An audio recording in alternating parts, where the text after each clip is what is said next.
land for his veterans and the ratification of his eastern settlement, and Crassus relief for the tax collectors of Asia.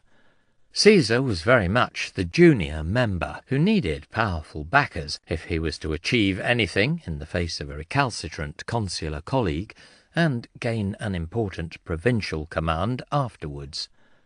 He was effectively the tool of the other two, for they needed a magistrate to introduce and force through the legislation they needed. For this he would be rewarded. Each of the three knew that the others would benefit from the arrangement, but were content for this to happen so long as they achieved their own aims. It was ultimately a marriage of convenience, to be broken by any of the members as soon as it ceased to be to his advantage.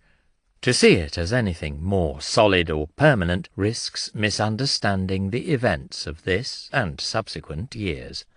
Dio speaks of the three men taking solemn oaths, but this is most probably just later propaganda. The secret swearing of oaths was always viewed as a sinister act by the Romans. Catiline was supposed to have done this with his followers. In later centuries this would also be one of the accusations against the early Christians.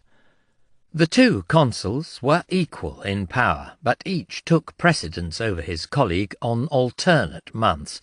Caesar had come first in the polls on election day, and so when he and Bibulus took up office on the 1st of January 59 BC, it was he who held precedence, and so began the Republic's year with prayers and sacrifices.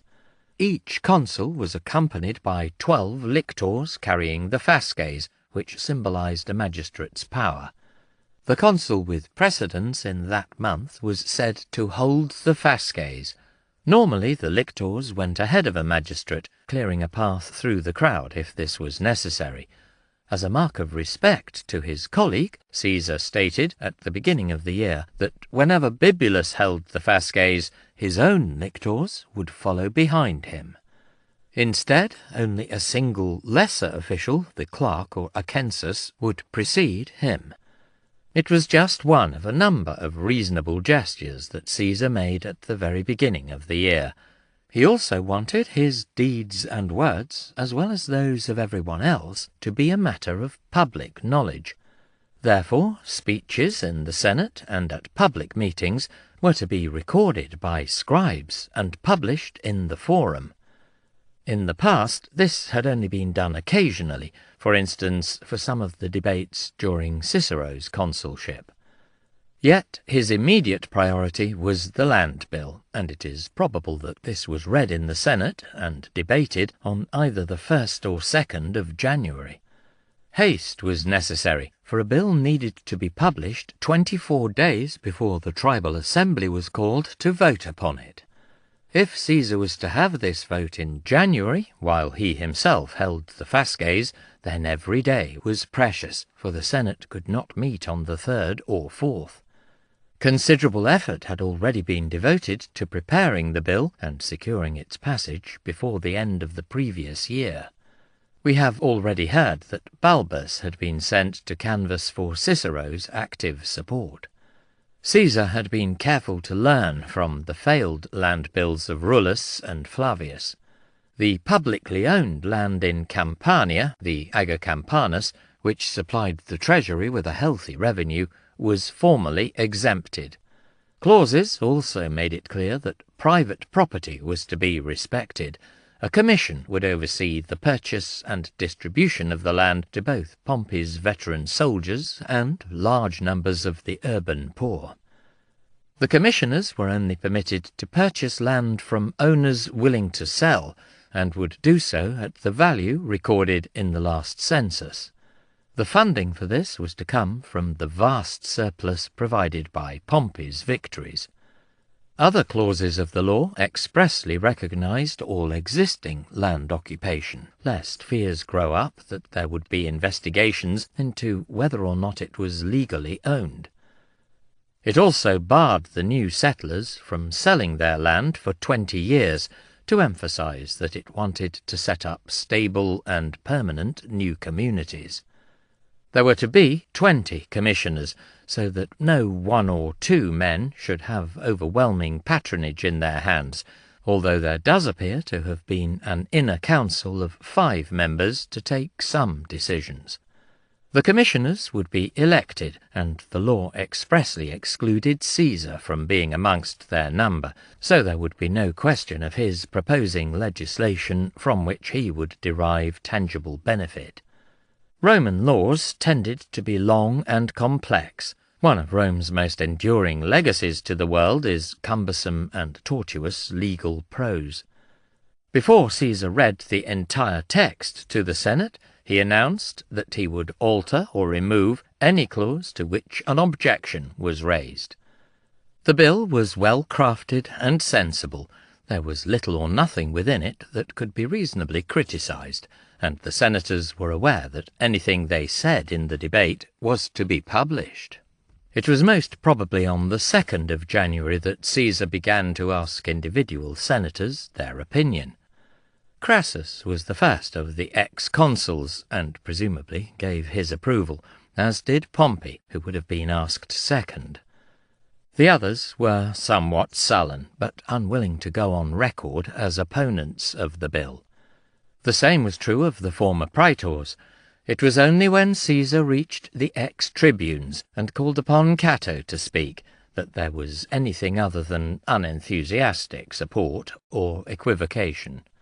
Even Cato was forced to acknowledge that the bill was a good one, but he felt that it was badly timed and claimed that it would be a mistake to bring in any innovation during this year. Some of the earlier speakers had managed to delay proceedings by introducing tangential matters, but Cato was the true master of manipulating the conventions of the House. Having been asked his view, he gave it, and then continued to give it, speaking without interruption as the minutes stretched into hours. It was obvious that he planned once again to keep on talking until the Senate had to end its session for the day, and so prevent a vote from being taken. He had employed the same tactic in the past, and always succeeded. This time Caesar's temper snapped, and he ordered his attendants to arrest Cato and lead him off to prison. Extreme though this action seems, there was no other way of stopping a member of the House from continuing to speak once he had been asked his opinion, since someone like Cato could not simply be shouted down. It was a sign of Caesar's frustration, and rapidly proved to be a mistake. Cato knew how to milk the situation by playing the part of the righteous defender of the Republic who refused to bow to tyranny. In the Senate, at least, there was widespread sympathy for him, even though for a while the debate continued. One senator, Marcus Petreius, the man who had defeated Catiline in battle in 62 BC and had already undergone 30 years of military service, got up and left the house. Caesar demanded to know why he was leaving before the session had ended, and received the tart reply from the grizzled veteran that he would rather be in prison with Cato than here with Caesar. The consul was already realizing that he had misjudged the situation. He is supposed to have hoped that Cato would call upon one of the tribunes of the plebs to veto his arrest. However, the prisoner was enjoying the moment too much to provide Caesar with an easy way out. In the end, the consul had to order his release. The day had been spent without the Senate ever voting on a motion supporting the bill. Cato had won a victory and added once again to his reputation. Yet, like many of the successes of his career, it was a hollow triumph that in the long run made things worse. This time he was not facing a Piso or a Phranius who could easily be diverted or blocked. Caesar, who had done so much to appear conciliatory, now declared that since the Senate would do nothing, he would go directly to the Roman people. Probably the next day he held a meeting in the Forum, and once again made every effort to be reasonable. He summoned his colleague Bibulus to the rostra, and asked him his opinion of the land bill in full view of the crowd. It is always difficult to know precisely who attended these public gatherings, and whether they were genuine reflections of the views of the wider population, or more like modern party rallies. On the one hand, there was little to stop any citizen, or indeed non-citizen who was in Rome, from turning up and watching proceedings. On the other hand, the space in the forum was limited, and could not possibly have contained more than a small fraction of the city's vast population. It seems doubtful that more than 5,000 people could actually have heard a speech being made, although parts of the forum could probably have contained bigger crowds than this. Most scholars assume that the magistrate calling the meeting would ensure that the gathering was packed with his supporters. This is quite possibly true, although there is no real evidence for how this was organised, and we should probably be a little cautious about making their control of such gatherings absolute. In this case, the mood of the crowd was certainly favourable to Caesar. Nevertheless, Bibulus repeated Cato's argument that whatever the merits of the bill, there should be no innovations in his year of office. Caesar kept trying to persuade his colleague, and told the crowd that they could have the law if only Bibulus would consent. He led the chant that called upon his fellow consul to agree, but the pressured Bibulus only shouted out that, "You shall not have this law this year, even if you all want it." After this crass comment, Bibulus stormed off. Roman magistrates were not elected to represent anyone, and neither they nor senators were answerable to any sort of constituency. In this way, Roman politics differed markedly from the theory, if not necessarily the practice, of modern democracies. Yet, in the end, the will of the Roman people was supposed to be sovereign, and for a consul to express such disdain for the voters was a serious error. Caesar had pressured him into making the mistake, and now built upon this success. He summoned no more magistrates to his meeting, or meetings, as there may well have been more than one, but instead called upon distinguished senior senators. This was entirely normal practice, and Caesar began with Crassus and Pompey. Both enthusiastically supported the bill, for the first time giving a clear public indication of their association with the consul. Pompey spoke of the need to reward with land the soldiers who, under his own command, had fought so well for Rome. He also reminded them that the spoils won by his armies had given the Republic ample funds to make the distribution practical. Caesar worked on the crowd once again, getting them to beg Pompey to ensure that the bill became law. Always susceptible to adulation, he announced, in reply to Caesar's questioning, that if anyone took up the sword to stop the bill, then he was ready with his shield, or in another version, with his sword and shield. The threat was more than a little clumsy. It delighted the cheering crowds, but made many senators nervous. Cato and Bibulus had blocked Caesar in the Senate, but raising the stakes in the struggle had not deterred him or his backers. In the end, Caesar was at least as stubborn and determined as they were. Like Tiberius Gracchus in 133 BC, having failed to gain the Senate's approval, Caesar took his law directly to the voters. A date was set in the last days of January for a tribal assembly to vote on the land bill. Caesar had handled his public meetings well, and all indications suggested that it would be approved. Although they presented themselves as the true defenders of the Republic, it is doubtful that Cato and Bibulus spoke for more than a small minority of citizens. In fact, their views were probably only shared by a minority, if perhaps a larger one, of the Senate, but in that case it included many of the most distinguished and influential nobles. The consulship of Julius and Caesar.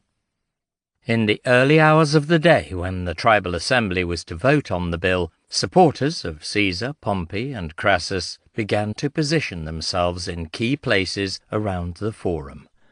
Among them were probably some of the veterans from Pompey's army, who had a vested interest in the passage of the bill.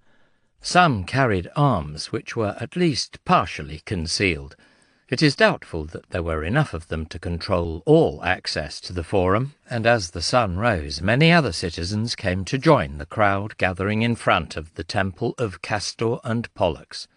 The choice of this location for a public meeting before the assembly suggests that large numbers were anticipated, as there was more space in this end of the forum than around the rostra itself. It should be remembered that the proposed distribution of land does seem to have had widespread support, and even more that those actively opposed to it, rather than simply unconcerned, were very few. Pompey's open support had convinced many who might have been less sure of Caesar's motives. Whether those present felt intimidated or even protected by the burly men standing in groups around the forum is harder to say. Caesar made a speech from the podium of the temple, once again explaining the need for his law. In the middle of this, his consular colleague arrived. Bibulus was accompanied by his attendants and lictors, and with him were Cato, 3 of the year's tribunes, and a band of supporters. The crowd parted in front of them as the consul made his way to join Caesar. Dio says that this was in part out of natural respect for the supreme magistracy, but also because they thought that he had come round and would no longer oppose the law. Once he had reached Caesar on the platform of the temple, and perhaps remembered his own grim joke about their joint aedileship, Bibulus made it clear that his attitude had not wavered in the slightest.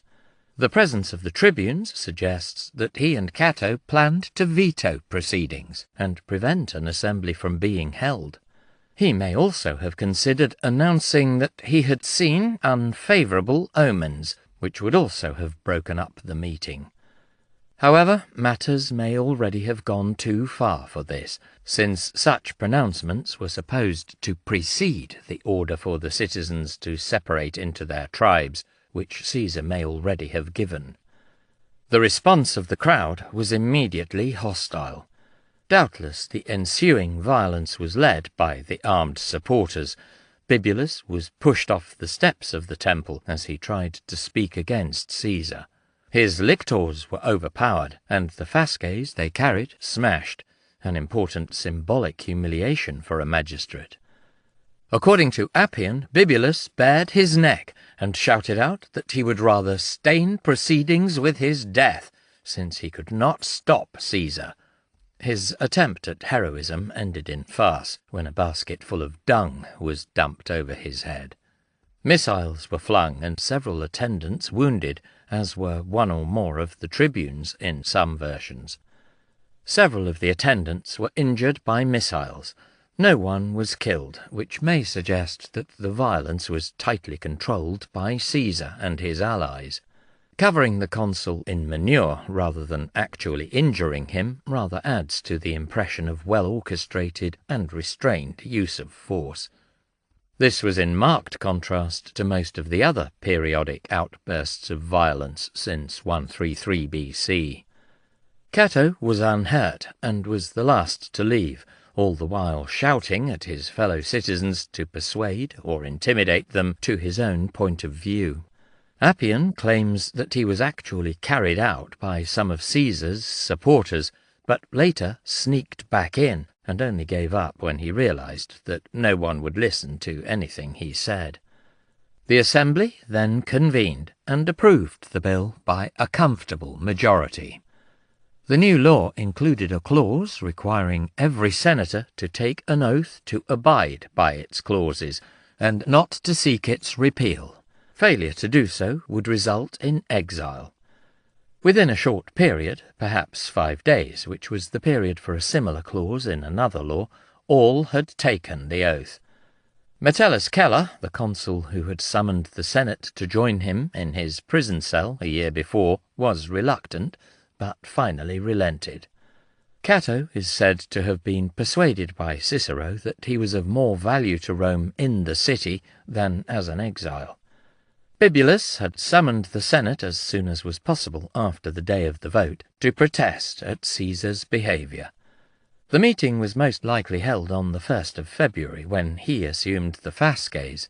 However, Bibulus's hope that the Senate would condemn Caesar, perhaps pass the Senatus Consultum Ultimum and strip him of his office, as had been done to Lepidus in 78 BC, proved unfounded. No senator was willing to oppose Caesar or his law, given the enthusiasm shown for both by so many of the people. Many of the members of the House were anyway closely attached to his backers, Pompey and Crassus. Bibulus retired to his house, and did not again appear in public as consul for the rest of the year.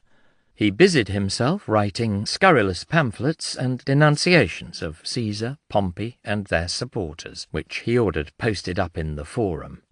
Yet he remained out of sight. Soon it was common to speak of the consulship of Julius and Caesar rather than Bibulus and Caesar. Suetonius repeats verses popular at the time. Not long ago an act was passed during Caesar's year, not that of Bibulus. I don't remember anything done in Bibulus's consulate. Yet Bibulus was not entirely inactive, and still attempting to block Caesar. The consuls had the task of fixing dates for those festivals that did not have to be celebrated on a certain day.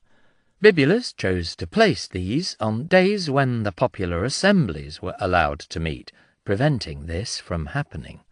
However, his colleague was not obliged to acknowledge this, and Caesar routinely ignored him. He could not prevent Bibulus from declaring the celebration of periods of thanksgiving already voted by the Senate to successful commanders. No public business could be conducted during such periods, and some of the year was lost to Caesar and his allies in this way. Yet these methods were not sufficient to block all activity in the year, and so Bibulus routinely sent messengers to every meeting and assembly held by Caesar to announce that he had seen unfavourable omens, and that therefore business had to be suspended. This practice of watching the skies was hallowed by antiquity, but lacked the force of such an announcement made in person. In this case it was a sham, and everyone realized this, but archaic ritual could still have an impact in public life, as with the lowering of the flag on the Ianiculum which ended the trial of Rabirius. It did raise the question of whether or not any of Caesar's laws were valid, although the Romans themselves seem to have been unsure of the answer. Caesar himself was Pontifex Maximus, and Pompey an augur, the college of priests with particular responsibility for interpreting omens. Caesar refused to accept Bibulus's declarations, for there were too many measures that he needed to get through. For all the obstructions, his year of office was crammed with new legislation, the precise chronology of which is uncertain.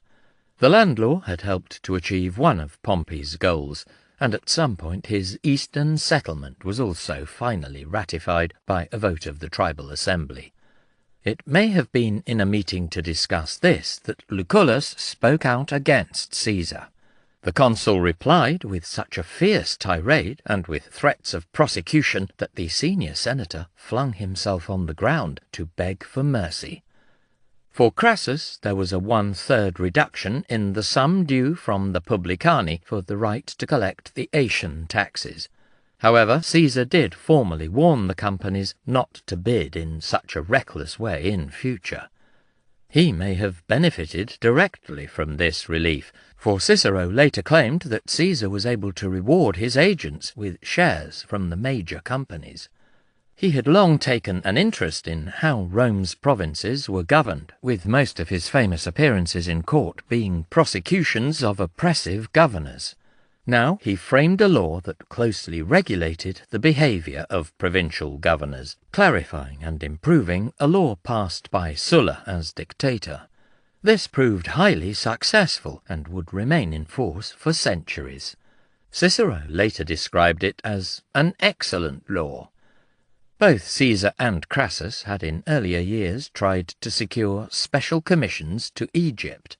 Pompey, who had personally reorganized great swathes of the eastern Mediterranean, also took a deep interest in the area. In 59 BC they ensured that the Roman Republic formally recognized the rule of Ptolemy XII, an illegitimate son of Ptolemy XI.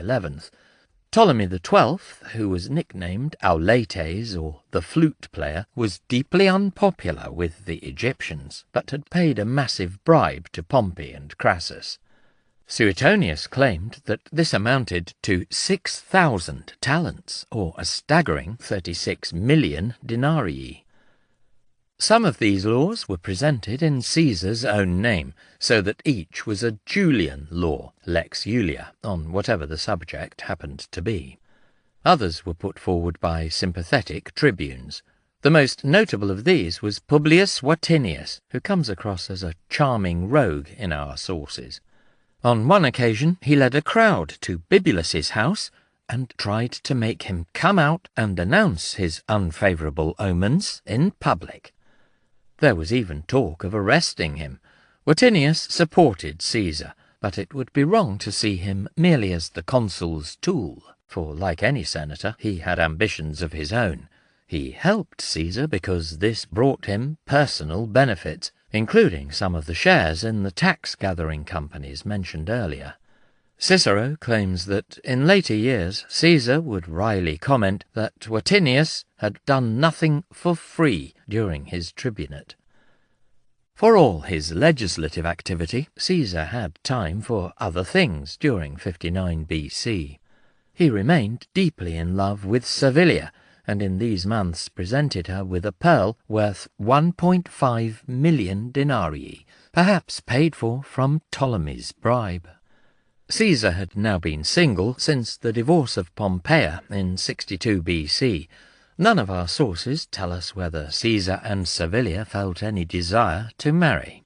Since both the divorce from Silanus and any union with Caesar would have required Cato's approval, it was obviously not a realistic possibility. Julia, Caesar's only child, was also now of marriageable age. In late April or early May 59 BC, 2 weddings were announced. Caesar took as his wife Calpurnia, the daughter of Lucius Calpurnius Piso, who was obviously favoured for the next year's consulship, and would win this easily with the backing of the triumvirs. It was a move that secured a sympathetic successor to protect Caesar's interests. This marriage was politically successful, and as far as we can tell, reasonably happy, although the couple spent the vast majority of their time apart, since Caesar was to spend the bulk of the remainder of his life on campaign overseas. The second marriage was between Julia and her father's political ally, Pompey the Great. Pompey was 6 years older than Caesar, and the age difference between husband and wife was great even by Roman standards. He had also divorced his last wife for infidelity with, amongst others, his new father-in-law. The marriage clearly had a political motivation and was announced suddenly. Julia was already engaged to Quintus Servilius Caepio, the marriage scheduled for just a few days later. Caepio was understandably upset when the betrothal was broken, prompting Pompey to give him his own daughter Pompeia as a wife, a move which in turn involved the severing of her engagement to Faustus Sulla, the dictator's son. The creation of such a close family link between Caesar and Pompey is usually seen as an indication that the consul was becoming worried over the loyalty of his ally. Dio and our other sources certainly felt that the initiative came from Caesar. He had taken a lot of chances to force through the legislation Pompey wanted, and would need powerful friends in Rome when he himself set out for a province. Caesar also needed Pompey's support in order to secure an appropriate province for himself. Yet the marriage may equally have been an indication of the triumvirate's success. Caesar had proved himself, and a more permanent tie was now worthwhile.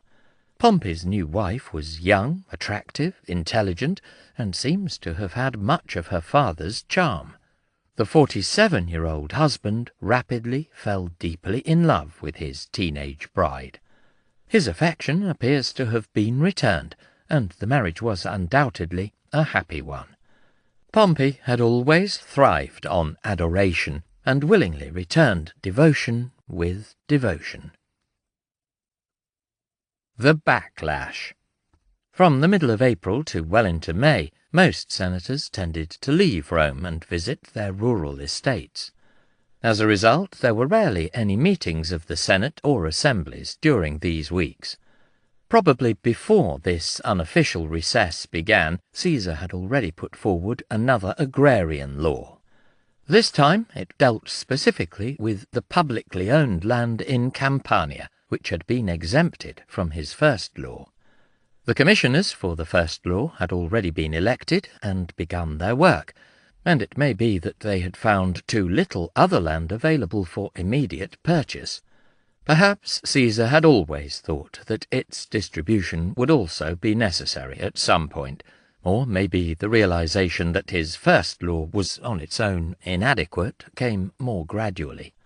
If we knew this, we would certainly have a clearer idea of whether he had genuinely hoped to win over the Senate to support his first land law, or had merely wanted to put them in the wrong in the eyes of the electorate. Now 20,000 citizens, or rather 20,000 families, since only married men with 3 or more children were eligible, were selected from Rome's poor and settled on farms in Campania. The same commissioners who oversaw the first law were probably placed in charge of this. The emphasis on men with families is very interesting, for it was a consistent feature of similar colonization plans under the emperors, and was evidently believed to encourage more serious and deserving colonists. Senators were once again bound by a solemn oath to uphold this law, and not seek its repeal. Around the same time as this new land bill, the tribune Vatinius also put forward a proposal to give Caesar a special 5-year command, combining the provinces of Illyricum and Cisalpine Gaul into one. These provinces were garrisoned by 3 legions, and were also conveniently close to Italy. He was given the privilege of choosing his own legates, at least one of whom would be granted pro-praetorian imperium. Both laws were passed, probably at the end of May. By a vote of the Senate, Caesar's province was increased to include Transalpine Gaul, which had become vacant on the death of its current governor, Metellus Celer, who had not actually reached his province when he fell ill and died. A 5-year command, with powerful armies, there was an additional legion in Transalpine Gaul, and opportunities for military adventure in the Balkans, or in Gaul itself, where trouble had been simmering for some years, was just what Caesar had wanted. Bibulus could be left to cope with the woods and country paths, although in fact he does not seem to have taken up this post, and did not actually take command in any province for nearly a decade. Yet, although each of the triumvirs had achieved his objective, their success was as yet unsecured, and the danger remained that the hostility against them could produce opposition in the future. In the worst possible scenario, a magistrate in the next or subsequent years would move to have all the acts of Caesar's consulship declared invalid. As a result, the triumvirs remained nervous and inclined to react strongly to any open criticism. In early April, Cicero's old consular colleague, Gaius Antonius, was accused of extortion during his governorship of Macedonia. In 63 BC, this wealthy province had actually been voted to Cicero himself, but he had voluntarily given it to Antonius to keep the latter on his and the Republic's side during Catiline's conspiracy. Although he had no high opinion of Antonius, and probably guessed at his obvious guilt, the orator chose to defend him. The prosecution was backed by Caesar, and probably Crassus as well. The prosecution carried the day, and Antonius went into luxurious exile. During his defence, Cicero made the mistake of openly criticizing the triumvirs and lamenting the poor state of the Republic. That was in the morning. In the afternoon, his personal enemy, Clodius, the same man who had invaded the Bona Dea festival to seduce Caesar's wife Pompeia, was transferred from patrician to plebeian status. Caesar, as Pontifex Maximus, presided over the ceremony, with Pompey officiating as augur, which involved Clodius's adoption by a plebeian. Clodius had been angling unsuccessfully for this for several years, wanting to stand for the tribunate, an office from which patricians were banned. He had already taken to spelling his name in the more vulgar form of Clodius rather than Claudius. As if to emphasize the farcical nature of this ceremony, the plebeian adopting Clodius was younger than he was. Cicero spent much of the remainder of the year swinging between nervousness and sudden optimism. For much of the rest of April he was at his villa in Antium, lying low, as he put it. He was not alone, and attendance in the Senate apparently slumped, as many members of the House simply stayed away. On one occasion Caesar is supposed to have asked an elderly senator why so few were present at a meeting. The old man, a certain Considius, apparently replied that the others were afraid of Caesar's armed followers. When the consul asked why Considius himself continued to attend, he was told that, as an old man, he was past fear, given that he had very little future ahead of him anyway. Cicero welcomed the Campanian law, because he thought that it might alienate many senators from the triumvirs. He pointed out that this redistribution would take away a significant source of revenue. This was certainly true of taxation levied in Italy, but Pompey's conquests had more than compensated for this. Once more there were attempts to win Cicero over to join the triumvirs. Caesar offered him a post as a legate with him in Gaul, but neither this nor any alternative quite swayed him from his belief that they had acted wrongly. There was also mild bitterness at Cato, whom Cicero felt had only made things worse by his actions earlier in the year, and at the principal nobles, whose support for him could not be relied on if he took a stand.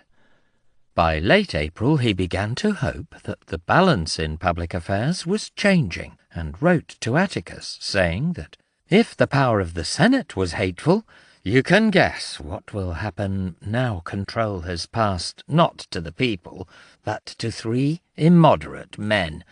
In a short time you will see not only those of us who made no mistakes praised, but even Cato for all his errors. On the 18th of April, Cicero had heard that Clodius planned to stand for the tribunate, but was publicly declaring that he would annul all of Caesar's laws. This was probably because he had been denied a lucrative posting to Egypt, and been offered a less attractive one to Armenia instead. Gossip claimed that Caesar and Pompey were now denying that they had ever performed the adoption ceremony. This was encouraging, but in May Cicero wrote with some despair of Pompey, even suggesting that he was planning to establish a tyrannical rule. Later in the year, a young senator accused Pompey of this openly in the Forum, and came close to being lynched, although whether by the triumvir's partisans or the wider crowd is unclear. Cicero's description of this man, Gaius Cato, as a youth of little political sense, yet still a Cato, provides a clear indication of the power of a famous name at Rome. As the summer drew on, Cicero reported that the most vocal opponent of the triumvirs was Gaius Scribonius Curio, son of the consul of 76 BC. Like Gaius Cato, Curio was still a young man, and it is striking that the triumvirs faced little open criticism from distinguished senators and former magistrates. It was another indication of the weakness of the senior ranks of the Senate in these years, largely as a result of the Civil War and more recent disturbances. Sometimes, however, it was a crowd of ordinary citizens who chose to protest. Pompey was hissed when he took his seat in a place of honour at games held by Gabinius, the man who as tribune had secured him the command against the pirates and subsequently served as his legate. At a play, an actor was cheered when he emphasized the line, "You are great through our misery," which was evidently meant to be taken as an attack on Pompey the Great. According to Cicero, when Caesar came in, the cheering died away, but then young Curio followed him, and there was applause of the kind Pompey used to get in the days when the Republic was still secure. Caesar was very irritated. They say that a letter flew to Pompey at Capua. They are upset with the Equites, who rose and cheered Curio. They, the triumvirate, are now enemies of everyone. Bibulus's vitriolic and often filthy edicts were read with glee by many citizens, and Cicero spoke of the crowd that was usually clustered around them in the forum. Their enjoyment need not have been a sign of particular sympathy for the housebound consul. Throughout the ages, political satire has often amused even those who disagreed with it. The Romans had a robust sense of humour and enjoyed such crude invective. Caesar was the target for much of his colleagues' insults, but seems not to have been bothered by it. Pompey never coped well with criticism, and on the 25th of July was moved to make a speech in the Forum defending himself against these slurs. Cicero found the sight pathetic, for he continued to hope for a renewal of friendship with the man he had praised so often, but noted that all Pompey achieved was to attract even more attention to Bibulus's pamphlets. Pompey was by this time continually assuring Cicero that he need have no fears of Clodius. The latter had evidently dropped his plans to attack Caesar's laws, if indeed he had ever seriously considered this, and was not aiming at the tribunate all along. By the autumn, Cicero felt, or perhaps wanted to believe, that Pompey regretted the disturbances of earlier in the year, and his alienation from the nobles in the Senate. In late summer or early autumn, a strange episode occurred, which is still not fully understood.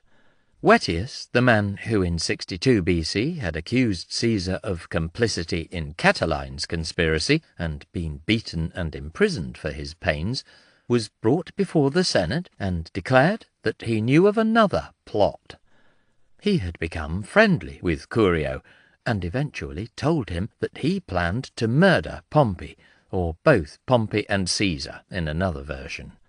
Curio told his father, who promptly told Pompey, and the Senate was summoned and called Vettius in for questioning. Now he accused Bibulus of inciting Curio to murder Pompey, and perhaps Caesar as well. He named several other conspirators, among them Servilia's son Brutus, now in his mid-20s. He, and at least one of the other men named, could perhaps be seen to possess a motive, since Pompey had executed their fathers during the civil war. One of Bibulus's servants was supposed to have supplied the dagger that the young conspirators were to use. At the time, Cicero believed that Caesar was behind Vettius, and that he had wanted to neutralize Curio for criticizing the triumvirs. Yet it seems extremely unlikely that he would have wanted his lover's son implicated. Curio defended himself well against the attack, while Pompey had already thanked Bibulus some months before for warning him against assassins. Vettius's story was treated with great suspicion, and he was placed into custody for having, by his own admission, been discovered with a concealed dagger in the Forum. On the following day, Caesar and Vatinius called him to the rostra at a public meeting. This time Vettius made no mention of Brutus. Cicero, doubtless hinting at Caesar's relationship with Servilia, noted slyly that it was obvious a night and a nighttime plea had intervened. Instead, Vettius claimed that Lucullus and a number of other men were involved, one of them Cicero's own son-in-law. No one was inclined to believe him, and he was to be put on trial, but was found dead in his cell before this could begin. How Wetius died is unclear. Plutarch says that it was called suicide, but that marks of strangulation were visible on his neck. Suetonius, who claimed that Caesar was behind the whole affair, says that he had Wetius poisoned. A few years later, Cicero shifted the blame for this episode onto Vatinius rather than Caesar. More recently, scholars have varied in their opinions as to who was really behind it. Some have blamed Caesar, but others have speculated about Clodius and even Pompey himself. On the one hand, the business may have helped to make Pompey nervous, for he had always had a morbid fear of assassination, and confirm him in his loyalty to the triumvirate, in spite of the barrage of abuse from Bibulus and his unaccustomed popularity. Yet the naming of Brutus makes it very unlikely that Caesar inspired the whole thing. More probably he simply sought to profit from the affair once it had been revealed. The omission of Brutus's name on the second day indicates that the informer had come under pressure. Wetius may have been acting on his own account, craving a return to the limelight, or hoping to restore his fortunes with the reward an informer might win. Caesar obviously did try to use him, but quickly realized that there was little to be gained, and that Wetius could not be relied upon. It is plausible enough that he gave the orders to kill the prisoner, who was, after all, a man who had attacked him in the past, but this cannot be proven. Bibulus did manage to delay the consular elections from July to October. However, in spite of the fact that he had the right to preside over these, he remained at home, and the task was left to Caesar. The consuls elected for 58 BC were Caesar's new father-in-law, Calpurnius Piso, and Gabinius, both of them favourable to the triumvirs. How things went in the next months would be critical for Caesar's fortunes, for the longer that his legislation was respected, then the harder it would be for anyone to raise serious questions over its validity. At the end of his year as consul, Caesar lingered for some months in or near Rome to see how events were likely to take shape. Clodius had been elected to the tribunate, and since his own transferal to plebeian status was bound up with the legality of Caesar's actions as consul, was now clearly going to devote much effort to confirming their validity. Dio says that he forbade Bibulus from delivering a speech when he finally emerged on the last day of his consulship, just as Metellus Nepos had stopped Cicero at the end of 63 BC. Two of the new praetors attacked Caesar, and he answered their criticisms at a meeting of the Senate. 3 speeches he delivered in these debates were published to present a lasting defence of his actions in 59 BC. Sadly, these have not survived. However, after 3 days, the House had come to no decision. An attempt by one of the new tribunes to prosecute him was blocked by the majority of the college. It was not until March 58 BC that Caesar finally left for Gaul, where a situation had arisen that required his immediate attention. Caesar had achieved a great deal during his consulship. An extensive programme of land resettlement was now underway, and would continue throughout the decade. Pompey had secured his eastern settlement, and Crassus had gained relief for the tax farmers. Caesar, through allying himself with the other two, had been able to do all this in the face of opposition that his initially conciliatory actions had not been able to win over. It had been a turbulent year, with tensions running high on a number of occasions. Cicero wrote in his letters of his fears of tyranny and impending civil war. Neither had happened, but many of the conventions and precedents that regulated public life had come under great strain and been further eroded. Bibulus's and Cato's determination to block Caesar at all costs had done as much damage as his own determination to push on at all costs. Yet, for the moment, Caesar had won, and had gained the chance to win military glory on a grand scale. Now he had a long and important provincial command. It was a question of winning victories for the Republic. If his military successes were grand enough, and Caesar was determined that they would be, then surely even his bitterest opponents would have to accept him as a great, perhaps the greatest servant of the Republic, and the more dubious acts of his consulship could be forgotten or pardoned. The passage of the Lex Watinia, giving him Cisalpine Gaul and Illyricum, and the subsequent addition to his province of Transalpine Gaul, had delighted Caesar. Elated by this success, he declared in the Senate that since he had gained his greatest desire, to the great grief of his enemies, he would now mount on their heads. Whether this was an intentional double entendre or not, one senator retorted that that would be a hard thing for a woman to do, referring to the old story of Caesar and Nicomedes, which Bibulus's edicts had revived. Caesar quipped cheerfully back that it should not be difficult, since Semiramis had been queen of Syria, and the Amazons in days of old had held sway over a great part of Asia. It seems fitting to end the account of this year with a crude joke, as well as an episode that shows Caesar's confidence and self-satisfaction. Part 2. Proconsul, 58 to 50 BC. Chapter 9. Gaul.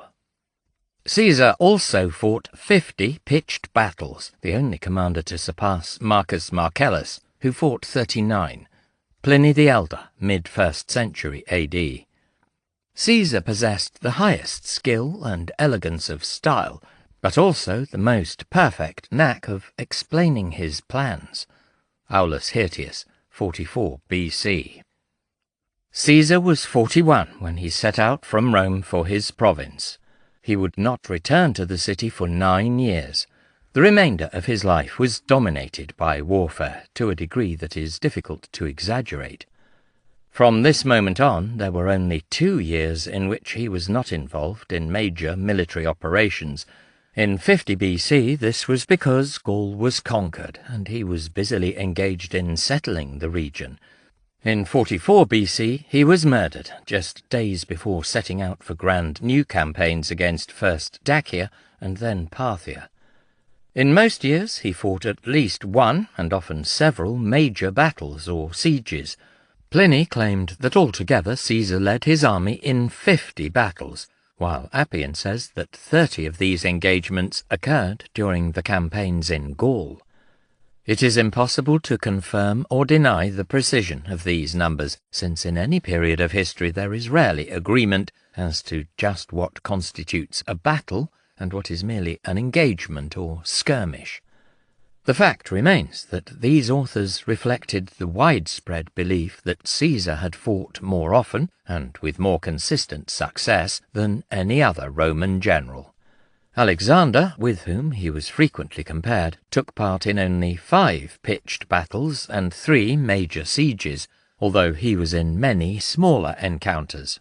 Hannibal, who was up against a very different opponent, fought more big battles, but probably did not surpass or perhaps even equal Caesar's total of major engagements. It was not until the era of Napoleon, with the increased intensity of warfare, that a few army leaders began to see more days of serious combat than Caesar and the other great commanders of the ancient world. The contrast between Caesar's life before and after 58 BC could not be more marked.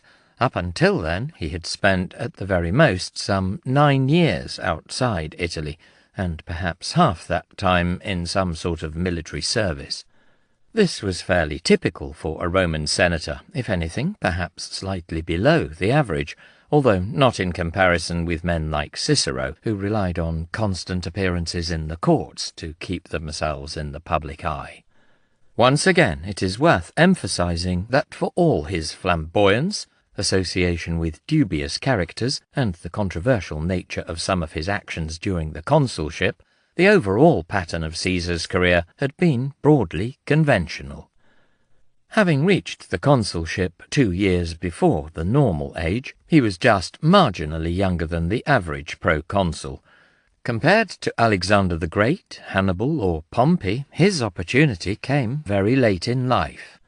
Alexander was dead by the age of 33, and Hannibal fought his last battle at 45. Napoleon and Wellington were just a year older than Hannibal when they clashed at Waterloo, though Blucher was 73. In contrast, Robert E. Lee was in his 50s when the American Civil War broke out, as was Patton when America entered the Second World War. Neither by Roman nor modern standards could Caesar have been considered elderly in 58 BC, but neither would it have been obvious to any of his contemporaries that he was about to prove himself as one of the greatest commanders of all time. In the past, he had shown talent, courage, and self-confidence during his spells of military service, but plenty of other ambitious men had displayed similar ability. As always in Caesar's story, we need to be very careful not to allow hindsight to impose a sense of inevitability on events. The scale of Caesar's successes in Gaul was startling, even in a Rome so recently dazzled by Pompey's achievements. Yet the balance between success and failure was often narrow, and he might easily have been killed or have died from accident or disease before he could return. That he would eventually come back as a rebel to fight against his former ally and son-in-law Pompey was unlikely to have occurred to anyone.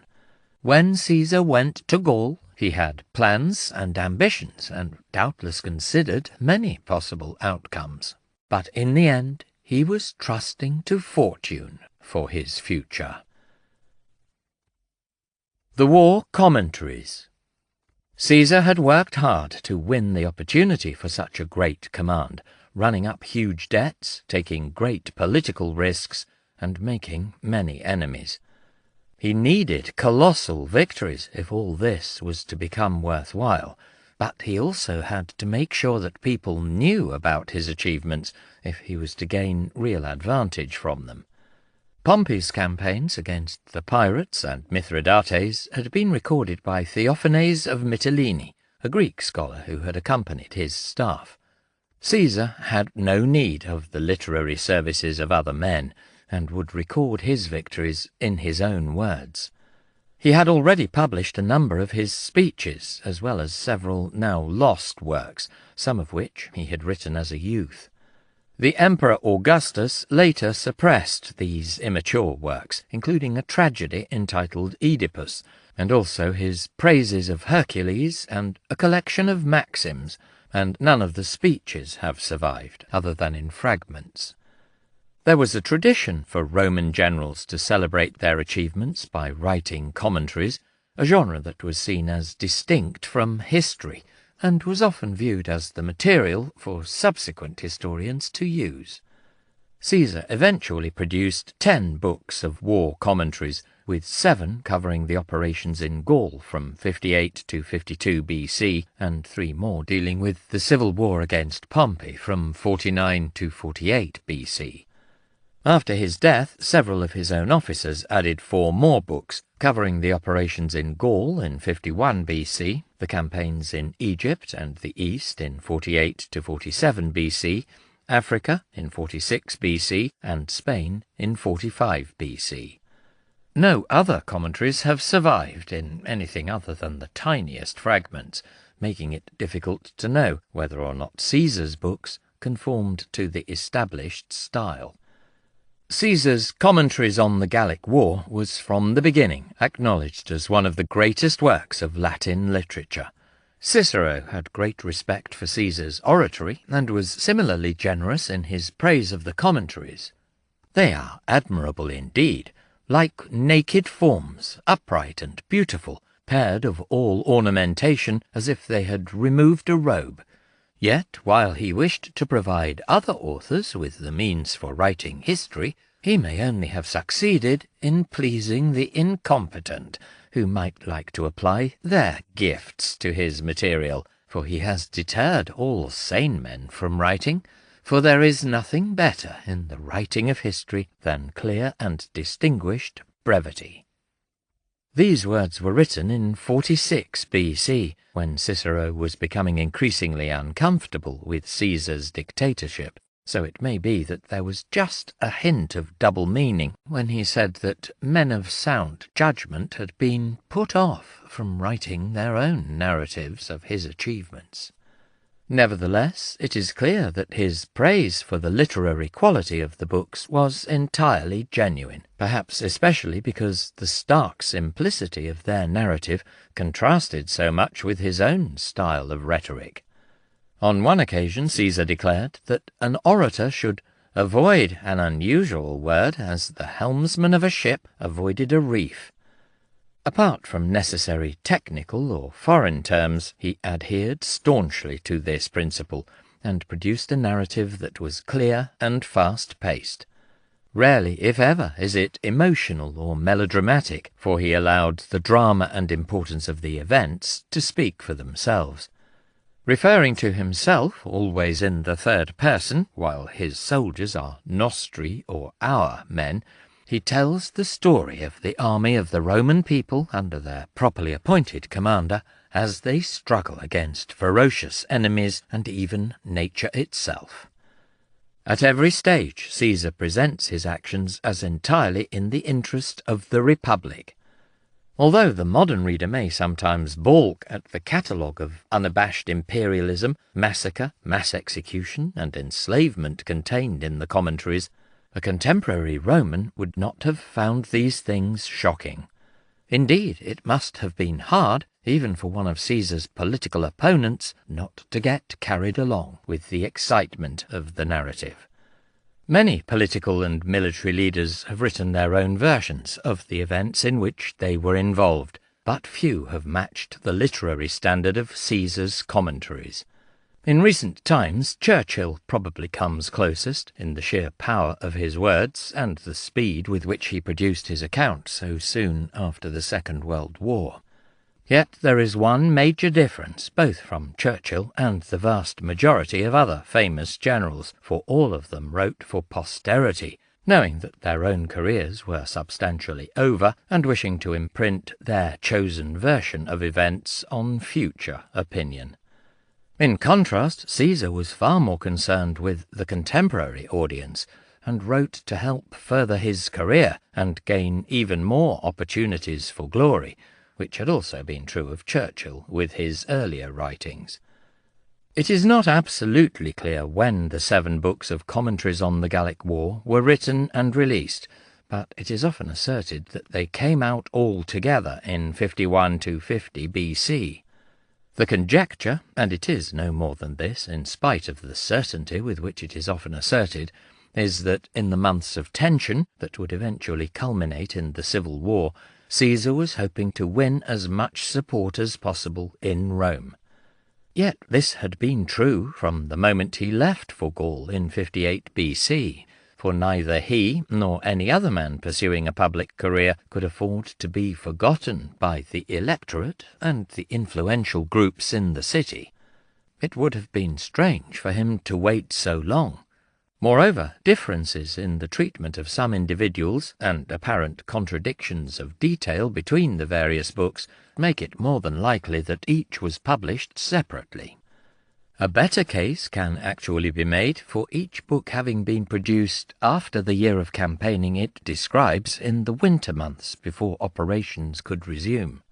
Even the advocates of the later collective release assume that Caesar sent an annual report to the Senate, and that this was widely circulated, and sometimes suggest that this was similar to the form of the commentaries as we have them.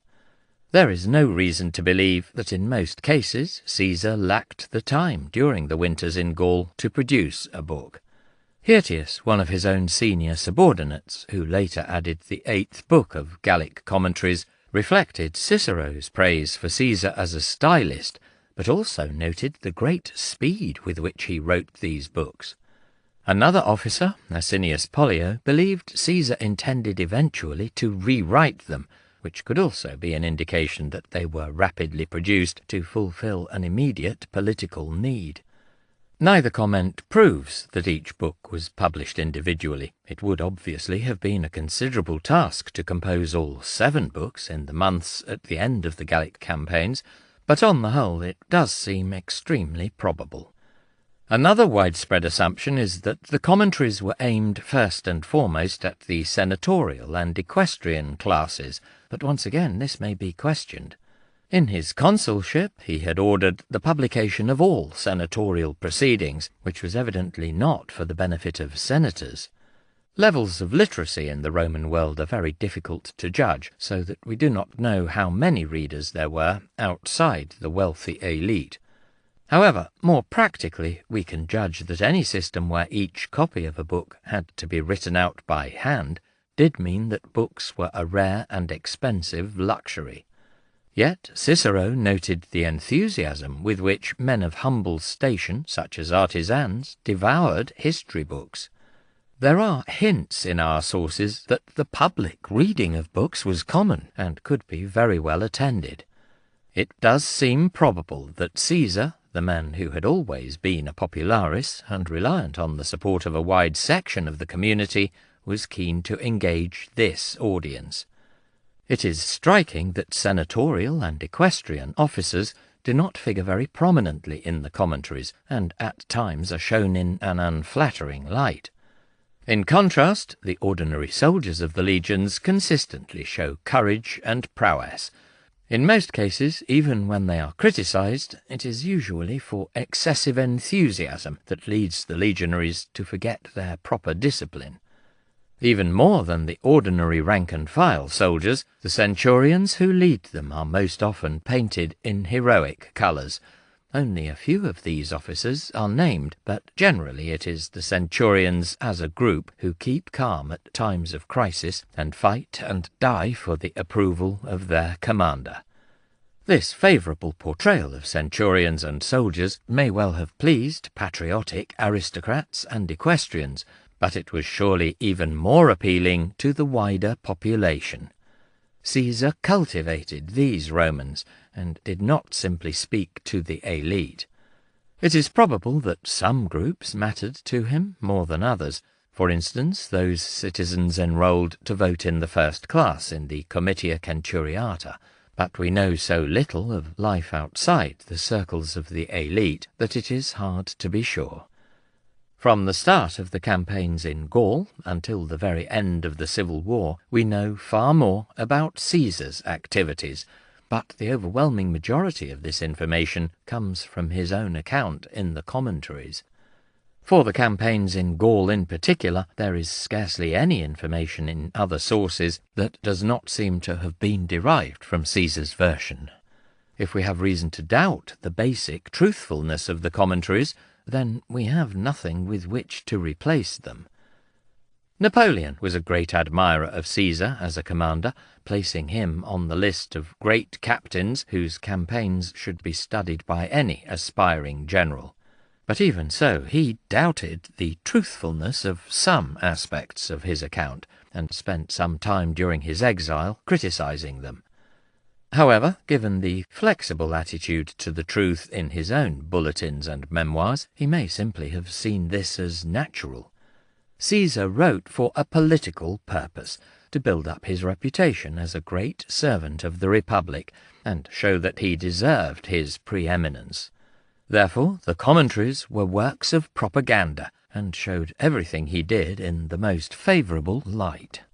According to Suetonius, Asinius Pollio believes that they were composed without too much diligence or absolute concern for truth, since often Caesar was too willing to believe the versions which others gave of their actions, or gave a twisted version of his own, whether on purpose or merely from genuine forgetfulness.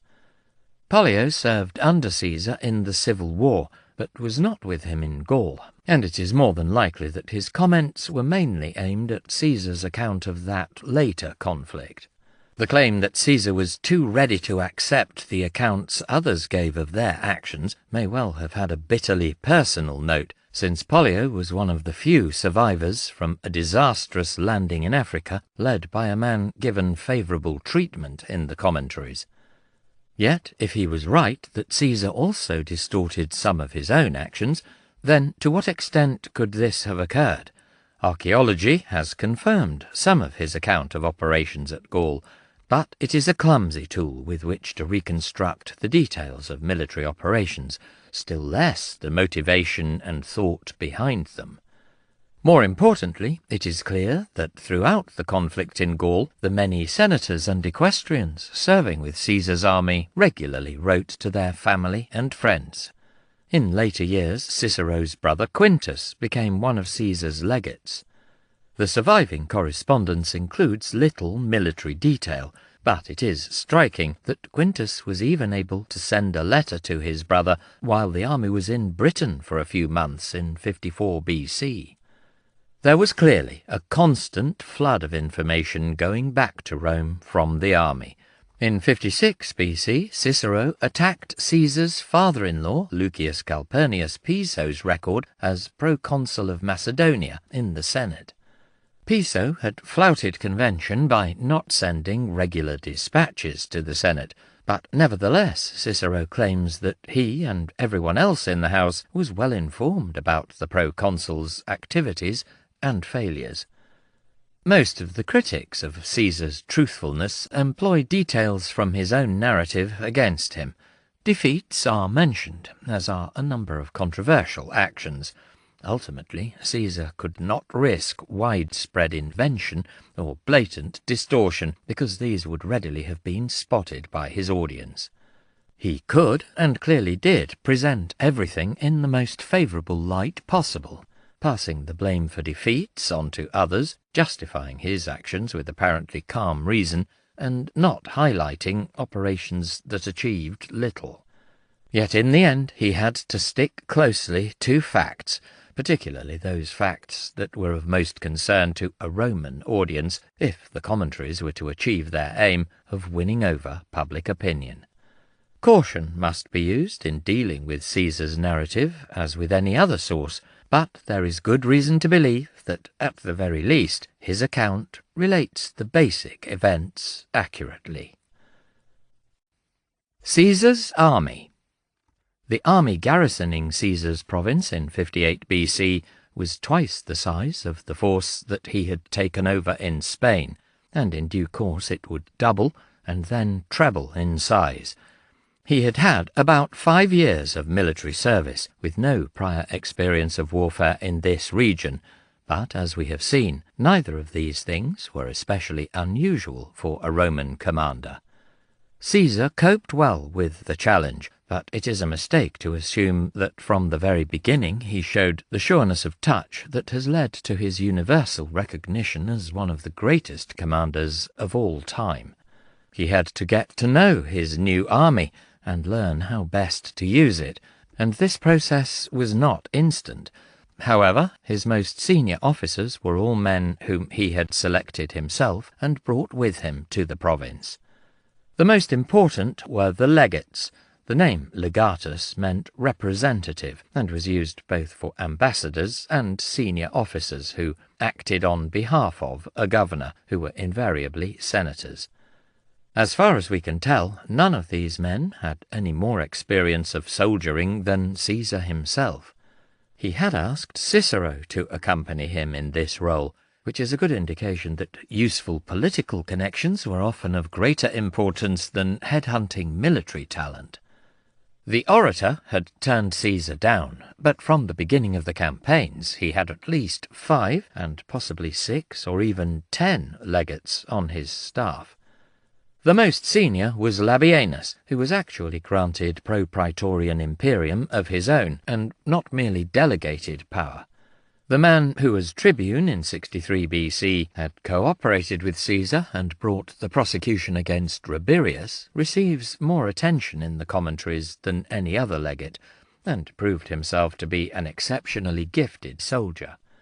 However, in 58 BC, he may well have had no more prior experience of warfare than Caesar, and his talent blossomed and flourished only on arrival in Gaul. Labienus had served in Asia back in the 70s under the command of Publius Servilius Vatia Isauricus. He and Caesar may have crossed paths during these years, although it is equally possible that Labienus did not arrive in the province until after Caesar had returned to Rome. Extensive service under Pompey has been conjectured, but there is no actual evidence to support this. Similarly, many scholars have assumed that Labienus had held the praetorship in 60 or 59 BC, but again this is plausible rather than actually attested. Balbus was another old associate of Caesar's, and was once again his praefectus fabrum, but it seems that he did not spend too long in Gaul before returning to Rome to act as one of Caesar's key agents. Another man who served Caesar in the same role was Mamurra, who came from Formiae and made himself notorious for the massive fortune he acquired by dubious methods during his time in Gaul. The tribune Vatinius, who had secured the 5-year command for him, seems to have been in Gaul for a while, but this may have been later in the decade. Quintus Pedius seems to have been with Caesar from the start. The identity of Caesar's other legates in 58 BC is unclear, but if they were not already with him, then several men were soon to join him. One was Aulus Hirtius, the man who would eventually add the 8th book to the commentaries. Another was Servius Sulpicius Galba, who had served under Pomptinus during the rebellion of the Allobroges, and so had recent experience of warfare in Gaul. Quintus Titurius Sabinus and Lucius Aurunculeius Cotta were probably also both there from the start. In spite of the cognomen Cotta, he is unlikely to have been a relation on Caesar's mother's side, since their nomen was Aurelius. Cotta had written a treatise on the Roman constitution, and there was a pronounced literary feel to Caesar's staff. From 58 to 56 BC, this also included Crassus's younger son, Publius, who was a keen student of literature and philosophy, and an intimate of Cicero for that reason. This was an indication of the continuing closeness between Caesar and Crassus, which had not needed cementing with a marriage alliance.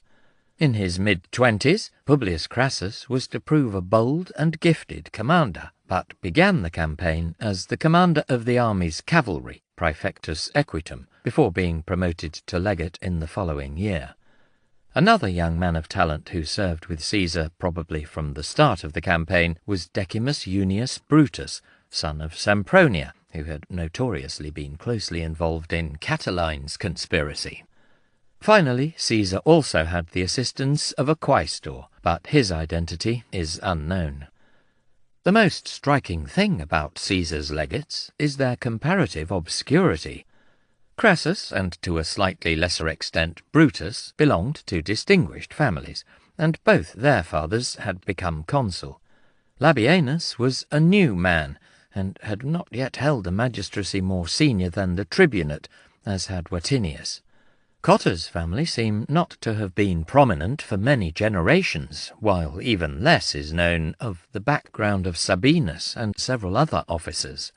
On the whole, the great noble families, especially those who had done well under Sulla and afterwards, chose not to accept employment with Caesar. This is in marked contrast to the very distinguished list of legates who had served under Pompey in the command against the pirates. Most of the legates in Gaul seem to have been looking to restore or improve their family's situation, and not a few were to do so. This was probably also true of many of the less senior officers. In his account of 58 BC, Caesar talked of the military tribunes, prefects, and others who had accompanied Caesar from the city to earn his friendship, but had no great military experience. Men who were already well established did not need to tie themselves to Caesar in 58 BC. No one knew that he would prove to be such a great commander, and that he would not march to defeat or his own death on some Gaulish hillside. They might guess that he would prove generous with whatever success he did have, for his reputation was already established in this respect. Seeking a closer link with Caesar was a gamble more likely to appeal to those unable to succeed any other way. As far as we can tell, Caesar seems to have welcomed almost anyone. eager as he always was to do as many favours as possible, and so place more men under obligation to him. Caesar chose his own senior officers, but the army he was to command was already in existence. Altogether, Illyricum, Transalpine and Cisalpine Gaul contained a garrison of 4 legions, the 7th, 8th, 9th and 10th. It is not known when and by whom these had been raised, but it is quite likely that they had been formed several years before, and had already seen active service. On paper, a legion in this period consisted of a little under 5,000 men, but as in all armies in all periods of history, units on campaign were often seriously under strength. We hear of one of Caesar's legions during the Civil War that was only able to muster just under 1,000 effectives. A legion had no permanent commander, but its most senior officers were the 6 tribunes, who were usually equestrians. Some were young aristocrats who had not yet been enrolled in the Senate, while others were semi-professional officers who sought continued appointments in successive legions.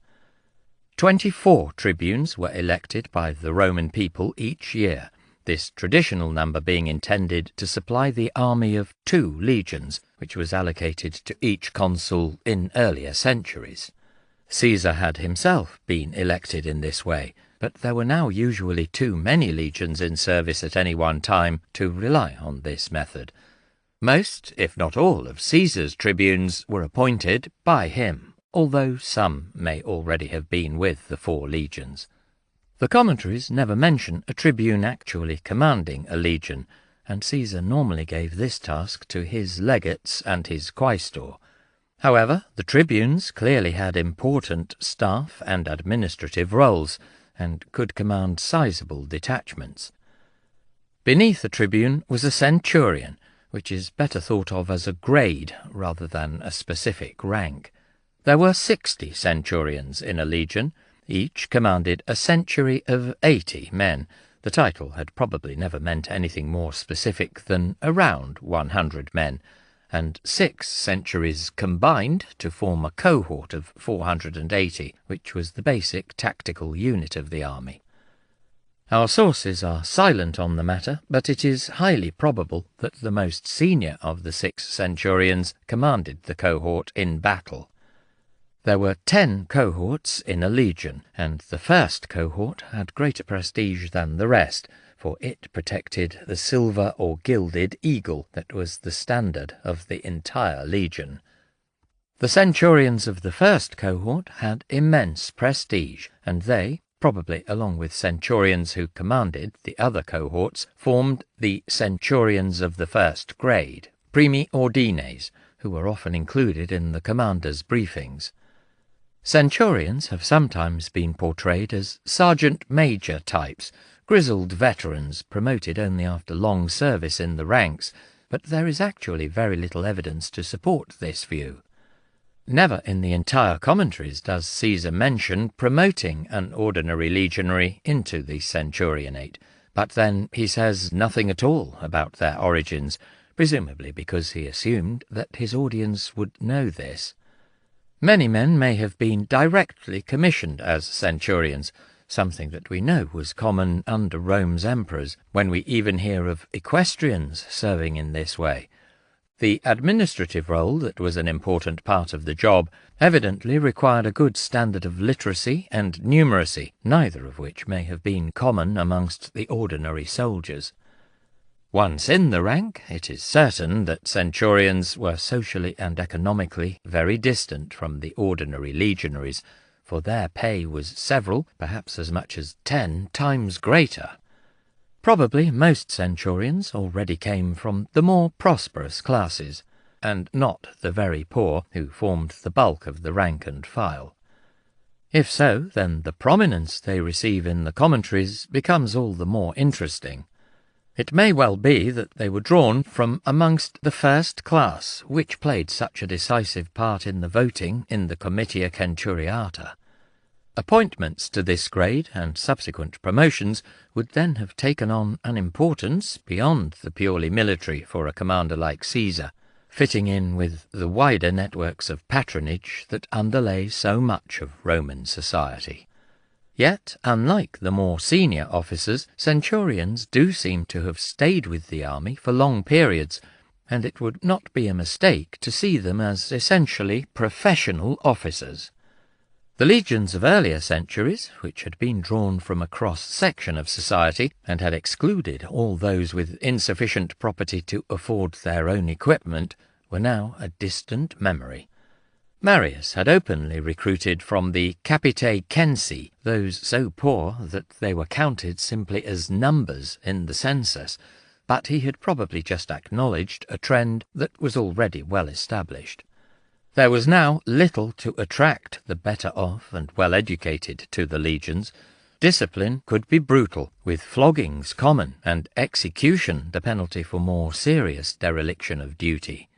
A legionary received an annual salary of 125 denarii, 500 sestertii, a figure that helps to put Caesar's staggering debts into perspective, which compared unfavourably with the money that could be earned as a farm labourer, although it did have the advantage of being regular. Poorer citizens saw the army as either a viable career or as a pathway to a better life.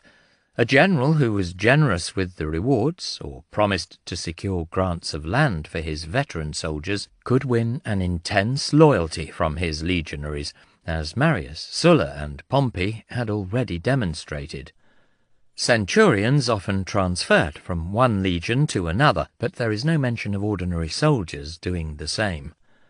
Legionaries were long-service professional soldiers, although it is unclear just how long men normally spent in the army. Augustus would later set the term of service at 16 years, later extending it to 20, with another 5 as a veteran, which meant being exempted from some duties and fatigues. The legion was their home, and the better units developed a fierce pride in their corporate identity. Each legion also contained many men with technical skills, who would in turn train others. There were no special units, or cohorts of engineers or artillerymen, specialists simply being detached from their cohorts whenever they were required to build a bridge or besiege a town. The engineering skill of the Roman army in this period was extremely high. The legionary was a heavy infantryman who fought in close order, but in Caesar's day he looked rather different to the classic image perpetuated by Hollywood and the rather loose use of images by reenactors in television documentaries.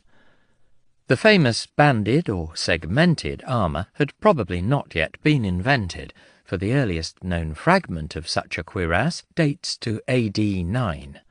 However, since until this was discovered it was generally assumed that this armour was not introduced till the middle of the 1st century AD, it is just possible that it was known in Caesar's day. Instead, the legionary wore mail armour and a bronze or sometimes iron helmet. Roman helmets left the wearer's eyes and ears uncovered, although some protection was provided for the rest of the face by the wide cheek pieces. Enclosed helmets, of the type sometimes used in earlier centuries by Greek armies, offered better protection, but a legionary needed to be able to hear and see so that he could respond to orders. Further protection was provided by the large semi-cylindrical shield, or scutum. This was some 4 feet in height and from 2 to 2 feet 6 inches in width, and probably oval in shape, although the rectangular tile shape of the classic Hollywood legionary may already have been adopted. It is highly likely, although unproven, that legions already carried distinctive insignia on their shields, either painted or in raised decoration. The shields themselves were made from 3 layers of plywood glued together, covered in calfskin and with the edges protected by bronze binding. The shield was flexible and offered good protection, but was heavy at some 22 pounds. It was held in battle by a single horizontal hand grip behind the central boss, and could be used offensively, the soldier punching the boss forward to overbalance his enemy. The legionaries' main weapons were the pilum, javelin, and the gladius sword. The pilum had a 4-foot wooden shaft, topped by a narrow 2 to 3 foot iron shank, which ended in a small pyramidal point.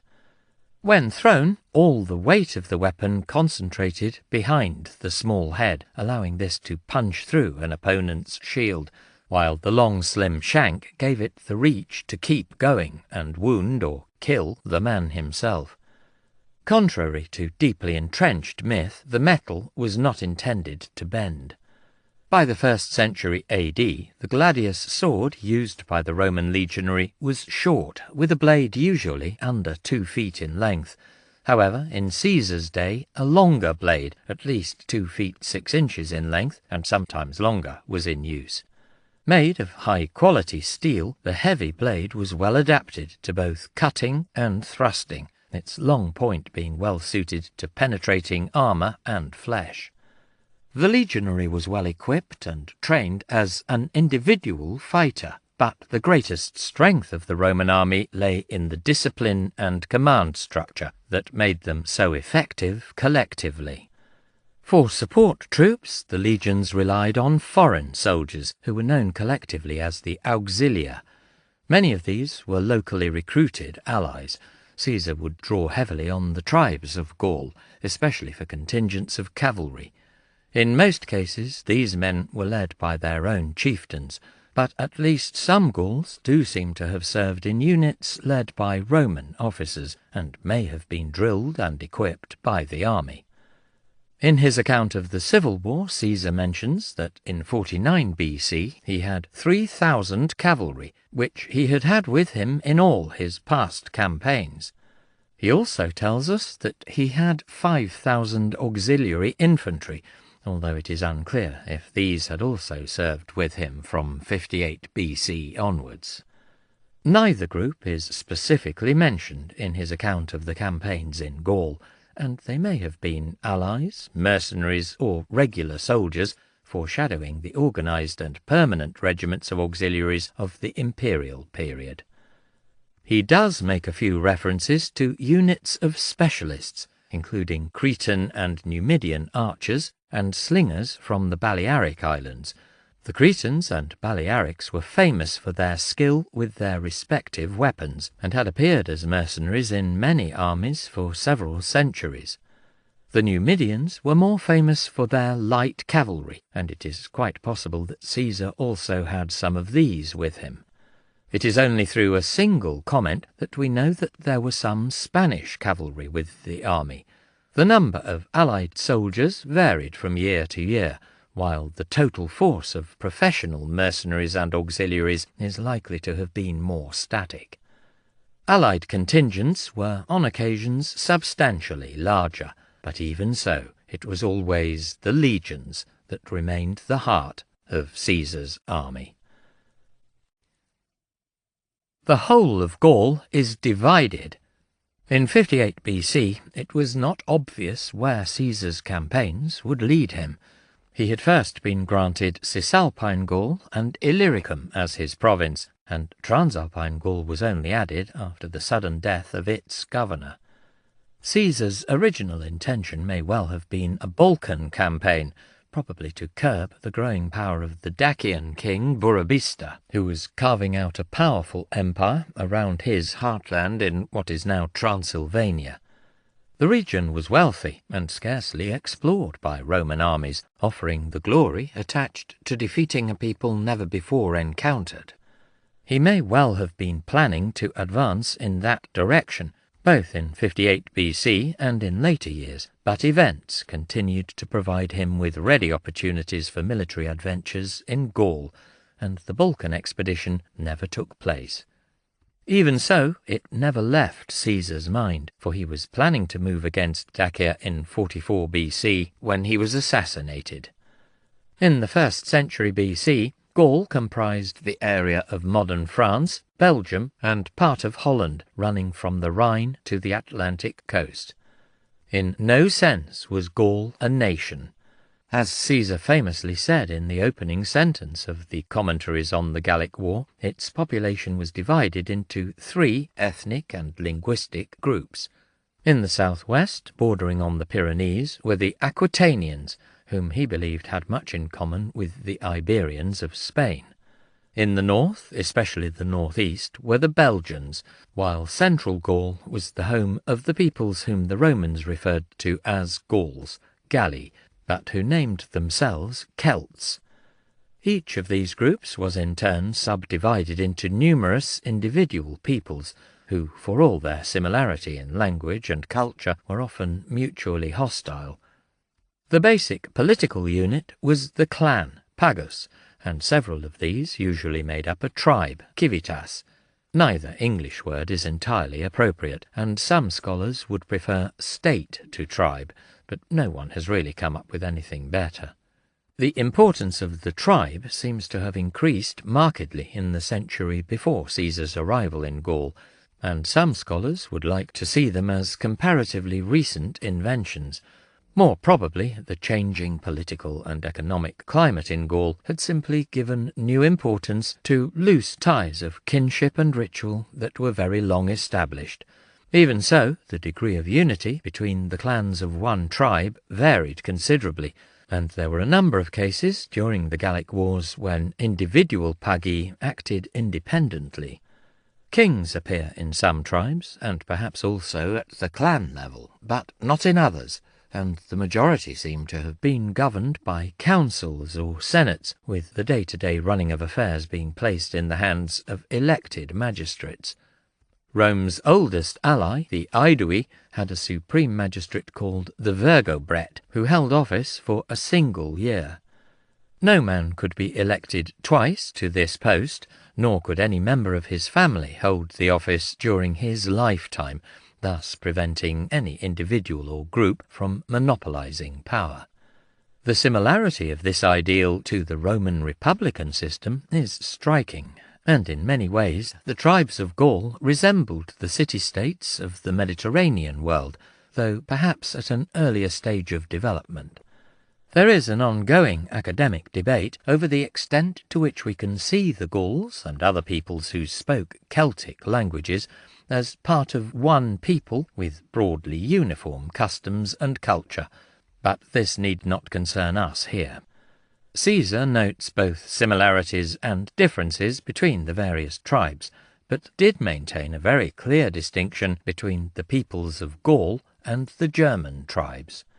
The river Rhine was presented as the dividing line between them, although he concedes that the picture was a little less clear than this, and that some Germanic groups were well established in lands on the west bank. Archaeology does not support such a clear division, suggesting strong similarities in settlement patterns and material culture, pottery, metalwork, etc., between Gaul and central Germany. There was more of a difference between the southern and central regions and the northern areas of Germany, where there were few substantial fortified settlements. Yet it would be a mistake on this basis to reject the testimony of Caesar and other ancient authors, for archaeology is often a clumsy tool for revealing ethnic or political boundaries. There were distinct Germanic and Celtic languages, and doubtless huge numbers of dialects and regional variations within each broad group. Some tribes that spoke a Germanic language may well have lived in similarly sized and laid out settlements to peoples living in Gaul, as well as using objects of a shape and style that were much alike. This does not mean that either group would have perceived the other as fundamentally like themselves and not as foreigners. They were more likely to see peoples who spoke the same or a similar language, who revered the same deities in much the same way, and who had lived around them for a long time, as kindred.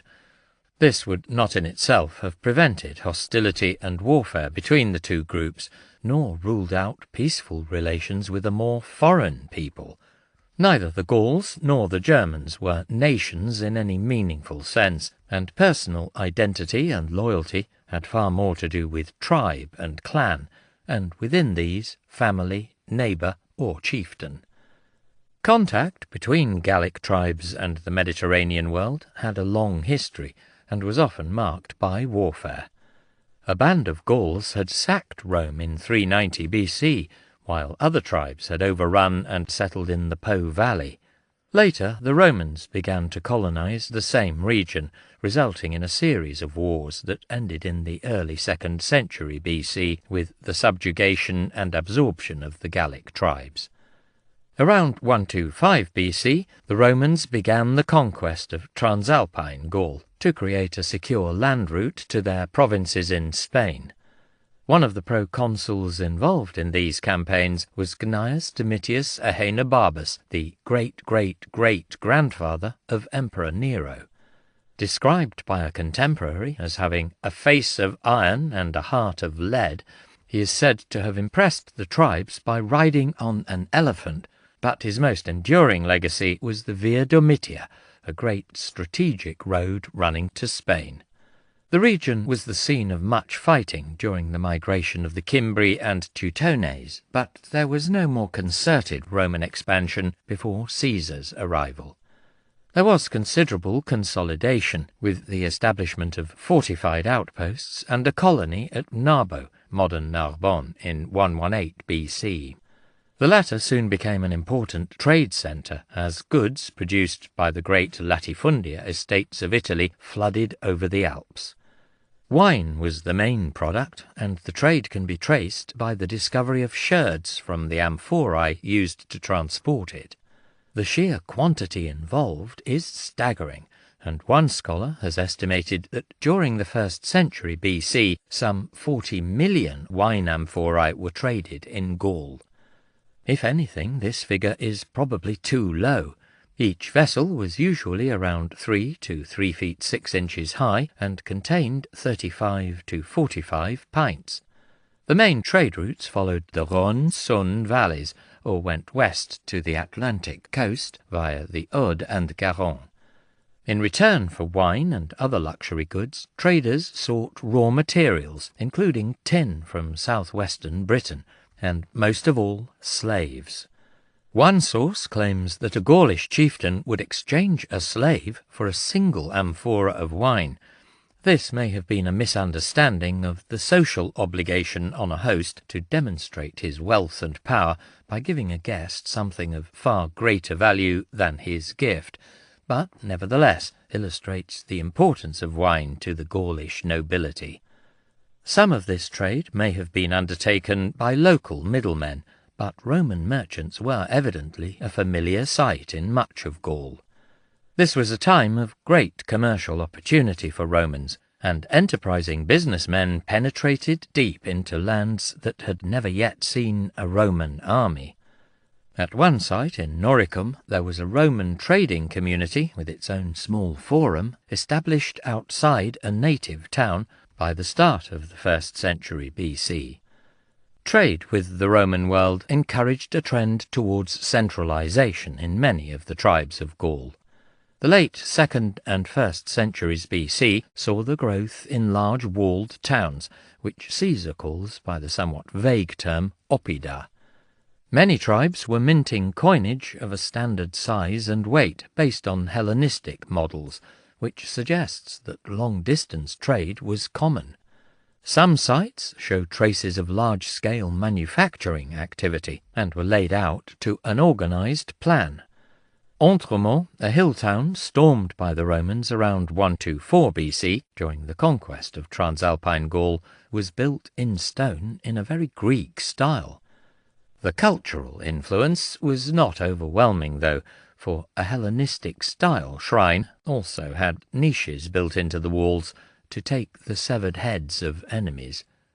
Those communities lying on the main trade routes benefited most from this, and their towns were correspondingly large. The Arverni lay on the western route, while the Rhône-Saône valleys were contested between the Aedui and Sequani. The principal town of the Aedui at Bibracte, modern Montbeuvre, enclosed an area of 135 hectares within its walls, and excavations there have revealed vast quantities of wine amphorae. Towns like this tended to be the focus of tribal government, but never quite acquired the central role of Greek and Roman cities. Leaders whose power was based on rural areas were still able to dominate their tribe. In the end, it was the aristocracy which dominated all the tribes of Gaul to a greater or lesser extent. Caesar dismissed the ordinary people as little more than slaves, so closely were they tied to powerful chieftains. The nobility he divided into the knights, equites, and the priests, known as druids. Neither group was drawn from a set caste, and families could contain both druids and knights. The druids did not fight, and their power rested on their long years of training, which made them experts in matters of religion, law, and tribal custom. Caesar says that they deliberately wrote none of their beliefs down, since they felt that reliance on the written word weakened the power of memory, and also might diminish their own authority. As a result, very little is known with certainty of Druidic beliefs, something that has given plenty of scope over the centuries for the vacuum to be filled with romantic invention. At the time, Greek philosophers liked to see the Druids as primitive Stoics, and Caesar does say that they believed in the immortality of the soul, something that he claimed encouraged warriors to disdain death in battle.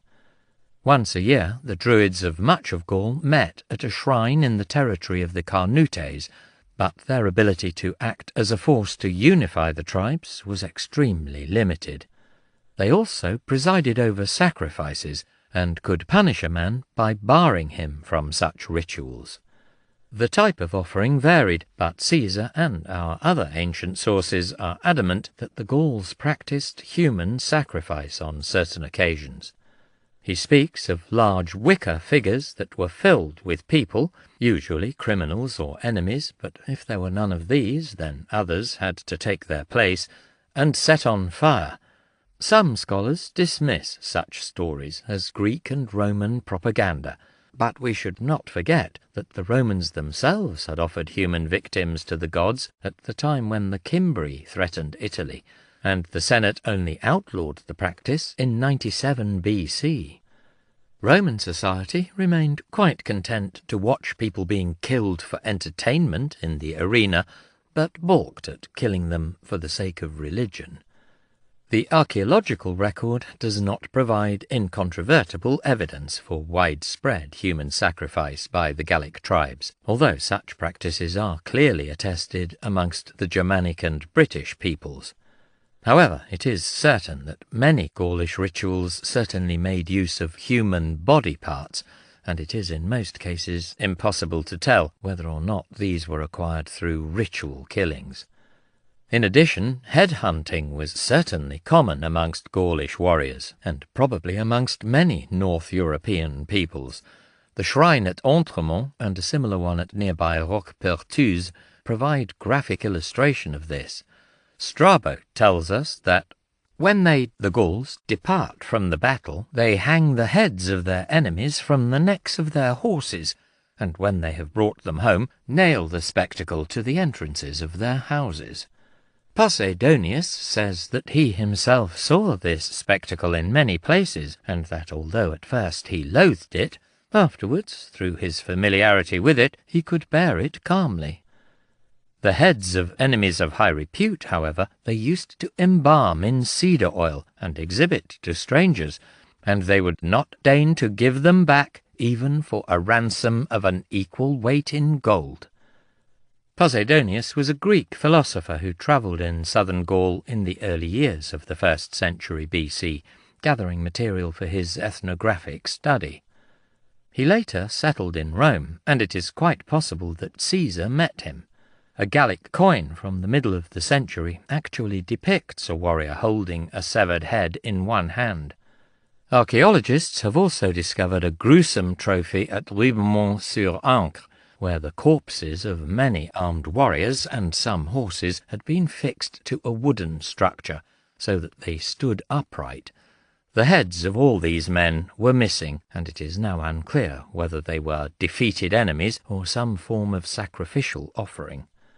Caesar mentions that mounds of spoils taken from an enemy were often dedicated to the gods, and could be seen in many places, for the Gauls respected the rituals, and would not dare to steal anything from them.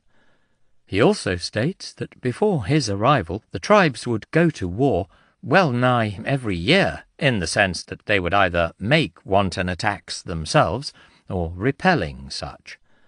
Strabo described the whole Gallic race as war-mad, and it is clear that the knights were a warrior aristocracy. A man's status was judged by the number of warriors he maintained at his own expense, and who were personally bound to him by solemn oaths.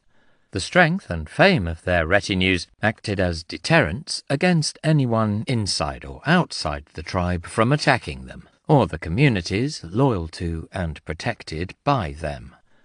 Much of the military activity in Gaul seems to have taken the form of raiding, but at times warfare between the tribes could be on a very large scale, as in the struggle between the Aedui and Sequani for control of the trade route along the Rhône-Saône valleys. It is very unlikely that the growth in trade with the Mediterranean world caused the tribes of Gaul to become warlike, but it certainly acted as a spur to war-making. The goods that flooded into Gaul were primarily aimed at the aristocratic market. Wine played an important role in the feasting that bonded chieftain and warrior together, and luxury goods helped to increase a man's status, or could provide spectacular gifts for loyal followers. The tribes along the trade routes had best access to such goods, and could also levy tolls on trade, and the bulk of the profits went to the aristocracy, giving them the wealth to support bigger and bigger bands of warriors. Leaders needed not just riches, but a high martial reputation if they were to encourage to join and then retain famous warriors in their train. Successful raiding was one of the best ways to achieve this, and also win plunder, some of which could be given to followers to confirm their loyalty. Individual leaders and whole tribes were willing to use force to control the trade routes. In addition, the slaves, which seem to have been traded so freely for wine, had to come from somewhere, encouraging raiding to take captives. An aristocrat with a strong following of warriors might often turn this against enemies of his tribe, but there was also the temptation to use force in a bid for power inside the tribe. Kings had largely disappeared amongst the tribes of central Gaul, and even elsewhere their powers were limited, but the dream of monarchic or tyrannical power still fired the imagination of many powerful leaders. The institutions of the tribe, the magistrates and senatorial council, were not always strong enough to control such men. In contrast to the Roman legions, Gallic armies were clumsy forces, which rarely had the logistical ability to remain in the field for a long campaign, and were difficult for their commanders to maneuver. Warriors were individually brave, but apart from the retinues of great men, rarely drilled or trained collectively, and the emphasis was generally on individual prowess. The semi-professional warriors who followed powerful chieftains were comparatively few in numbers, sufficient for a raiding expedition, but never more than a small inner corps in a tribal army, which consisted mainly of all those men able to provide themselves with weapons. The Romans may well have copied mail armour, as well as their commonest helmet designs, from Gallic originals, but they were able to manufacture them in far greater quantities. Every legionary had a sword, shield, cuirass, and helmet, but only the wealthy and some of the semi-professional warriors were likely to have had all of these things. The vast majority of warriors fought without any protection, apart from a shield. Swords do seem to have been fairly common, but tended to be longer than the Roman style, itself a copy of a Spanish design, and used more for slashing than thrusting. Most of the tribes raised horses for riding, which were of a smaller size than most modern mounts, but of good quality. Gallic cavalry were famous, and the mounted arm of the professional Roman army would subsequently copy many aspects of equipment, training, and terminology from them. However, while very effective in a charge, the cavalry of the tribes, which inevitably consisted of the wealthier warriors, often showed little enthusiasm or aptitude for such important roles as patrolling. Gaul was not in the most stable of conditions when Caesar arrived. The Roman province of Transalpine Gaul was still recovering from the rebellion of the Allobroges, who had received no reward for aiding Cicero in 63 BC and had felt no alternative but to revolt. This had been suppressed by 60 BC, but the ongoing struggle between the Aedui and the Sequani was a serious matter, since it affected the security of the province and the continuance of profitable trade. Both tribes were allied to Rome, but also displayed a willingness to seek outside help in winning the conflict. Around 71 BC, the Sequani had summoned the Germanic king Ariovistus to bring his warriors to their aid. About 10 years later he inflicted a serious defeat on the Aedui, many of whose principal noblemen were killed in the fighting. In return he was granted land on which his followers could settle. Soon afterwards the Aedui were also raided by the Helvetii from what is now Switzerland. Around the same time Diviciacus, a druid who had held the office of Vergobret, came to Rome seeking assistance. The Senate sent a delegation of envoys to the region, but took no direct action. In 59 BC, during Caesar's own consulship, Ariovistus was recognized as both king and a friend of the Roman people. For the moment, this diplomatic activity had brought a measure of stability to the frontiers around Transalpine Gaul, but it is worth emphasizing that Caesar was entering a dynamic situation. The balance of power between, and often within, the tribes was frequently changing.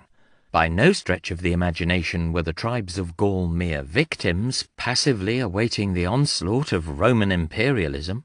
Yet they were certainly disunited and divided, and these weaknesses would be ruthlessly exploited by Caesar. Chapter 10. Migrants and Mercenaries, the First Campaigns, 58 BC.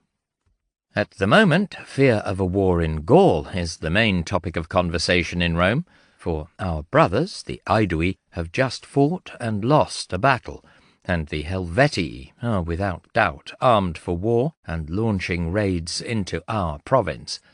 Cicero, the 15th of March, 60 BC.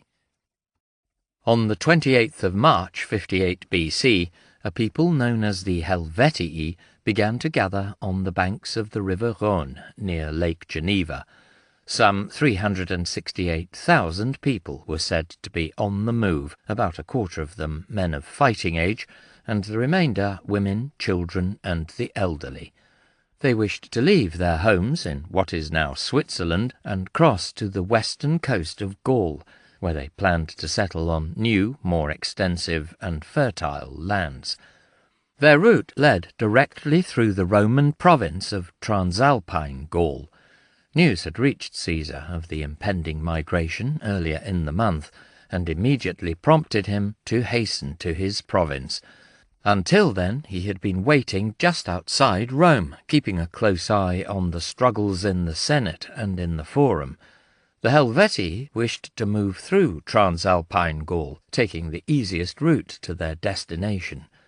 The northernmost frontier of Caesar's great province was under threat, and public opinion would not be kind to a proconsul who dallied outside Rome, while there was a crisis in the region placed under his command.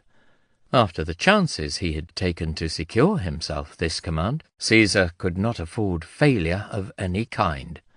He hurried north, travelling with that phenomenal speed that so often amazed contemporaries. Covering, on average, 90 miles a day, he was on the Rhône 8 days later.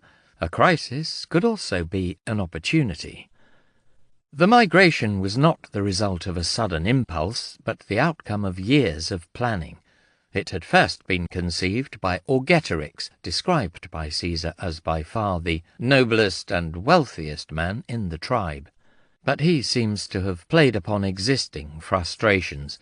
The Helvetii were a numerous and martial people who found their homeland increasingly restrictive, hemmed in by mountains, the Roman province beyond the Rhône, and the Rhine to the east. With things as they were, their freedom to range was restricted, and there were few opportunities of waging war on their neighbours. Since they were men who craved war, they were greatly frustrated. Raiding was endemic in Gaul, and it was the capacity to launch plundering forays with greater ease that the Helvetii desired. However, Caesar claims that Augeterix had an ulterior motive, believing that uniting the tribe to this purpose would help him to make himself king. The Helvetii, like many of the other tribes, had ceased to be a monarchy and appear to have been ruled by a council of chieftains and by elected leaders or magistrates. Augeterix had won over many other nobles and evidently possessed considerable power and support, for coins were minted at this time which carried his name in the form Orkitirix. With the approval of the tribal leaders, he was sent on a diplomatic mission to visit other tribes and prepare the way for the migration. Finding it easier to deal with individual chieftains rather than magistrates or tribal councils, he won over Casticus of the Sequani and Dumnorix of the Aedui. These two tribes dominated central Gaul, and the Helvetii would pass through or near their territory on the journey to the west. Their support, or even their non-intervention, would make the migration easier and help the Helvetii to establish themselves once they had arrived. Augeterix encouraged both Casticus and Dumnorix to hope for supreme kingship in their own tribes, most likely promising them support from Helvetian warriors in the aftermath of the migration. Casticus's father had in fact been sole ruler of the Sequani, and been formally acknowledged as a friend of the Roman people by the Senate. Dumnorix was the younger brother of the Druid Diviciacus, and had built up a considerable following in the tribe. The three leaders secretly took a solemn oath, always a sinister thing in Roman eyes, binding themselves to aid the others in their enterprises. Dumnorix also married the daughter of Augeterix, continuing his fondness for marriage alliances. His mother had already been married off to the leading man amongst the Bituriges, his half-sister and other female relatives, to various chieftains in the neighbouring tribes. Allied together, the three leaders of what would be the strongest tribes in central Gaul felt that no one would be able to oppose them. The preparations of the Helvetii were thorough. Their leaders judged that at least 2 years, 60 and 59 BC, were needed to make themselves ready to move.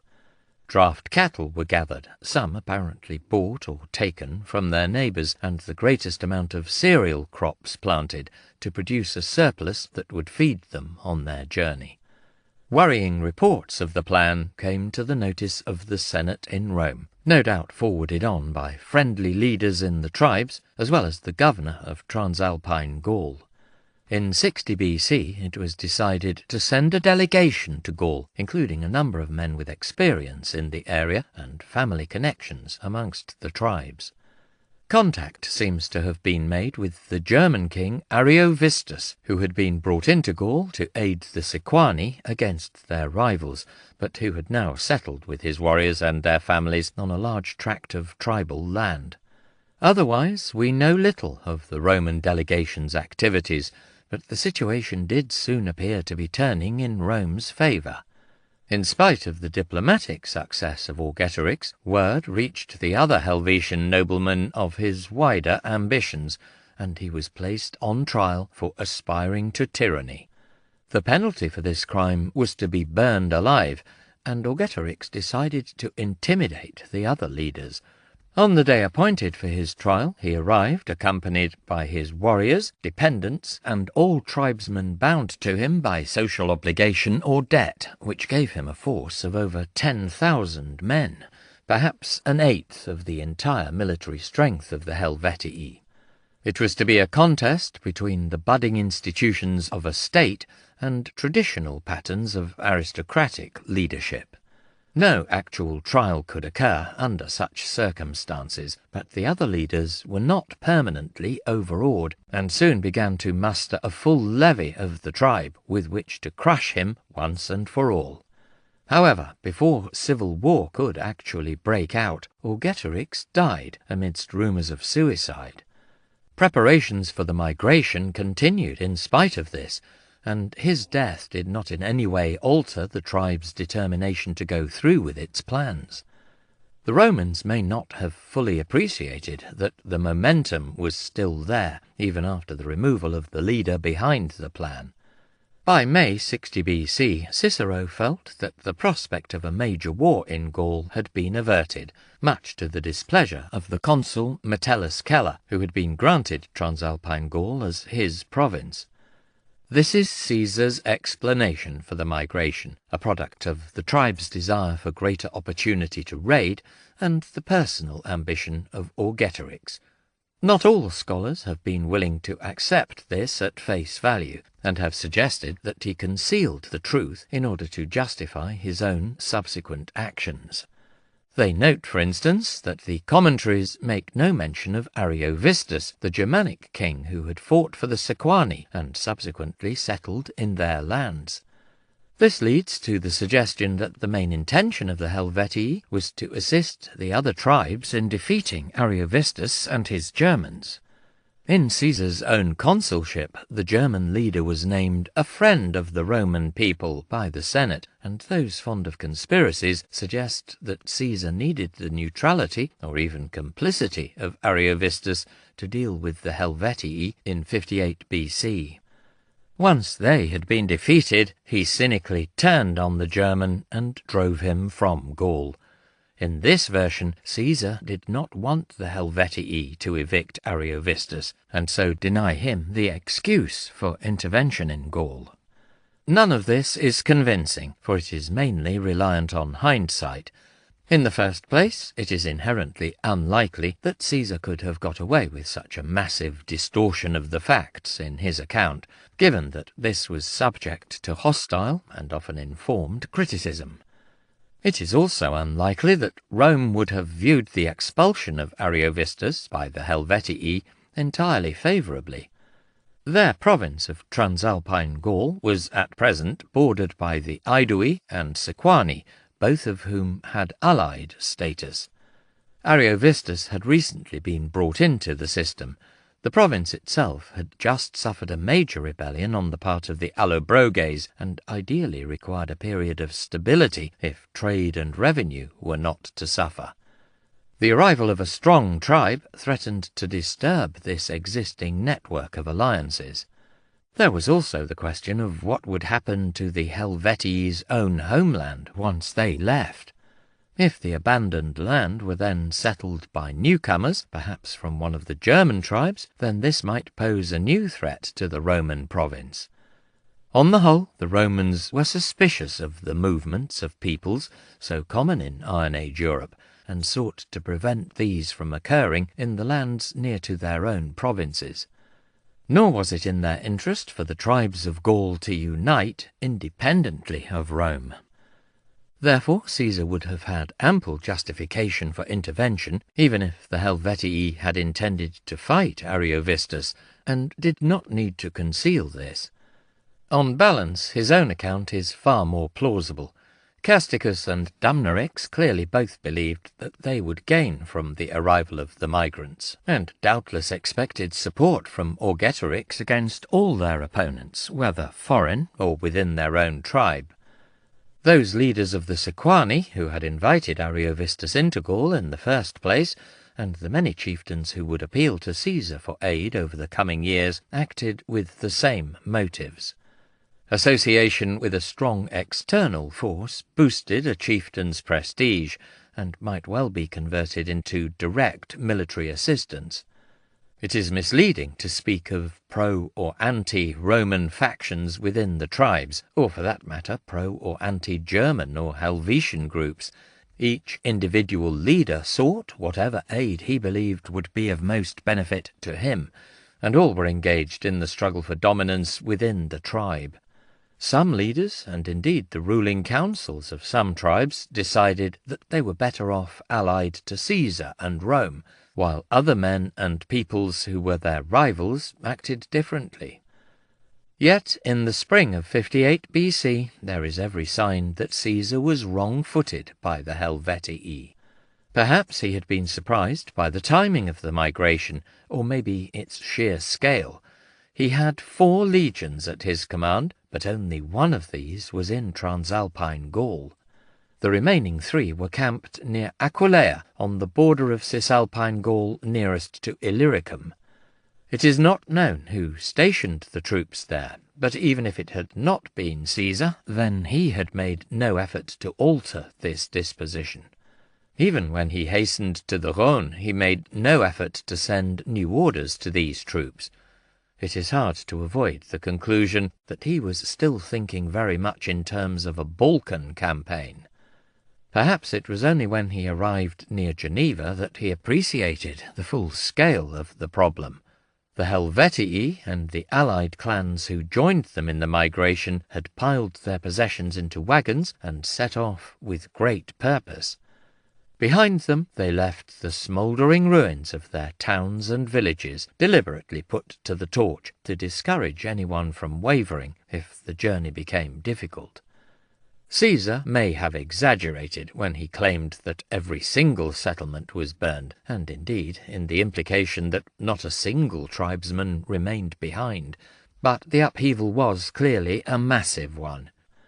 The figure of 368,000 migrants was said by Caesar to have been taken from captured records that the Helvetii themselves had made using Greek characters, Gallo-Greek inscriptions using the Celtic language but Greek alphabet are fairly common finds from southern Gaul, and attest to the long presence and influence of Massilia. Any numbers found in an ancient text must always be treated with a degree of caution, since it is so easy for them to become distorted over the centuries as manuscripts were copied and recopied. In cases of this sort, the Roman desire to quantify military victory in the numbers of enemies killed and cities captured encouraged deliberate exaggeration. It is certainly a very high figure, suggesting a density of population considerably higher than would be expected, even in a region so overcrowded as to produce a migration. Yet, in the end, we know so little about ancient levels of population that it is unwise to be too dogmatic, and if we reject Caesar's figure, then we have nothing with which to replace it.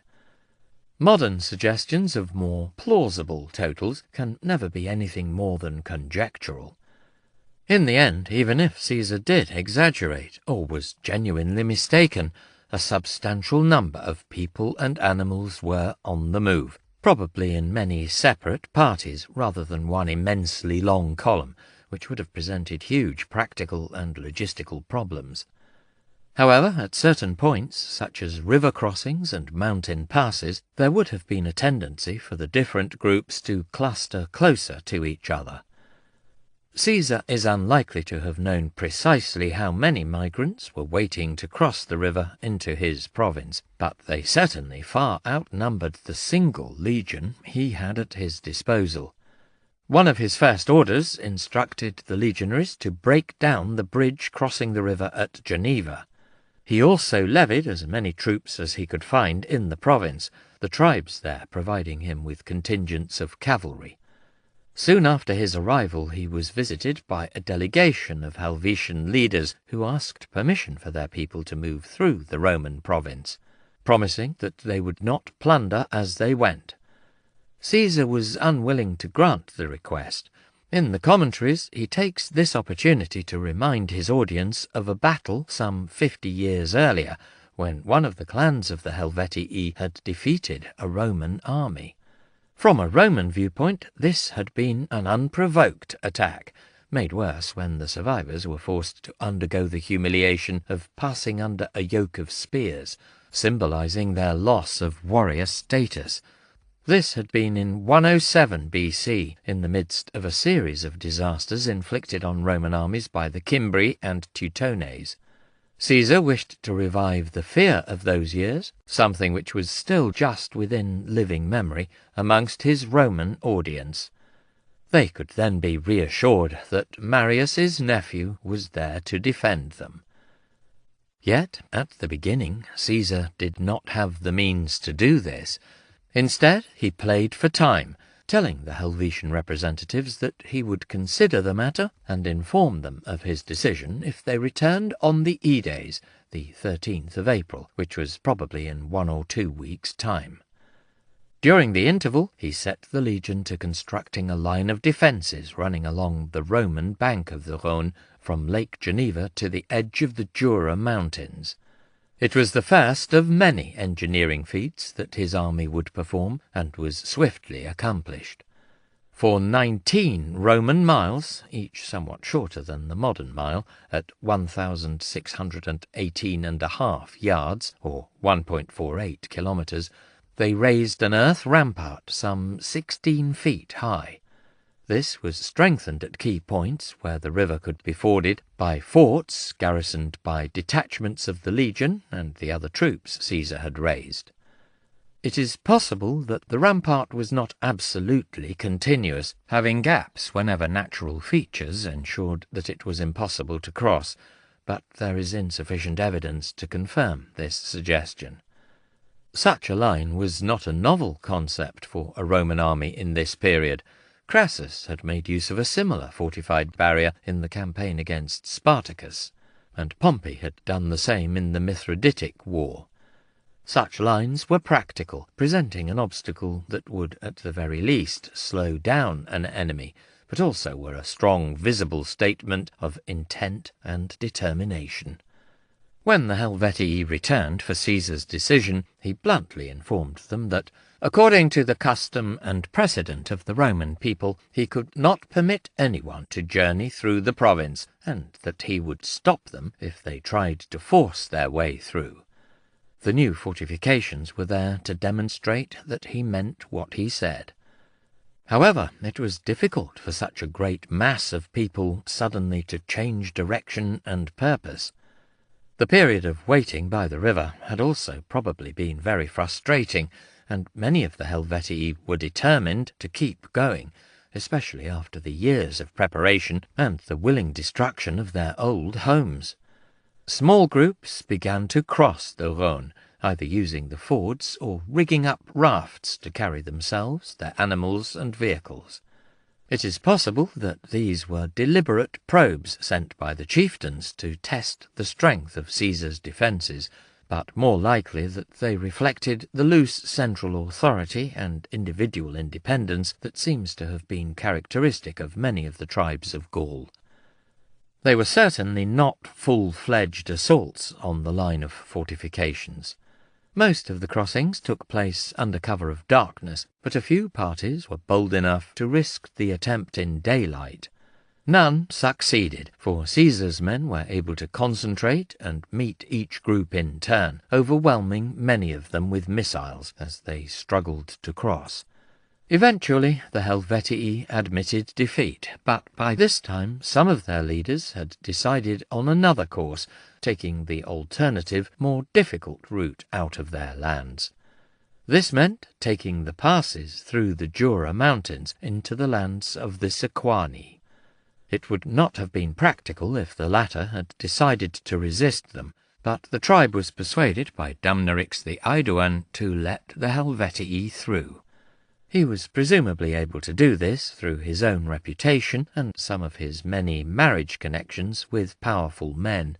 Augetorix was dead, but it would still be useful for Dumnorix to be able to call on the support of the powerful Helvetii once they were established in their own lands. Even before they began to lumber off in this new direction, Caesar received reports of their plans. A new war. It was probably at this point that Caesar finally resolved on a full campaign in Gaul against the Helvetii. The reason he gave in the commentaries was that the Helvetii planned to settle on the borders of the Santones, who lived not far away from the borders of the Tolosates, a tribe within the province. He understood that if this occurred it would put the province in great danger, with many warriors, hostile to the Roman people, living close by a region which produced a rich harvest of grain, but was undefended. His own recent actions had ensured the hostility of the Helvetii, but from a Roman standpoint his reasoning was sound. As we have heard, at the very least, the incursion of the new settlers would have upset the existing balance system, where a combination of Roman diplomacy and military strength had ensured the security of the province. Leaving his senior legate Labienus in charge of the defences on the Rhone, probably another indication that the Helvetii were travelling in lots of separate groups, and that it took time for such a sprawling mass of people, animals, and vehicles to move off in a new direction, Caesar hastened to Aquileia and his main army. 2 new legions, the 11th and 12th, were enrolled to add to the 3 already stationed there, and the one left behind on the Rhone. The commentaries give the impression that this was only done on Caesar's arrival, but the practicalities of recruitment and organisation make it more likely that he had already given the order for this some time before. The troops may originally have been intended to strengthen the army for operations in the Balkans, but the immediate threat of the Helvetii provided a better pretext for his audience. He had no authority to raise new legions, for only the Senate was supposed to instruct a governor to do this, but lack of specific power had never stopped Caesar in the past. As a youth and a private citizen, he had raised allied troops to combat the pirates and oppose the Pontic invasion of Asia, while he had also raised 10 cohorts, equivalent in numbers to a legion, during his term as propraetor in Spain. Never doubting that he knew what was in the interest of Rome and the provinces, Caesar simply acted and then trusted in his own ability to make things work. Since it had not authorized their existence, the Senate would not provide money from the treasury to pay and supply the new legions, which meant that the proconsul would have to find the funds to do this from the revenue he raised in his province and any profits to come from victories. The bulk of the soldiers in the new formations were almost certainly from Cisalpine Gaul, and so not actually Roman citizens, and therefore legally ineligible for service in a legion. In the past, Caesar had championed the desire of the population of the region for enfranchisement, and as governor he consistently treated them as if they were in fact citizens. This was the first major example of this deliberate policy. Soon Caesar was ready to lead all 5 legions back to Transalpine Gaul. The quickest route was through the Alps, which, although largely surrounded by Roman provinces, was still unconquered. In a week the Roman columns crossed the mountains, beating off successive ambushes from the fiercely independent tribes who resented this incursion, and doubtless also saw the welcome opportunity for gaining some plunder. It was a harsh introduction to campaigning for the raw recruits, but the march seems to have been made without serious loss. Once over the mountains, Caesar moved into the territory of the Allobroges, joining up with the troops he had left in the province. He now had 6 legions at his disposal, with a total of something like 25,000 to 30,000 men, and a force of allied cavalry that would soon muster about 4,000 men, along with some light infantry. Added to this were the slaves who accompanied each legion to care for the baggage train, doubtless some also owned by the officers, and quite possibly also some camp followers. All of these needed to be fed, as did the thousands of cavalry mounts and draft and pack animals. Keeping his army supplied has always been one of the first concerns of any army commander. The operations against the Helvetii had developed so unexpectedly that Caesar had had little opportunity to prepare for this task by massing all that he needed in conveniently placed supply dumps in Transalpine Gaul. The main force is unlikely to have brought substantial supplies of food with it in its rapid march from Aquileia. It was still only spring, and the harvest would not become available for some months.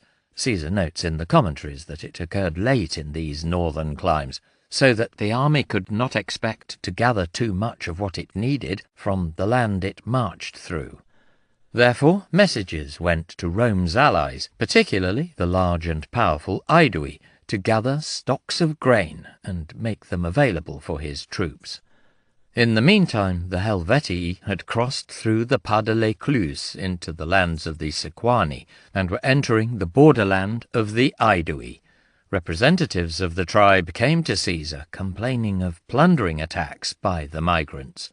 The Aedui had always deserved well, and that it is not right for our lands to be devastated, our children carried off into bondage, and our towns to be sacked almost under the eyes of a Roman army. Similar complaints also came in from the Ambari, a tribe allied to the Aedui, and the Allobroges, who had not that long before rebelled and been defeated. It is unknown whether or not the leaders of the Helvetii had consciously decided to launch these plundering attacks. Even if they had not, it would have been extremely difficult to control such a large and disparate group broken up into many individual parties. Given the delays imposed on their journey, some of the migrants may have been running short of supplies. Equally, the hostility could have begun with the local peoples, nervous of the incursion of so many strangers.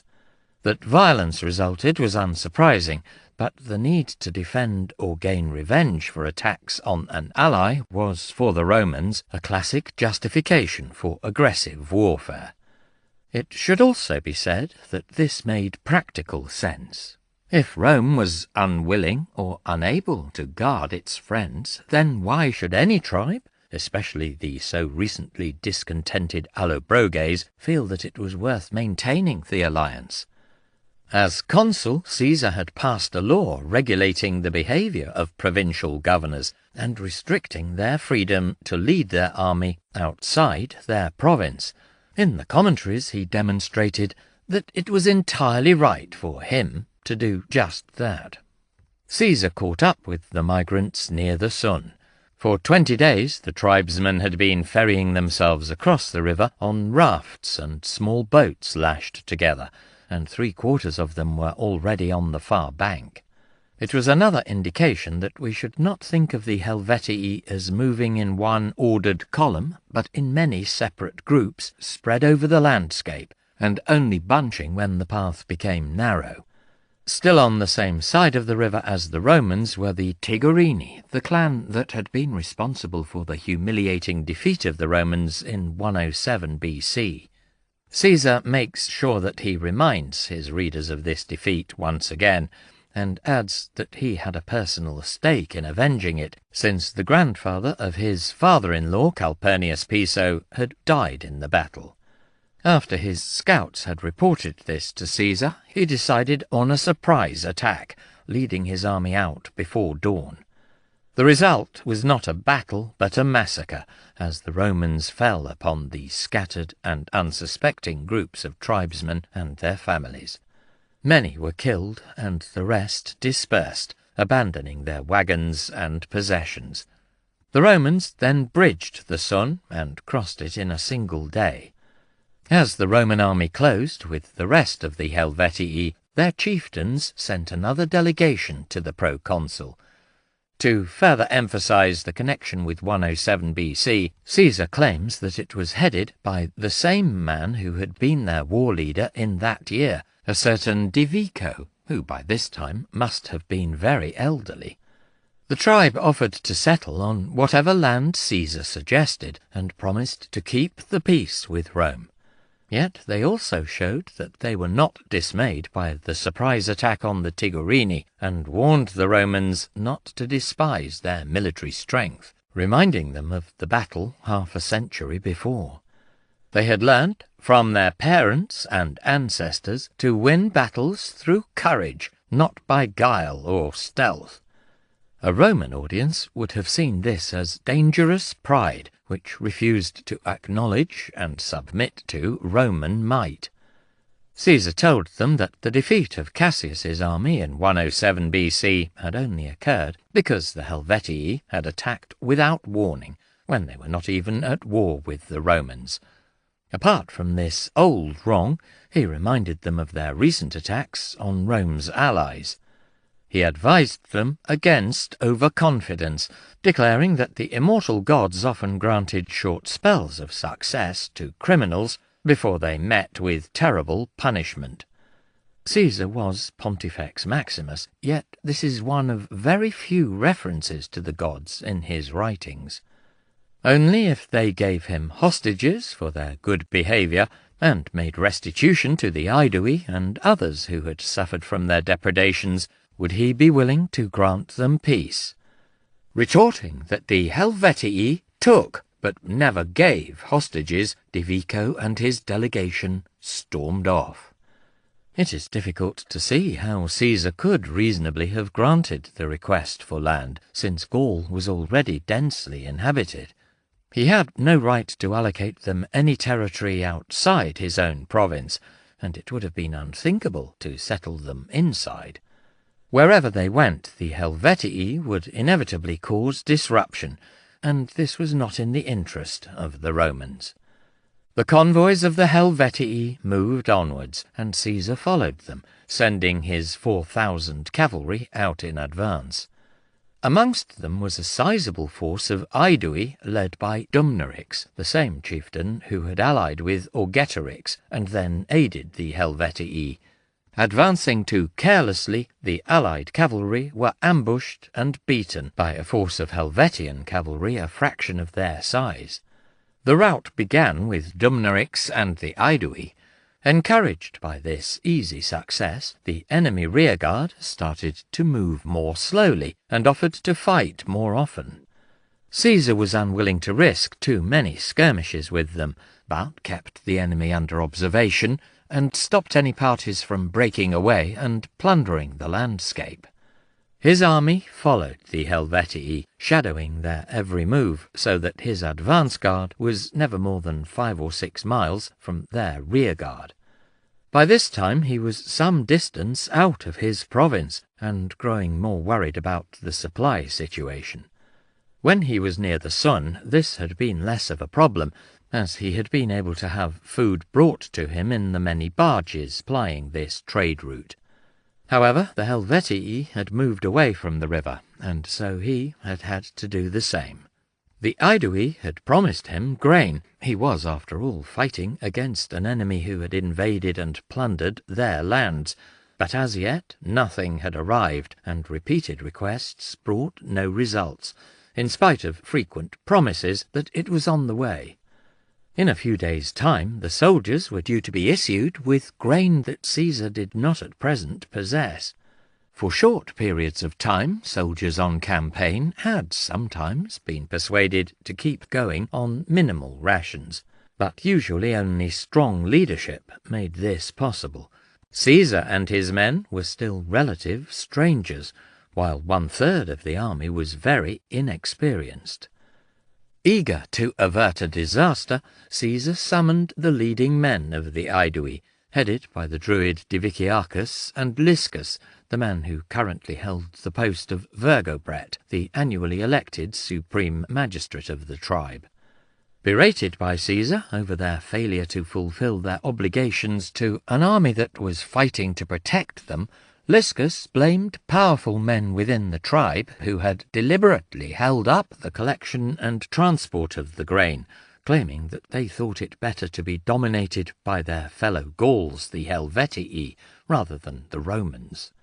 These chieftains were passing information to the enemy and intimidating anyone who dared to oppose them.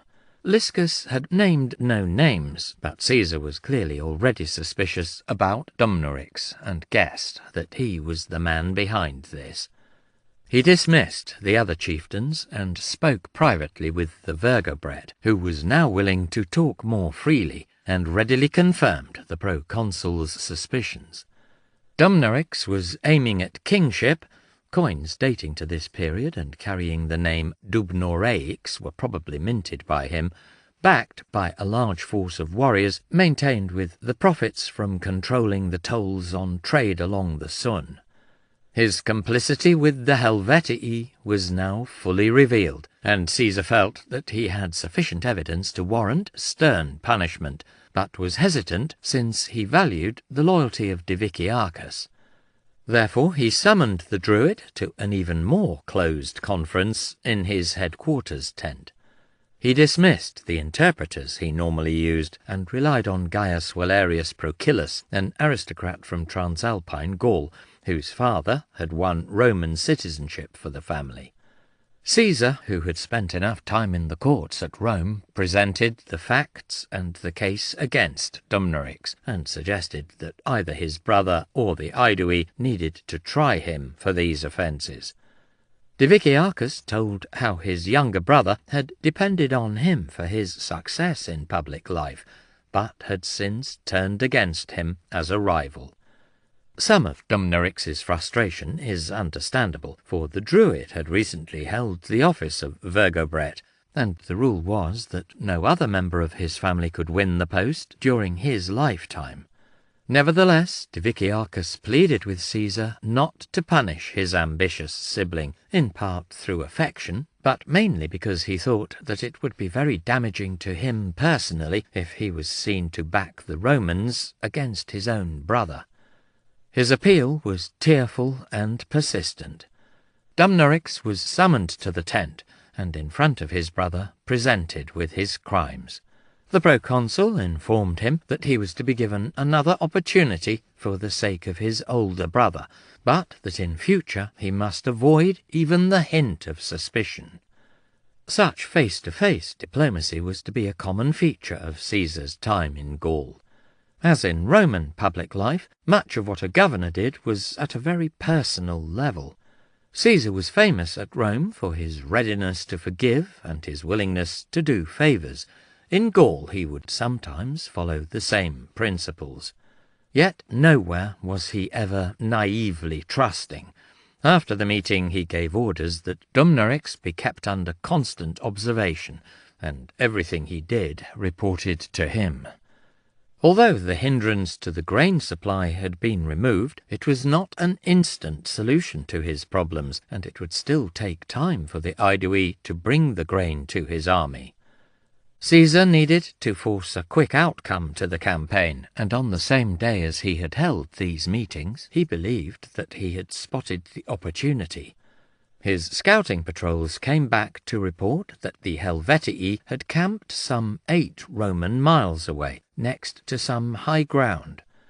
Caesar sent out another patrol to carry out a detailed reconnaissance of the position, looking in particular at how readily the slopes of the hill might be climbed from each side, especially that furthest from the enemy. This party returned to report that the ascent was straightforward. Caesar decided to launch a full-scale attack on the enemy camp, hoping to achieve the same sort of surprise he had gained against the Tigurini. Labienus was given command of 2 legions, presumably 2 of the experienced ones, and would march out in the small hours of the morning to seize the hill. 2 hours later, Caesar would lead out the rest of the army and march the 8 miles to the enemy camp. When Labienus saw him beginning his assault, he was to attack with his legion from the high ground. Both forces were to follow the same route for most of the way, being guided by men who had taken part in the previous day's patrol and seen the ground in daylight. It was a bold plan, but a perfectly feasible one, using a method of preparation that, in its essence, would not be unfamiliar to a modern army. Caesar had plenty of experience of raids and surprise attacks, rather more than he had of pitched battles, for warfare in the Spanish peninsula tended to be of this type. Marius had similarly managed to secrete a strong detachment of men in dead ground behind the Teutones at Aquae Sextiae in 102 BC.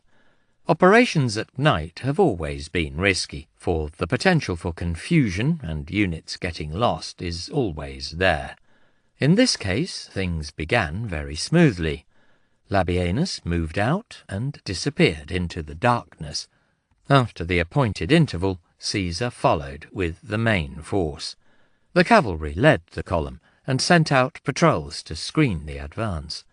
These scouts were placed under the command of one Publius Considius, an experienced officer with a fine military reputation. He had served under Sulla and Crassus, and was therefore probably at least in his 40s. Caesar does not give his rank, but he was probably a tribune or prefect, although it has sometimes been suggested that he was a centurion. It is possible that he was a relation of the senator Considius, who the year before had declared that, unlike many others, he was too old to worry about danger. By dawn, the main force was only 1.5 miles from the enemy camp, and Labienus was waiting in position, but was out of contact with Caesar. The Helvetii, like many tribal armies somewhat careless in scouting, were completely oblivious to the presence of either force. At this point, Considius galloped in to report that the hill was not in fact held by the Romans, but by the Gauls. He was absolutely positive about this, saying that he had clearly seen their weaponry, crests, and insignia. The news meant that Labienus had either got lost and never reached his destination, or that he had been defeated. In either case, the Helvetii were obviously well prepared and waiting for them. Caesar immediately halted the column. He had 4 legions, 2 of which were most likely the raw 11th and 12th. His men were also tired after the night march, still doubtless fresh enough to attack surprised and scattered opponents encumbered by baggage and families, but not necessarily up to a long drawn-out pitched battle. To attack under these circumstances would have meant fighting at a serious numerical disadvantage on ground chosen by the enemy. He ordered the column to withdraw to a nearby ridge, and there formed them into a battle line to await any attack. Time passed. The Helvetii roused themselves and set off to continue their journey, still completely unaware that the shadowing Roman army had now come so close and had divided. Labienus followed his orders to the letter, not engaging until he saw Caesar's men beginning their attack. In any case, there was little that he could have done with just 2 legions at his disposal. It was only late in the day that scouts from the main force established contact with Labienus's detachment and confirmed that they, and not the enemy, held the key position. In what was left of the day, Caesar took the army after the Helvetii, setting camp that night 3 miles away from them. It had been an embarrassing failure, but could so easily have proved disastrous if the Helvetii had fully appreciated the situation and turned on either section of the Roman army. Labienus's men had been especially vulnerable on the hill. Caesar had learned that he could trust the judgment and sense of his senior legate, but not that of other officers, however great their reputation. It was a lesson in the risks inherent in complex operations and the role in warfare played by chance. Caesar makes no mention of whether or not he punished Considius for losing his head, but the publication of the commentaries ensured that his shame was widely known. In his account, Caesar passed the blame for the failure onto his subordinate. This was not entirely unreasonable, but his soldiers may not have seen it that way at the time. Caesar had given the orders, and it was he who had halted the main force on a false report and taken a very long time before checking its accuracy. During this period, their comrades in the 2 legions with Labienus had been left very much out on a limb. The pursuit of the Helvetii continued, but the situation was not good. The wheat ration was due for issue in 2 days, but there were no supplies for this. On the following morning, Caesar decided that things could not continue as they were, and gave orders to abandon their cautious chase of the Helvetii for the moment. The army turned away and marched to Bibracte, some 18 miles away. He planned to replenish his supplies there, and then move against the Helvetii once more. Given the latter's plodding progress, it should not prove too difficult to catch up with them again. With hindsight, this proved the turning point in the campaign. Some warriors, serving amongst Caesar's Gaulish allies, quickly deserted and rode over to the enemy, reporting the Roman withdrawal. The Helvetii decided to pursue, presumably interpreting the move as a sign of weakness. Caesar also wondered if they hoped to cut him off from Bibracte and his supplies. The Roman rearguard was soon under attack. Caesar reinforced it with all of his cavalry and used them to cover the deployment of his army. Occupying a nearby hill, he placed the experienced 7th, 8th, 9th, and 10th legions in the main line. If he followed his later practice, then the 10th was probably in the place of honour on the right of the line. Each legion was deployed in the normal formation, the triple line, triplex acies, with 4 cohorts in the front line and 3 each in the second and third. The legionaries laid down their packs, normally carried suspended from a staff that was then rested on the shoulder, so that they could fight unencumbered. Shields were removed from their protective leather covers to expose the insignia of each unit, and crests fixed to helmets. Behind them, further up the slope, he stationed the inexperienced 11th and 12th legions, along with his auxiliary infantry. They were to guard the packs and the baggage train, and began to dig out a small trench and rampart to surround them, but it is very unlikely that there was time to construct a fully fledged marching camp of the type normally built by any Roman army at the end of a day's march. It was important for the soldiers in the battle line to know that their possessions were safe, and clearly Caesar was still reluctant to trust these inexperienced soldiers. Probably the 4 experienced legions formed a line covering most of the slope, but as with most of Caesar's battles, it has proved impossible to locate the site of this encounter, so that we cannot talk about the topography with any certainty. Caesar does tell us that the slope ensured that the 2 legions and the auxiliaries were clearly visible to the enemy, covering the hillside in men and creating a strong impression of the Romans' numerical strength. The deployment of the army took time, probably several hours, and was covered by the cavalry, but the Helvetii also needed a good deal of time to advance and prepare themselves for battle. They had been travelling for some weeks now, and had through necessity developed a degree of coordination, but even so it was a major task, concentrating enough of their warriors in one place to overcome the Romans. With the fighting men came their families and dependents, along with the baggage, and the Helvetii formed the wagons into a rough laager behind their line. Gradually their army began to form up, but the fighting would begin before some contingents had arrived. Caesar does not supply any figure for the number of warriors he faced at the start of the battle, but the willingness of the Helvetii to attack would suggest that the 2 sides had at the very least a rough parity of numbers, that is, unless the tribesmen were utterly disdainful of the Romans' fighting prowess. Long delays before a battle were common in this period, which inevitably must have been a nervous time, as men had little to do save wait. Caesar decided that a grand gesture was called for, and very openly dismounted, and sent his own horse to the rear, along with those of all his senior officers, in order to make the danger equal for all, and remove the temptation of flight. Catiline had done the same thing in 62 BC, before the battle, when his outnumbered followers had been cornered by an army loyal to the Senate. The gladiator Spartacus had gone a step further in his last battle, slitting the throat of the expensive horse he had captured from a Roman general in an earlier encounter. A general on foot was a lot less mobile, and therefore could see less of the battle as it developed. So Caesar had sacrificed a number of practical advantages to encourage the men in this way.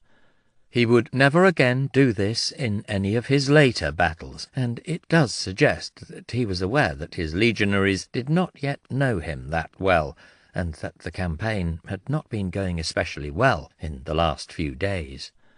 Perhaps it was also an indication that he was not yet entirely sure of himself as a commander, For further encouragement, he addressed the men, probably walking along and talking to each cohort in turn, since it is unlikely that all 4 legions could have heard him at the same time.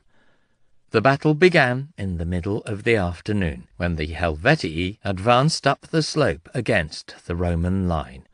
They came on in good order, keeping a close formation. Armies tried to intimidate their opponents before they reached them, frightening them with their battle cries, the noise of their trumpets, and their ferocious appearance. It was not uncommon for one side to be so overawed that they would break and flee before ever a blow had been struck. This was one of the main reasons why it would have been risky to expose the recently raised legions to the pressure of battle. In this case, the experienced legionaries waited. Their normal tactic in this period was to keep silent, intimidating the enemy by their apparent calmness. When the Helvetii came close, probably within 10 to 15 yards, the legions threw their pila, the heavy javelins, punching through shields, and in some cases even pinning 2 overlapping shields together. Some warriors were killed or wounded, others forced to drop their encumbered shields. The momentum had gone from the attack, and the Romans followed up their advantage by cheering, drawing their swords, and then charging into contact. They had the advantage of ground, and the enthusiasm and impetus of the charge, but even so the Helvetii fought on for some time before they began to give way and retreated down into the plain. The Romans followed, but seemed to have done so in an orderly manner, and soon lost contact with the fugitives, who ran back to the high ground on the other side of the valley, about a mile away. However, at this point the Romans faced a new threat, as a fresh contingent of 15,000 warriors arrived on their open right flank. These were the Boii and the Tulingi, 2 allied peoples who had been further back in the Helvetian column. It is unlikely that this was a planned manoeuvre, and that the first attack had been no more than a feint to draw the Romans down onto the level ground. It was probably just a happy coincidence for the Helvetii. A tribal army, even a Hellenistic army, where the doctrine was to mass the infantry in a single dense line without significant reserves, would have been in serious trouble in this situation, in danger of its whole line being rolled up by the fresh enemy.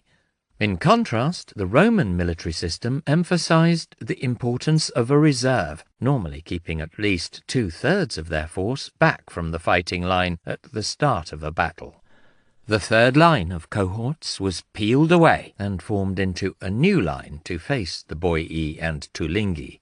The first and second lines dealt with the Helvetii, who had rallied at the appearance of their allies and returned to the fray. The 11th and 12th do not seem to have been brought up from the extra reserve Caesar had in this battle, and appear to have remained mere observers of the action. The battle was hard fought, and continued until well after nightfall, but after the initial shock of the arrival of these new forces, the Romans made steady headway. The struggle for the wagon-laager was especially bitter, as the warriors fought to defend their possessions and families. Caesar makes no mention in his account of what he did during the battle. It is simply the Romans who wheeled and formed fighting lines facing in 2 directions. Presumably he was doing what every Roman commander should do, staying close behind the fighting line, encouraging the men, and committing reserve troops as necessary. In the end, the victory was complete, but the Roman losses were comparatively heavy, and the army was to remain where it was for 3 days to look after the wounded and bury the dead. Numbers of prisoners had been taken, including both a son and daughter of Vercingetorix, but Caesar says that 130,000 people escaped from the battle and fled northeast towards the territory of the Lingones.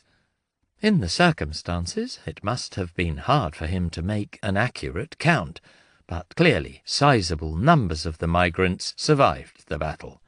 Many may not have reached it at all, but those who had been involved had lost most of the baggage.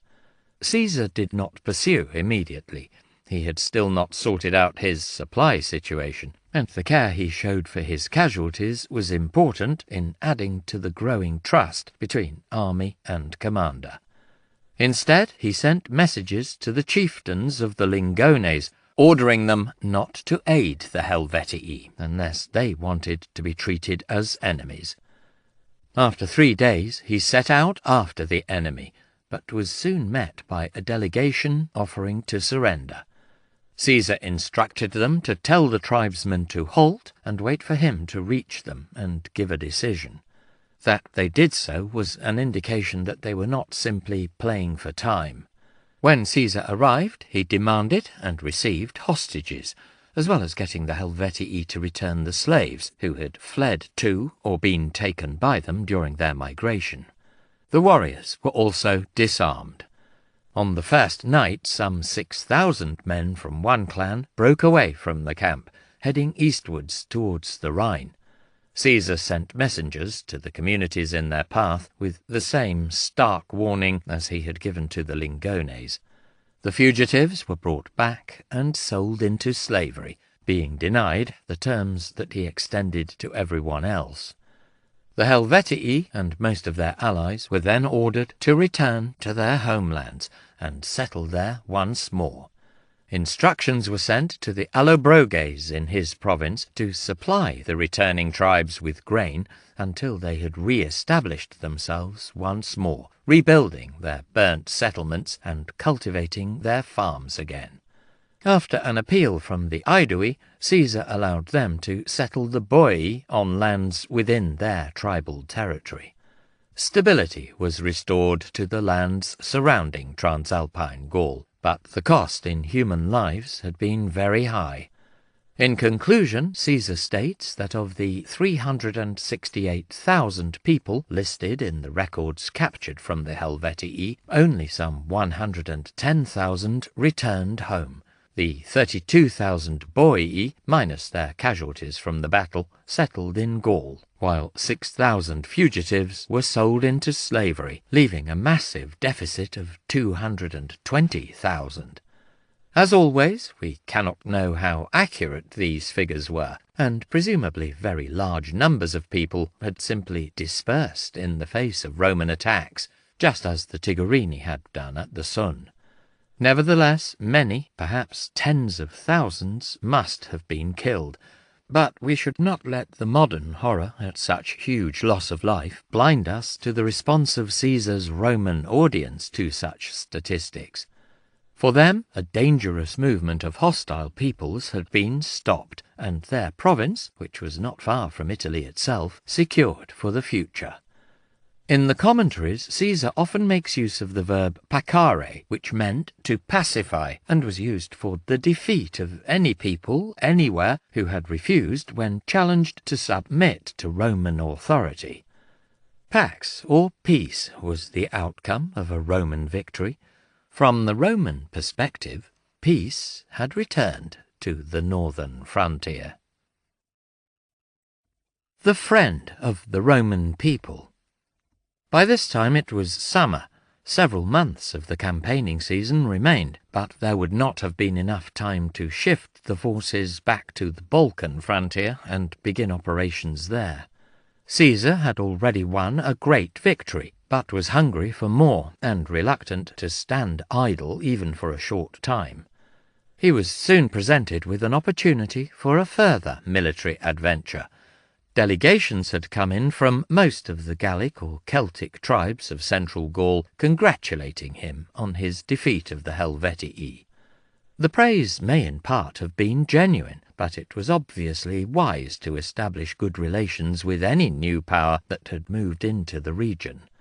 These envoys requested permission to summon a meeting of all the tribes, at which they could meet him and present petitions.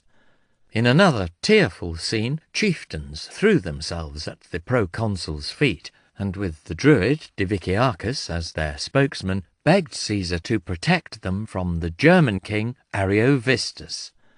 They claimed that the man who had been invited in to aid the Sequani had since then brought in and settled 120,000 of his people on their lands, and taken hostages from all the tribes.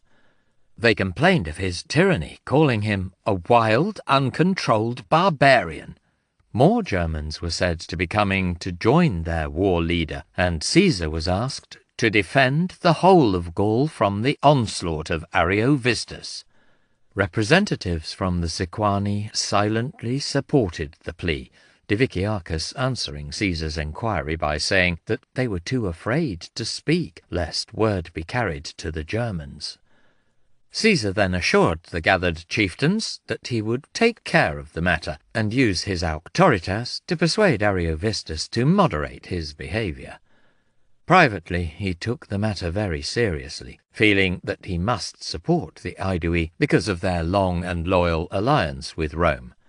Apart from that, he also claims that he was concerned about the Germans getting into the habit of migrating across the Rhine, lest this happen too frequently and cause folk movements on the scale of the migrations of the Cimbri and Teutones.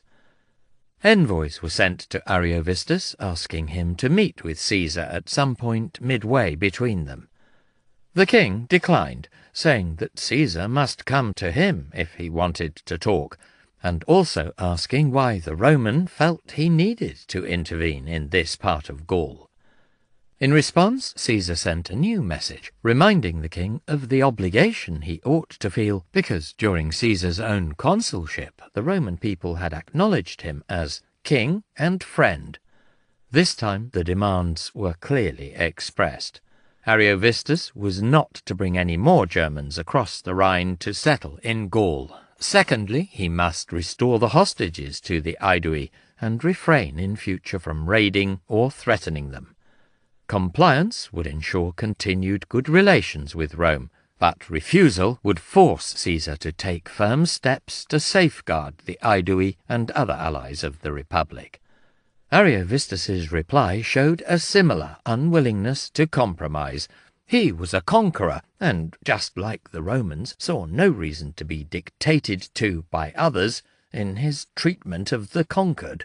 The Romans were free to run their provinces as they wished, and he claimed the same right in the lands he and his warriors had taken.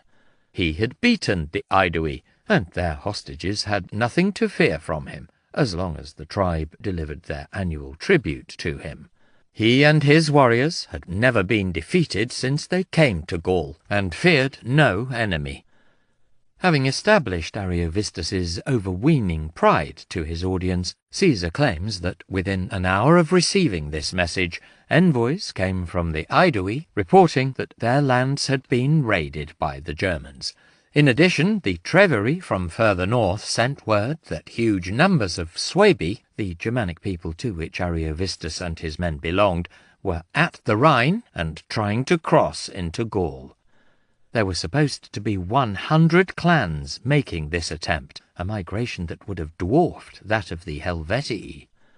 Caesar decided to act, but this time made sure that his grain supply was secure before he began to move. He drove the army on at a quick pace, for they were no longer following the sluggish Helvetii, and after 3 days received a message informing him that Ariovistus and the German army were advancing on Vesontio, modern Besançon, the main town of the Sequani. Clearly, by this time, the tribe had broken with its former ally. As the tribal centre, it was an important place, sited in a naturally strong position, and with large food stores that would be very useful for any army.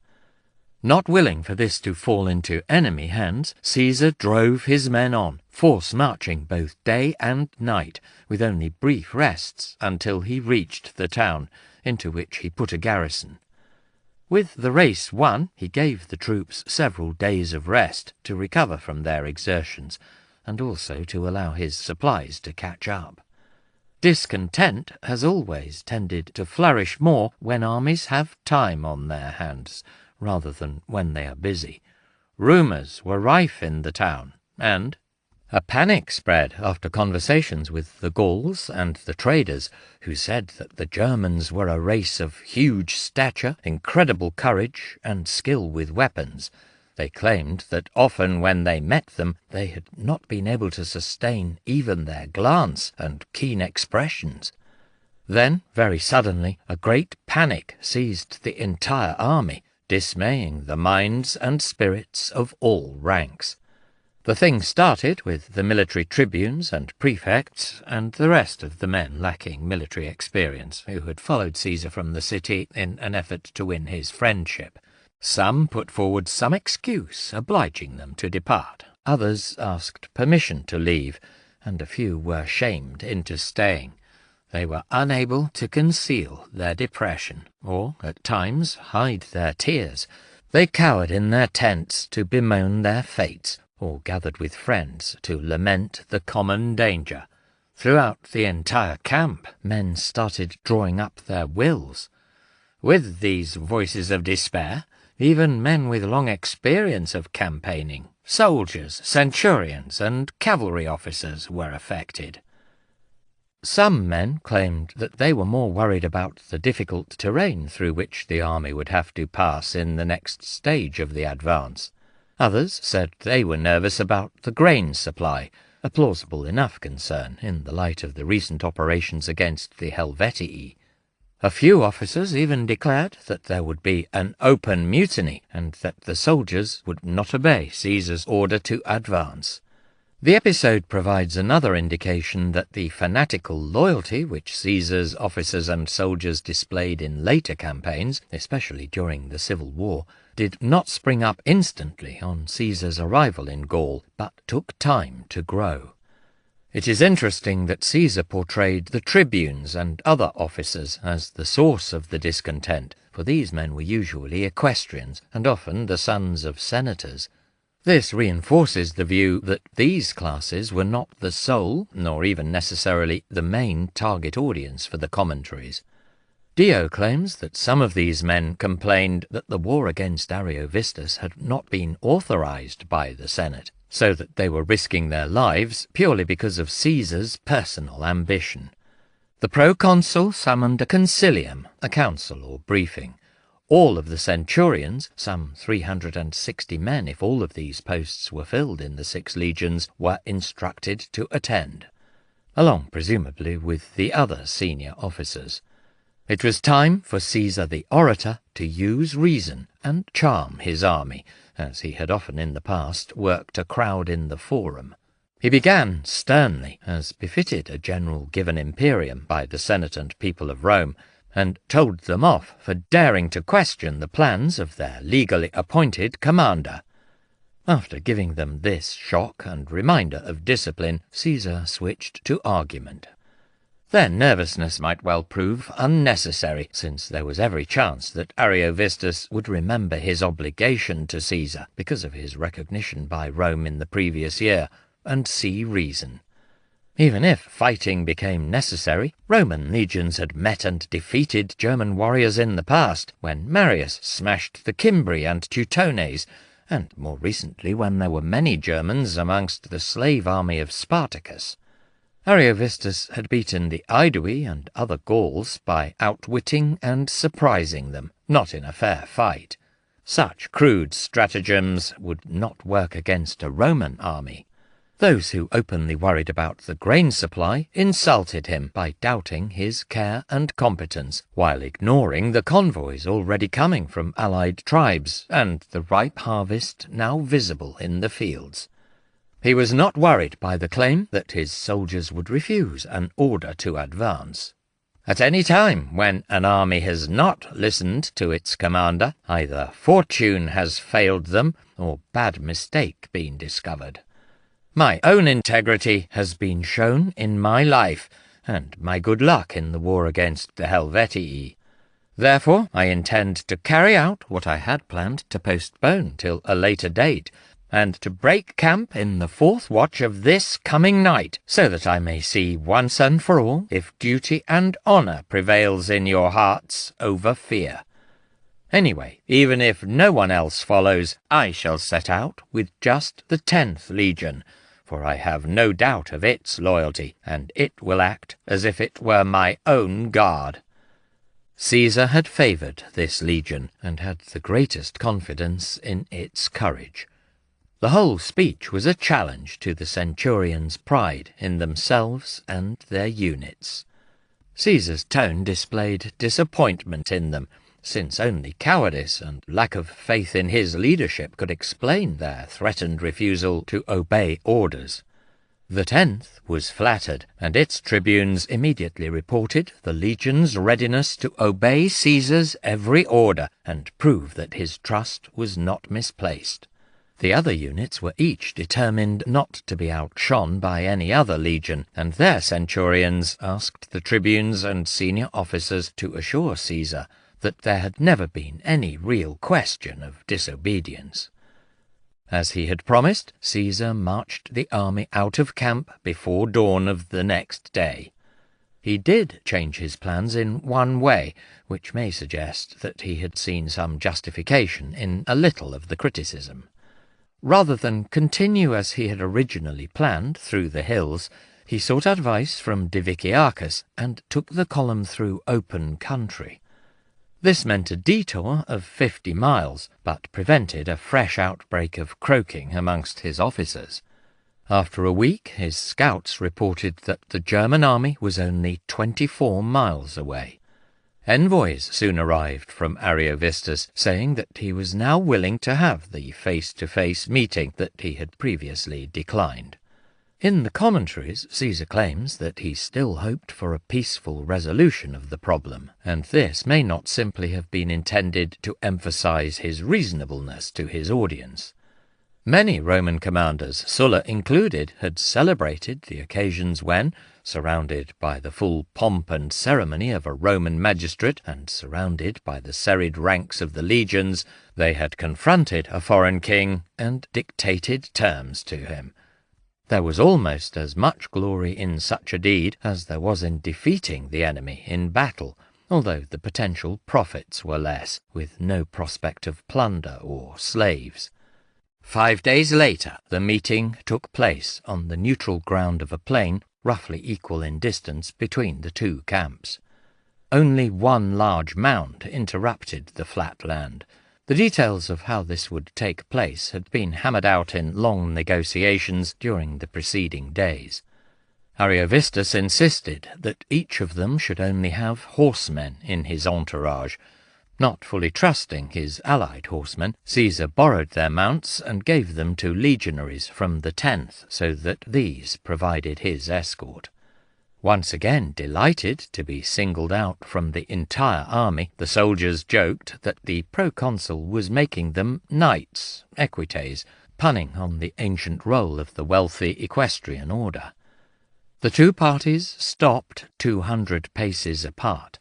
In accordance with Ariovistus's wishes, each leader then rode forward with only 10 men as escort. The language used was Gallic, which Ariovistus had learned during his time west of the Rhine. Caesar presumably used one of his usual interpreters. He began by reminding Ariovistus of the favour done to him by the Republic, and the obligations that this implied. The Aedui were very long-standing allies of Rome, and the Germans' treatment of them was unacceptable and must stop. Caesar's demands were the same as before. No more Germans must be allowed across the Rhine into Gaul, and the Aedui must have their hostages returned. Ariovistus's attitude had not changed. What he had won through right of conquest. Why was Caesar interfering in a place where no Roman army had ever ventured before? This was his province, just as Transalpine Gaul was Caesar's, and neither of them should interfere in the other man's territory. The German wondered whether, despite Caesar's pretense of friendship, he had brought the army into Gaul to destroy him. Until the Romans withdrew, Ariovistus would treat them as enemies. In the commentaries he makes the barbed comment that if he killed Caesar, the news would be welcomed by many of the principal men and nobles back in Rome. This may well have been true, but none of his opponents would have liked to be depicted as men so lacking in patriotism that they would be pleased by the defeat of a Roman army as long as it meant Caesar's death. Having made the threat, Ariovistus then offered to support Caesar in every future operation if he withdrew now. Caesar responded with more justification of the Roman position, but the parley broke up when some of the German warriors began throwing javelins or slinging stones at the mounted legionaries. He decided against fighting, since he did not wish to give the impression that the Romans had broken faith. After 2 days, Ariovistus sent word asking for another meeting, or alternatively for the Romans to send envoys to his camp. Reluctant to risk any of his senior officers on this mission, Caesar again showed his trust in Valerius Procillus by selecting him for the task. With him went Gaius Metius, a merchant who in the past had visited Ariovistus and received his hospitality. This time the welcome was less warm, and both envoys were denounced as spies and thrown into chains by the Germans. Ariovistus had evidently decided on a military solution to the dispute, yet he was an experienced war leader who had welded his warriors into a more cohesive force than most tribal armies, and he still acted cautiously. On the same day as he arrested the Roman envoys, he advanced to camp on high ground 6 miles from the Roman position. Probably remaining on high ground, he led his army out again on the following morning and marched past Caesar's camp to establish a new base 2 miles behind the Romans. This cut Caesar off from his supply lines to the allied tribes. For 5 days the proconsul ordered his army out of camp and formed a battle line. The Germans refused to come down, and Caesar clearly felt it unwise to risk a direct attack on Ariovistus's camp, which suggests that it was in a strong position. There were skirmishes on these days, mostly between the cavalry, but no full-scale fighting developed. Ariovistus's horsemen worked closely with picked light infantry, who in later centuries were known to the Germans as the 100 centani, capable over short distances of keeping pace with the horses by grabbing onto their manes. The warriors on foot acted as a solid support, behind which the cavalry could retreat if worsted and rest and reform before advancing again. The tactics and quality of the Germanic warriors usually gave them the edge over Gaulish cavalry. Caesar could not afford to remain where he was, for he was achieving nothing, and each day his army consumed a significant part of the supplies he had with him. A direct attack was too risky, so instead he decided to reopen his supply lines. The army formed into 3 columns, each of which could be readily converted into a fighting line to make up the normal triplex achies. The baggage train, and presumably some guards, remained in the main camp, for Caesar only intended to create an outpost beyond the German position. The Romans marched past the German camp to a spot just under 1,000 yards away from it. Once there, the legions faced towards the enemy. The German cavalry, along with 16,000 infantry, came out to oppose them. This was only a part of Ariovistus's foot, but it is unlikely that he was able to get more of them armed and ready for battle quickly enough to intervene.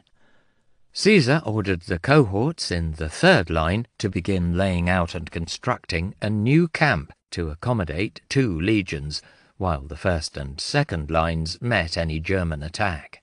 These probably took the form of probes and feints rather than an all-out assault. If most of the 6 legions took part in this manoeuvre, then 2/3 of their strength, plus the cavalry and light troops, would at the very least have matched the German numbers. After several hours of this, the camp defences were ready.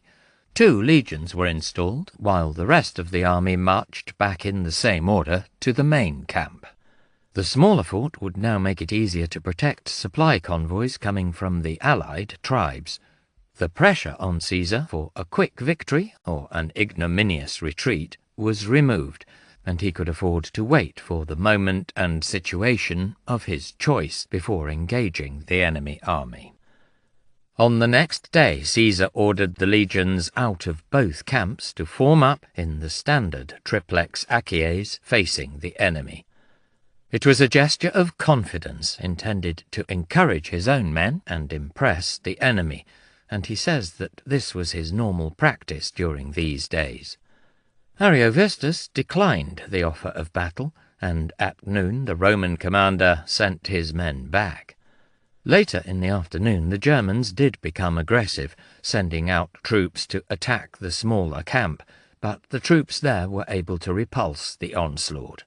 That evening Caesar personally questioned some of the prisoners who had been taken. These men claimed that Ariovistus was reluctant to risk a full-scale battle because the women who acted as diviners for the German army had declared that he would only win a victory if he waited until the full moon. Ceremonies and sacrifices were normal in most armies before battles, but Caesar, the Pontifex Maximus, makes no mention throughout the commentaries of the rituals that were a very important aspect of the legion's routine. In this case, he decided to exploit the superstition of the enemy. On the next day he stripped the camps of all but the barest minimum of guards and formed the rest of the army into a triplex acies, with the cavalry probably on the wings. He then led the army straight up the slope against the Germans, going far closer to their camp than he had ever done on the previous days. This challenge was too bold to ignore without humiliation, and the risk for Ariovistus was that his warriors would become daunted by the enemy. The German led out his men, who formed in units according to their clans and tribes. Mention is made of 7 distinct contingents. Behind the line were the warriors' wives, perched on wagons and cheering on their menfolk, begging them to protect them from slavery at the hands of the enemy. In this battle, all 6 legions took their place in the battle line, so that Caesar clearly felt that the 11th and 12th now had sufficient experience of campaigning to cope with the stress of battle. Probably they were both sandwiched between more experienced units, and it is very likely that a veteran legion was stationed on each flank. Caesar's 5 legates and his quaestor were each given command of a legion, so that every man should have a witness of his courage. He stationed himself on the right flank, where he thought the enemy line was weakest and most likely to be broken. The battle began suddenly, both sides charging into contact without the normal exchange of missiles. Caesar managed to break through the enemy left, but was too closely involved to keep much control of the other sectors of the battle. The German right began to drive back the Roman left, and it was only the prompt action of the young Publius Crassus, who as commander of the cavalry could move around more easily than the officers in the main line, which saved the day. Crassus ordered up the cohorts of the 3rd line, and they restored the situation. Soon afterwards, the breakthrough on the far wing spread panic throughout the entire German army, which collapsed into flight. Caesar himself led his cavalry at the head of a pursuit that was both determined and utterly ruthless. One later source that probably refers to this battle claims that he deliberately gave an escape route to a group of Germans who were desperately resisting, so that he could slaughter them more easily in flight. Ariovistus himself escaped, and from then on disappears from history. 2 of his wives, one the sister of a Norican king, and one of his daughters, were less fortunate, and were killed amidst the general massacre. Another daughter was captured. Even some of those fugitives who escaped across the Rhine were then attacked by other tribes. The Suebi, who were supposed to have been waiting to join their kinsmen in Gaul, returned to their own homes. Much to Caesar's delight, the troops he was actually with came across Valerius Procillus and were able to rescue him from his captors. The proconsul claimed that the reunion gave him as much pleasure as the victory itself. The emotion was surely genuine, though of course it also helped to confirm Caesar's reputation for loyalty to his friends. Procillus was doubtless even more relieved, for he told them that the Germans had 3 times asked the diviners whether he should be burnt to death, but that thrice he had been saved by the lot. The other captured envoy, the trader Metius, was also released unharmed. The campaigning season was at an end, and Caesar had completed, in his own words, 2 very great wars in a single summer. Neither had probably been anticipated by him before his arrival in the province, but he had seized the opportunities offered to him. For the moment at least, his attention had switched to Gaul, and would remain there in the immediate future. Caesar spent much of the winter in Cisalpine Gaul, carrying out the administrative and judicial tasks required of a Roman governor, and also keeping an eye on Rome. His army remained and went into winter quarters in the territory of the Sequani. Come the spring, they would be ready for further operations deeper into Gaul. Chapter 11. The bravest of the Gaulish peoples, the Belgae, 57 BC. They did not allow traders to come amongst them. They permitted no wine or any other luxuries to be imported, because they believed that these weakened the spirit and reduced courage. Caesar. The whole race, which is now called both Gallic and Galatic, is war-mad, although not otherwise simple, and therefore, if roused, they all come together all at once for the struggle, both openly and without circumspection, so that for those who wish to defeat them by stratagem, they become easy to deal with. Strabo, early 1st century AD. During the winter months of 58 to 57 BC, Caesar raised 2 more legions, the 13th and 14th. Once again he acted entirely on his own initiative, and paid for the troops and their equipment with the funds he controlled as governor. Thus, within 12 months, he had doubled the size of the army allocated to him with his province. Centurions from the experienced legions were given steps in promotion and transferred to the new units. This made good military sense, providing the raw recruits with a leaven of veteran officers, and seems to have been Caesar's standard practice throughout his campaigns. The transfers created vacancies in the established legions, which must then have been filled by internal promotions or appointments made from outside. In the commentaries, conspicuous gallantry is always given as the reason for advancing or rewarding centurions. Suetonius says that Caesar did not care about his men's lifestyle or wealth, but only their courage. His tribunes and prefects, many of whom were appointed on the basis of recommendation or favour, had proved disappointing in the previous summer. We do not know whether the discontent at Vesontio resulted in any dismissals. Patronage was everywhere in Roman society, so it is unlikely that it never played a role in Caesar's appointment of centurions, but it is clear that individual ability was his main concern. His centurions certainly came to believe that talent would always be rewarded. Caesar carefully cultivated them, learning their names in much the same way that he and other senators took the trouble to greet passers-by by name in the forum. The bond that was created between the proconsul and these officers was intensely personal. Centurions led from the front and suffered disproportionately high casualties as a result.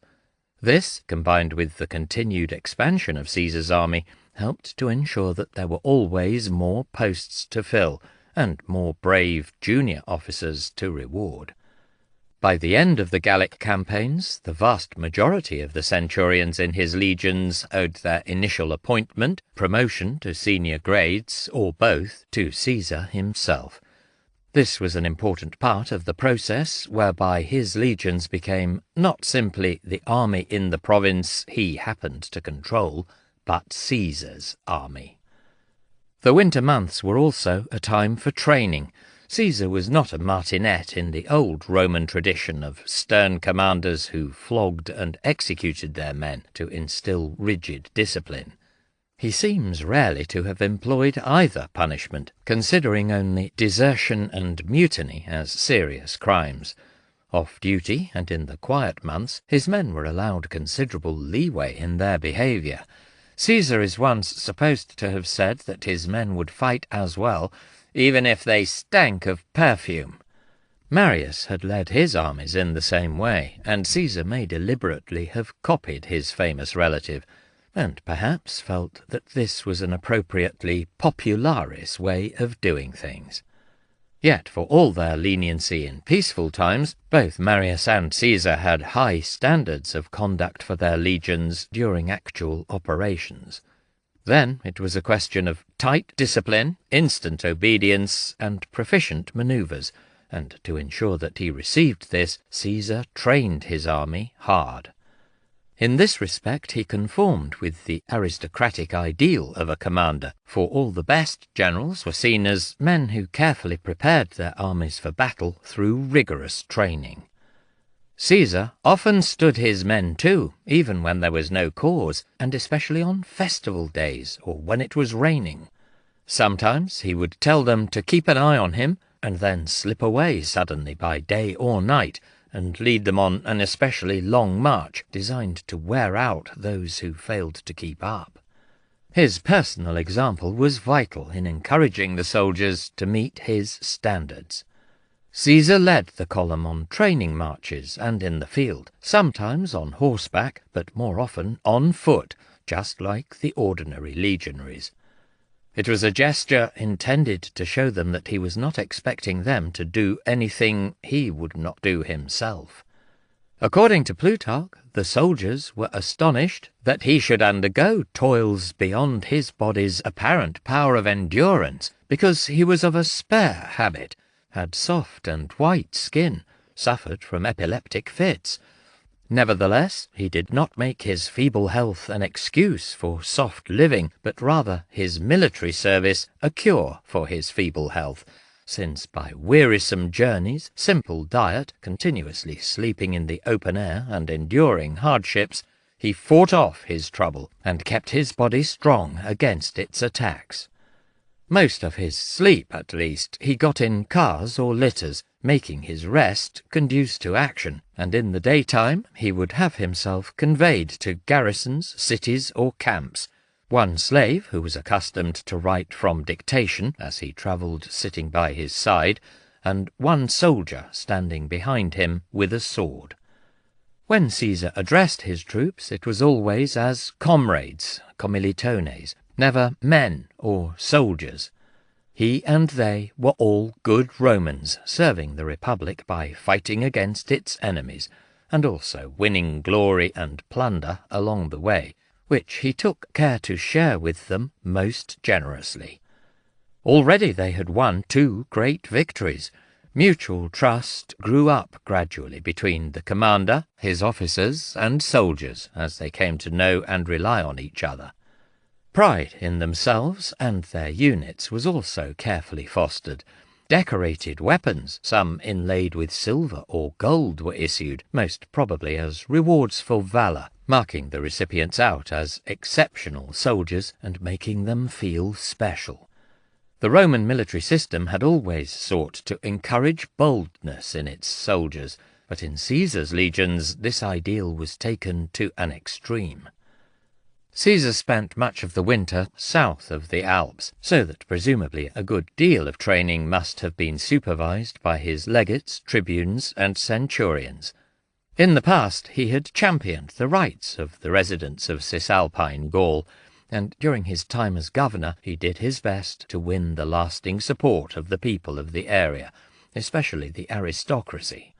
He employed many citizens of Gallic extraction on his staff, a good number of them aristocrats from the tribes of the Transalpine province. Apart from Valerius Procillus, who had played such a prominent role in the first campaigns, other men are mentioned later in the commentaries. The father of the Gallic historian Pompeius Trogus also served on Caesar's staff, and was given responsibility for some of his letters. Caesar never mentions him, and it may be that he was one of a number of clerks who helped to cope with the proconsul's voluminous correspondence. Even while mounted and riding out to inspect the lines of his army, Caesar was said to have been able to dictate to 2 secretaries at a time.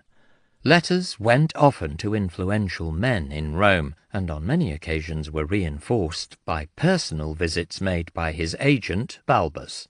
Much correspondence also went the other way, and Plutarch tells us that from the beginning many men travelled north to petition Caesar for favours, such as appointments to his staff. Always eager to do favours, and so place more men under obligation to him, he was almost always willing to grant any request. Yet, in the main, it still seems to have been the failures, or those without good connection, who approached him. Socially, Caesar entertained, and was entertained, by the local aristocracy, many of whom had only possessed citizenship for a generation or so. Suetonius says that he regularly filled 2 dining halls, one with his officers and Greek members of his staff, and the other with civilian citizens. On one occasion in Mediolanum, modern Milan, he dined at the house of one Valerius Metto, and the party was served with asparagus accidentally dressed in bitter myrrh rather than the normal olive oil. Caesar ate it without comment or change of expression, and rebuked his companions when they loudly complained. The patrician, from one of Rome's oldest families, was the perfect guest, and as always a lively companion. Whether or not many of the local nobility were able to provide him with the witty, often philosophical or literary conversation that was so popular amongst Rome's elite is unknown, even if they could not match the standards of sophisticated dinners at Rome. The pronounced literary interests of so many of his officers doubtless provided him with such diversions. Caesar was also friendly with the father of the poet Catullus, whose family came from the Po Valley. The son had gone to Rome, but after taking a few steps on a public career, had abandoned this and devoted himself to his verses. Many dealt with love, but not a few were bitter attacks on leading men of the day, including both Cato and Caesar. In one he styled Caesar a ravenous, shameless gambler, but another was even more scurrilous, alleging, amongst other things, a homosexual affair between the general and one of his prefects, Mamurra. Well agreed are the abominable profligates, Mamurra the effeminate, and Caesar. No wonder either. Like stains, one from the city and one from Formiae, are deeply impressed on each, and will never be washed out. Diseased alike, very twins, both on one sofa, dilettanti writers both, one as greedy in adultery as the other, rivals and partners in love. Well agreed are these abominable profligates. Caesar was outraged, but did not break his friendship with the poet's father, and when Catullus himself apologized, immediately invited him to dinner. No one seems to have actually believed that Caesar and Mamurra were lovers, but the latter was not a popular figure, and attracted Catullus's spleen in other poems. After the stories about Nicomedes, Caesar remained sensitive about such things.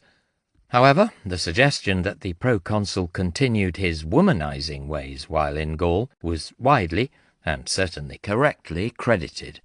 Years later, at his triumph, Caesar's legionaries would sing about him frittering away the money he borrowed in Rome on his Gaulish women.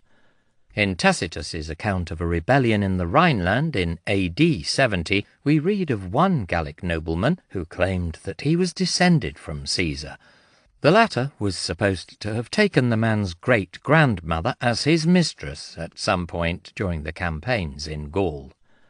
It is difficult to know who Caesar's lovers were in these years, but probably most were from the aristocratic families inside his provinces, and perhaps amongst the tribes elsewhere. Some, especially those with Roman citizenship, may have been educated and able to provide him with the witty and stimulating companionship that he had sought so often amongst the married women of Rome. In other cases, it may simply have been a question of physical pleasure. The Belgae, leaving his army to winter in the lands of the Sequani, had shown that Caesar did not intend his intervention in the affairs of Gaul to be temporary.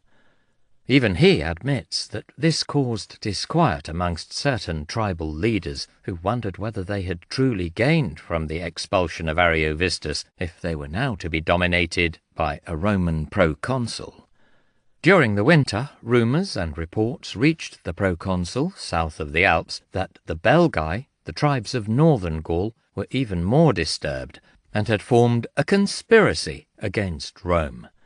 They were encouraged by chieftains in some of the Gallic or Celtic peoples, men whom Caesar claims aspired to kingship, but judged that such revolutions would be harder to achieve in a region dominated by Rome. The Belgae also felt that once the Romans had secured control, pacified is the word used in the commentaries, of Celtic Central Gaul, then the legions might soon march against them. In the light of subsequent events, this was not an unreasonable concern, for Caesar was about to do precisely that. By taking his army outside Transalpine Gaul in the previous year, driving out first the Helvetii and then Ariovistus, he had shown that Rome was willing to intervene on behalf of its allies. In the past, the Roman province had maintained a ring of friendly states around its borders. Caesar had decided to push the Roman sphere of influence further north, claiming that this was necessary to prevent other forces from dominating the region and ultimately threatening the security of the province.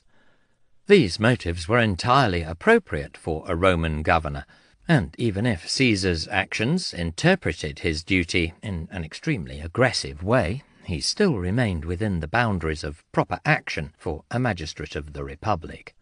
Pompey had behaved in a similar fashion during his eastern campaigns, but his and Caesar's campaigns differed only in scale from the actions of many earlier Roman generals. Few of these men had subsequently been challenged because of their actions, and even fewer actually punished. In the commentaries, Caesar claims that the Belgae planned and began a preemptive attack to challenge Roman power. He was effectively acting in the same way. By the standards of the time, neither of them were acting unreasonably. Caesar uses the term Belgae or Belgians fairly vaguely to refer to all the peoples living to the north of the Celtic tribes. The area was much wider than modern Belgium, and included not only parts of Holland, but much of northern France. The true Belgae appear to have been the tribes living in what is now the Pas-de-Calais and Upper Normandy. Caesar considered all of the Belgae were Gauls, but also claims that many of them were descended from German settlers. As we have already heard, the distinction between Gaul and German was not always as clear as our ancient sources suggest, but there may well have been some truth in this.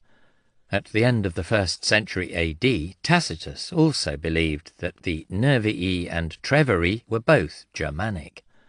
In Caesar's case, his mention of the Germanic connection may well have been intended to make the Belgae seem more threatening, and therefore more deserving of Roman pacification.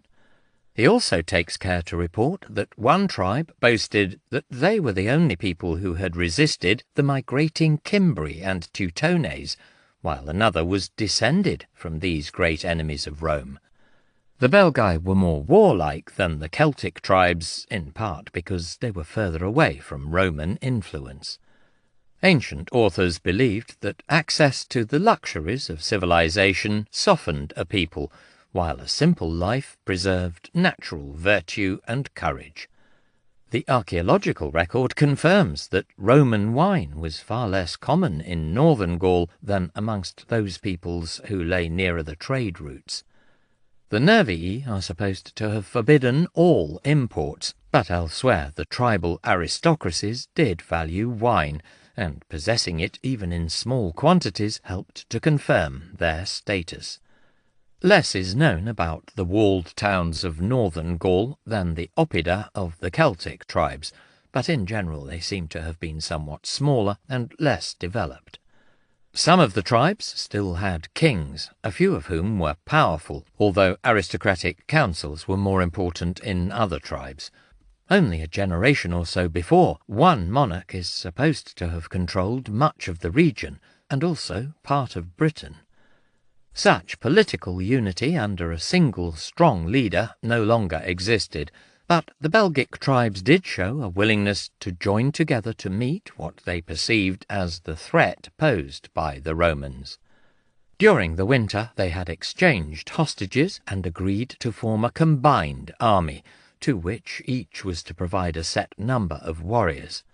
The whole force was to be led by Galba, king of the Suessiones, not by any right, but because the other leaders acknowledged his ability. Caesar began to concentrate his own forces before the campaigning season began, sending the 2 new legions under the command of the legate Quintus Pedius to join the rest of the army. The proconsul remained in Cisalpine Gaul, only travelling north to take charge when the spring was sufficiently advanced to provide forage for the army's animals. He immediately requested the allied tribes to inform him of events further north, and received reports of the Belgic preparations. The Roman army marched north, the proconsul pushing on at his usual rapid pace, so that within 2 weeks they were approaching the Remi, the first of the tribes considered to be Belgae rather than Celts.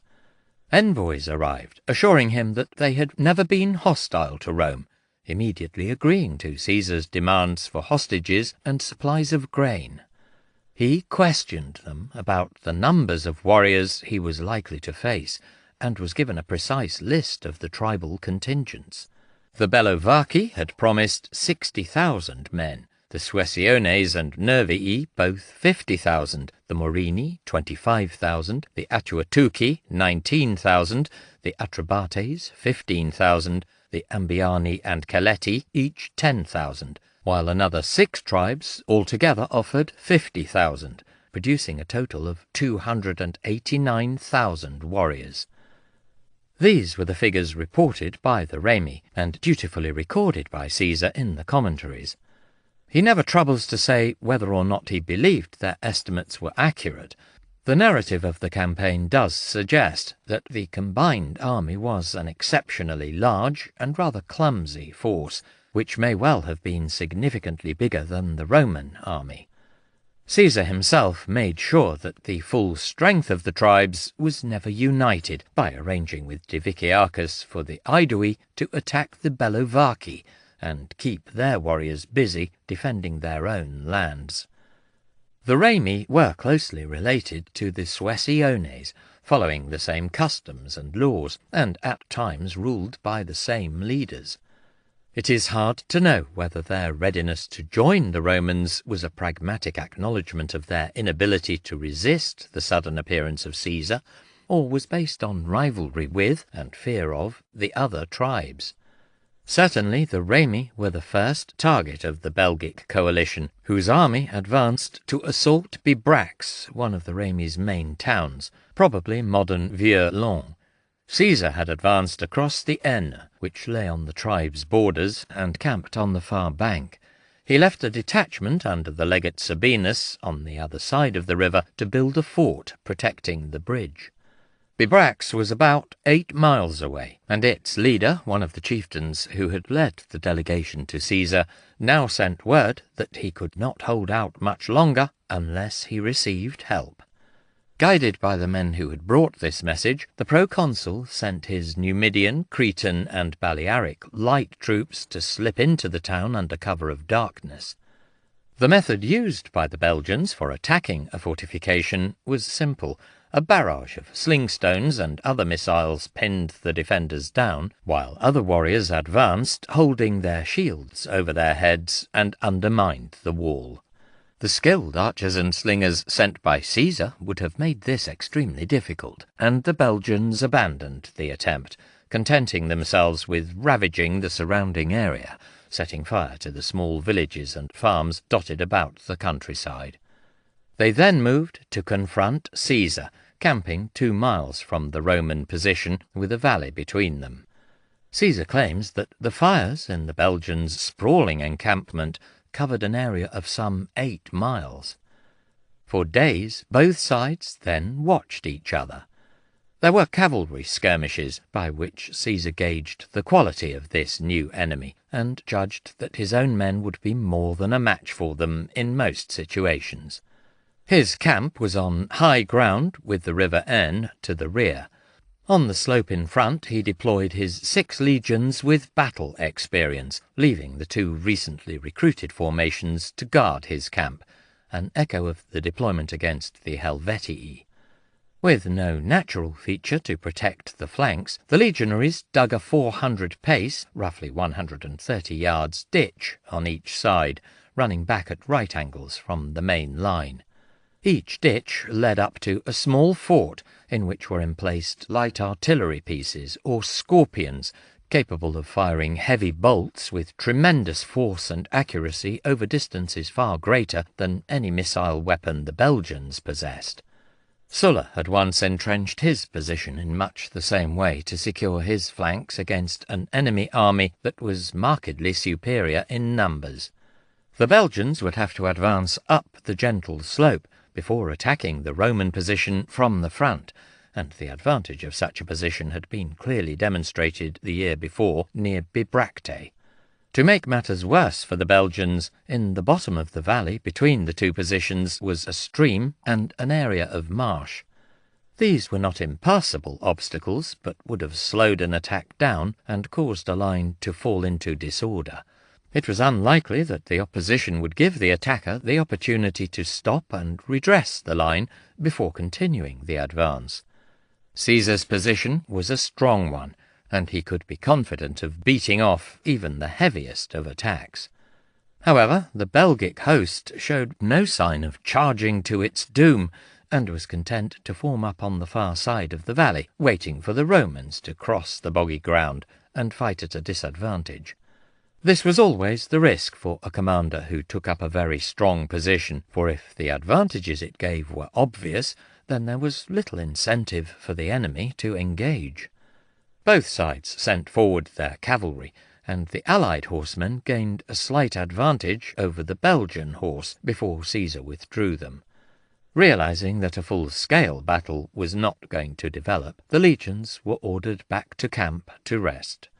Reaching the same conclusion, the Belgic commanders sent a part of the army to ford the river Aisne and either threaten the Roman supply line by capturing the fort protecting the bridge, or draw Caesar off by ravaging the lands of his new-found allies, the Remi.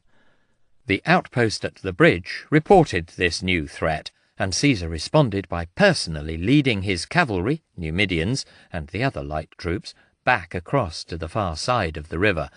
They managed to catch the Belgic warriors when only a few had got across. The latter were surrounded and dealt with by the cavalry, while the missile troops shot down the other warriors as they waded through the water. After suffering heavy losses, the Belgians withdrew. It was a difficult task to keep any tribal army in the field for any length of time, since their logistical arrangements tended to be extremely basic.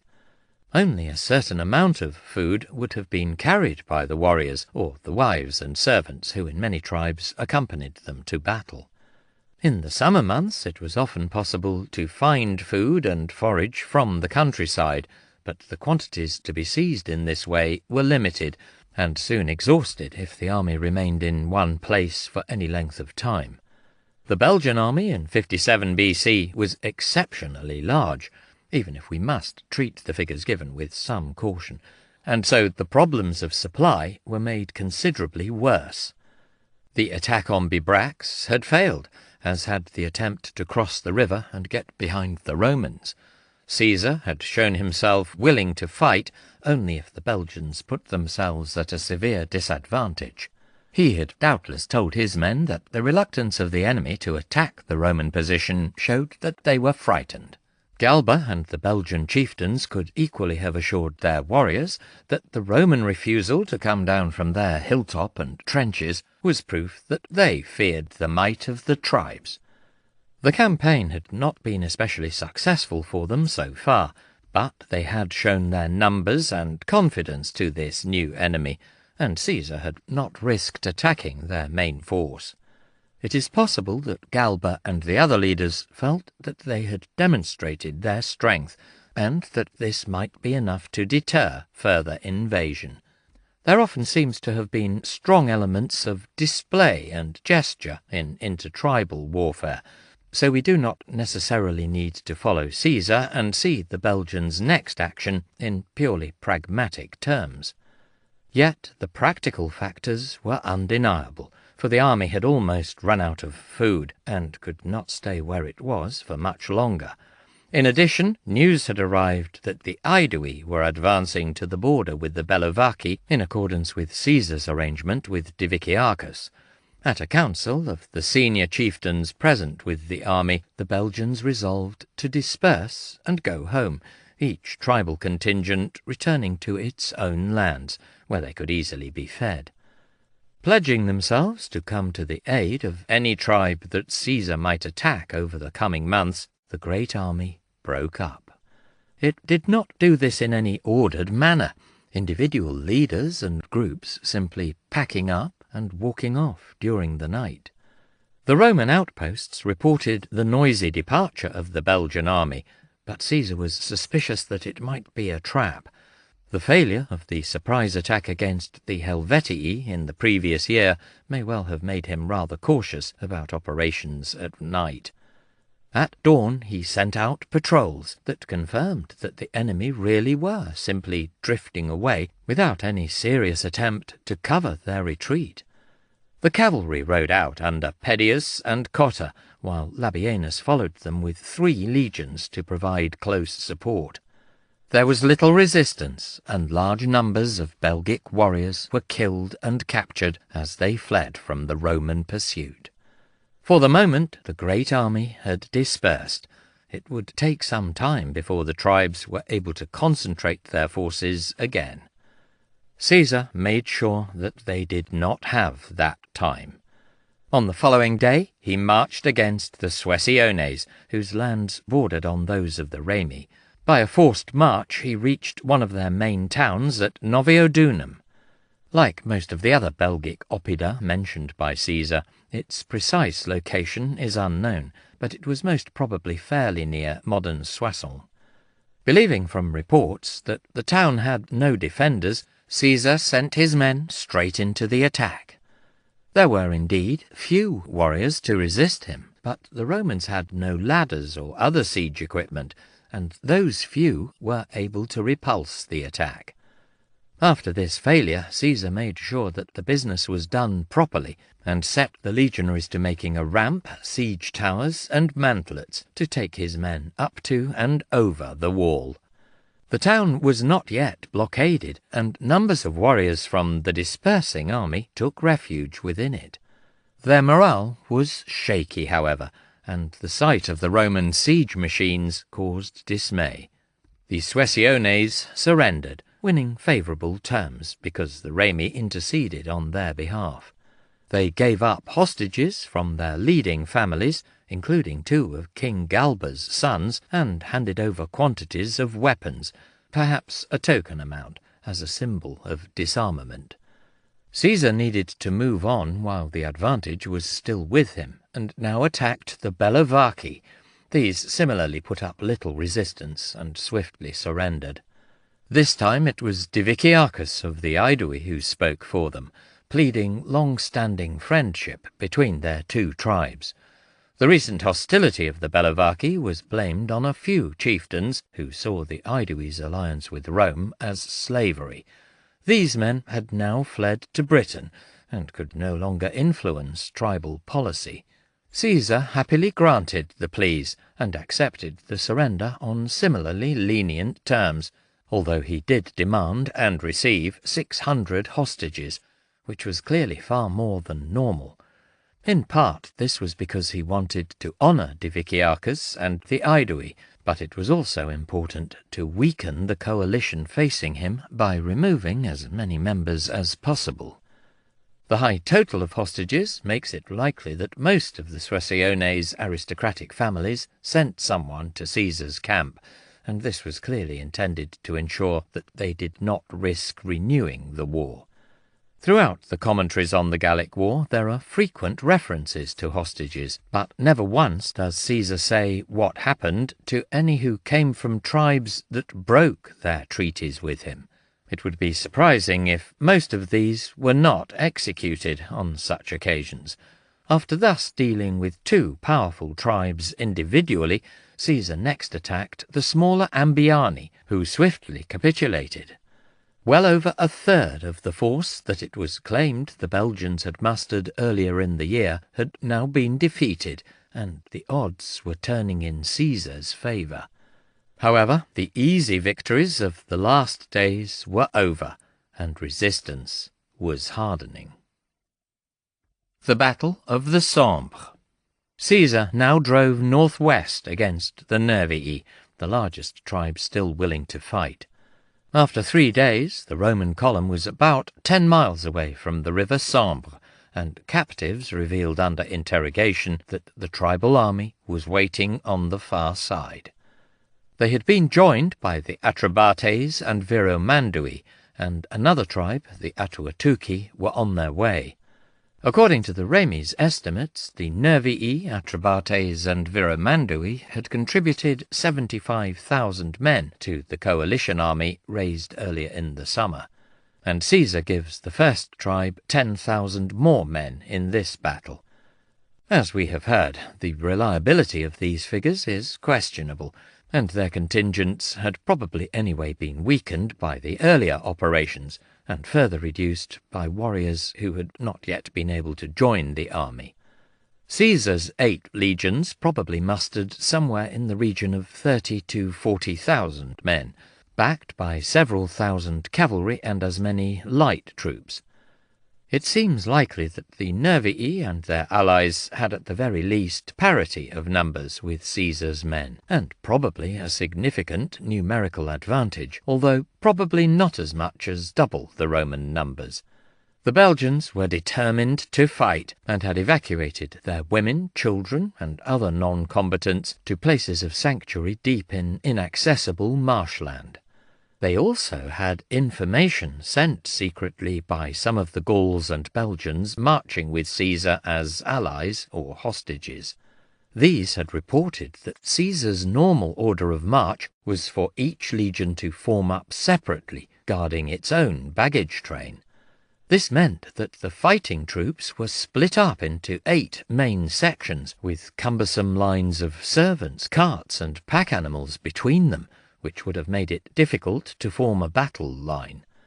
Such a formation made the Romans vulnerable, and the Nervii had picked their ground carefully. As usual, there can be no certainty as to the precise location of the battle, but a site within a few miles of Maubeuge seems quite probable. It is possible that the tribe had repelled invaders at this spot before. They evidently knew where Caesar would cross the river, which makes it probable that he was following a well-trodden route used by the tribes for the movement of trade as well as armies. Low hills rose on either side of the river, which at this time of year was only about 3 feet deep and easily forded. On the far bank, the valley side was open for about 200 paces, but was then heavily wooded, allowing the warriors to wait in concealment. On the side from which the Romans were approaching, the ground was broken by lines of thick, high hedges, made deliberately by the Nervii to hinder raids by enemy horsemen. These were an obstacle both to movement and visibility, and were intended to send a clear message to raiders that once they crossed this point, their attack would be resisted by a tribe proud of its martial reputation. Now they intended to give Caesar a demonstration of this, and would launch an all-out attack as soon as the baggage behind the leading legion came into view. The captives, presumably men brought in by the cavalry patrols and scouts that preceded the main army, had warned Caesar that the river crossing would be contested. As a result, he changed the march formation, adopting what he claims was his standard deployment when there was a risk of encountering the enemy. After the screen of cavalry and light troops, the 6 experienced legions marched unencumbered by baggage, all of which was massed together and guarded by the 2 new legions, who followed at the rear. On this particular day, the 10th was in the lead, followed by the 9th, then the 11th, 8th, 12th, and 7th. A party of centurions accompanied the forward scouting patrols and had the task of selecting and marking out the campsite for the night. The construction of a marching camp, protected by a ditch and an earth wall formed from the spoil, was standard practice for any Roman army in the field, and was the equivalent of modern infantrymen digging in at the end of a move. A camp took several hours to construct, but then offered security against sudden attack, and was laid out to a regular design, so that each unit knew its place. The centurions marked out a site on the hill on the near side of the river. When the main force began to arrive, the cavalry and light troops splashed through the water and formed a screen on the enemy-held bank. The bulk of the tribal army was hidden amongst the trees, but a few small groups darted forward and skirmished with the Romans. The Nervii had very few cavalrymen, and the auxiliaries easily held their own in the resulting combats, but took care not to pursue too far and enter the woods. As the legions arrived, they began the task of building the camp. Packs were laid down, helmets, shields, and pila piled, but it was normal for legionaries to keep their armour on while they dug. Each legate supervised the legion under his command, for Caesar had instructed them, probably as a permanent standing order, to remain with their men until the camp was complete. Small detachments of armed legionaries may well have been sent out as pickets, but there was no real effort to protect the labourers from a full-scale attack. In the previous year, Caesar had covered the construction of a camp close to Ariovistus's army by keeping the first and second lines of the legions in battle order facing the enemy, while the cohorts of the third line dug. Napoleon and many other commentators have justifiably criticised him for not adopting a similar practice here. Caesar already knew that the enemy were massed somewhere across the river, and would have seen his cavalry and light troops skirmishing with them on the far bank. The Nervii and their allies were close, and therefore an attack possible, but he may have judged it unlikely. The day was considerably advanced, and the enemy had done no more than harass his outposts. Weeks before, when he had faced an even larger army, it had refused to attack across some difficult ground, and the river felt like a secure barrier. Keeping a substantial part of his army under arms would slow the building of the camp. In 58 BC, the cohorts of the third line had had to construct a camp for only 2 legions, not the entire army. Whether through a conscious decision or simple omission, perhaps brought on by complacency after the easy defeat of 3 tribes in the last weeks, Caesar took the risk of not protecting the legions as they worked. It nearly proved fatal. The Belgians displayed admirable discipline as they waited for the moment to attack. The leaders of the army, a Nervian chieftain named Poduognatus was in overall charge, had agreed that they would wait until the Roman baggage appeared. Even though this did not follow the leading legion, as they had expected, the warriors remained calm, and only when the concentrated train of the army came into view on the far side of the valley did they leave the cover of the woods and advance. The Romans' auxiliary cavalry and light troops could not hope to withstand a massed attack, and quickly gave way.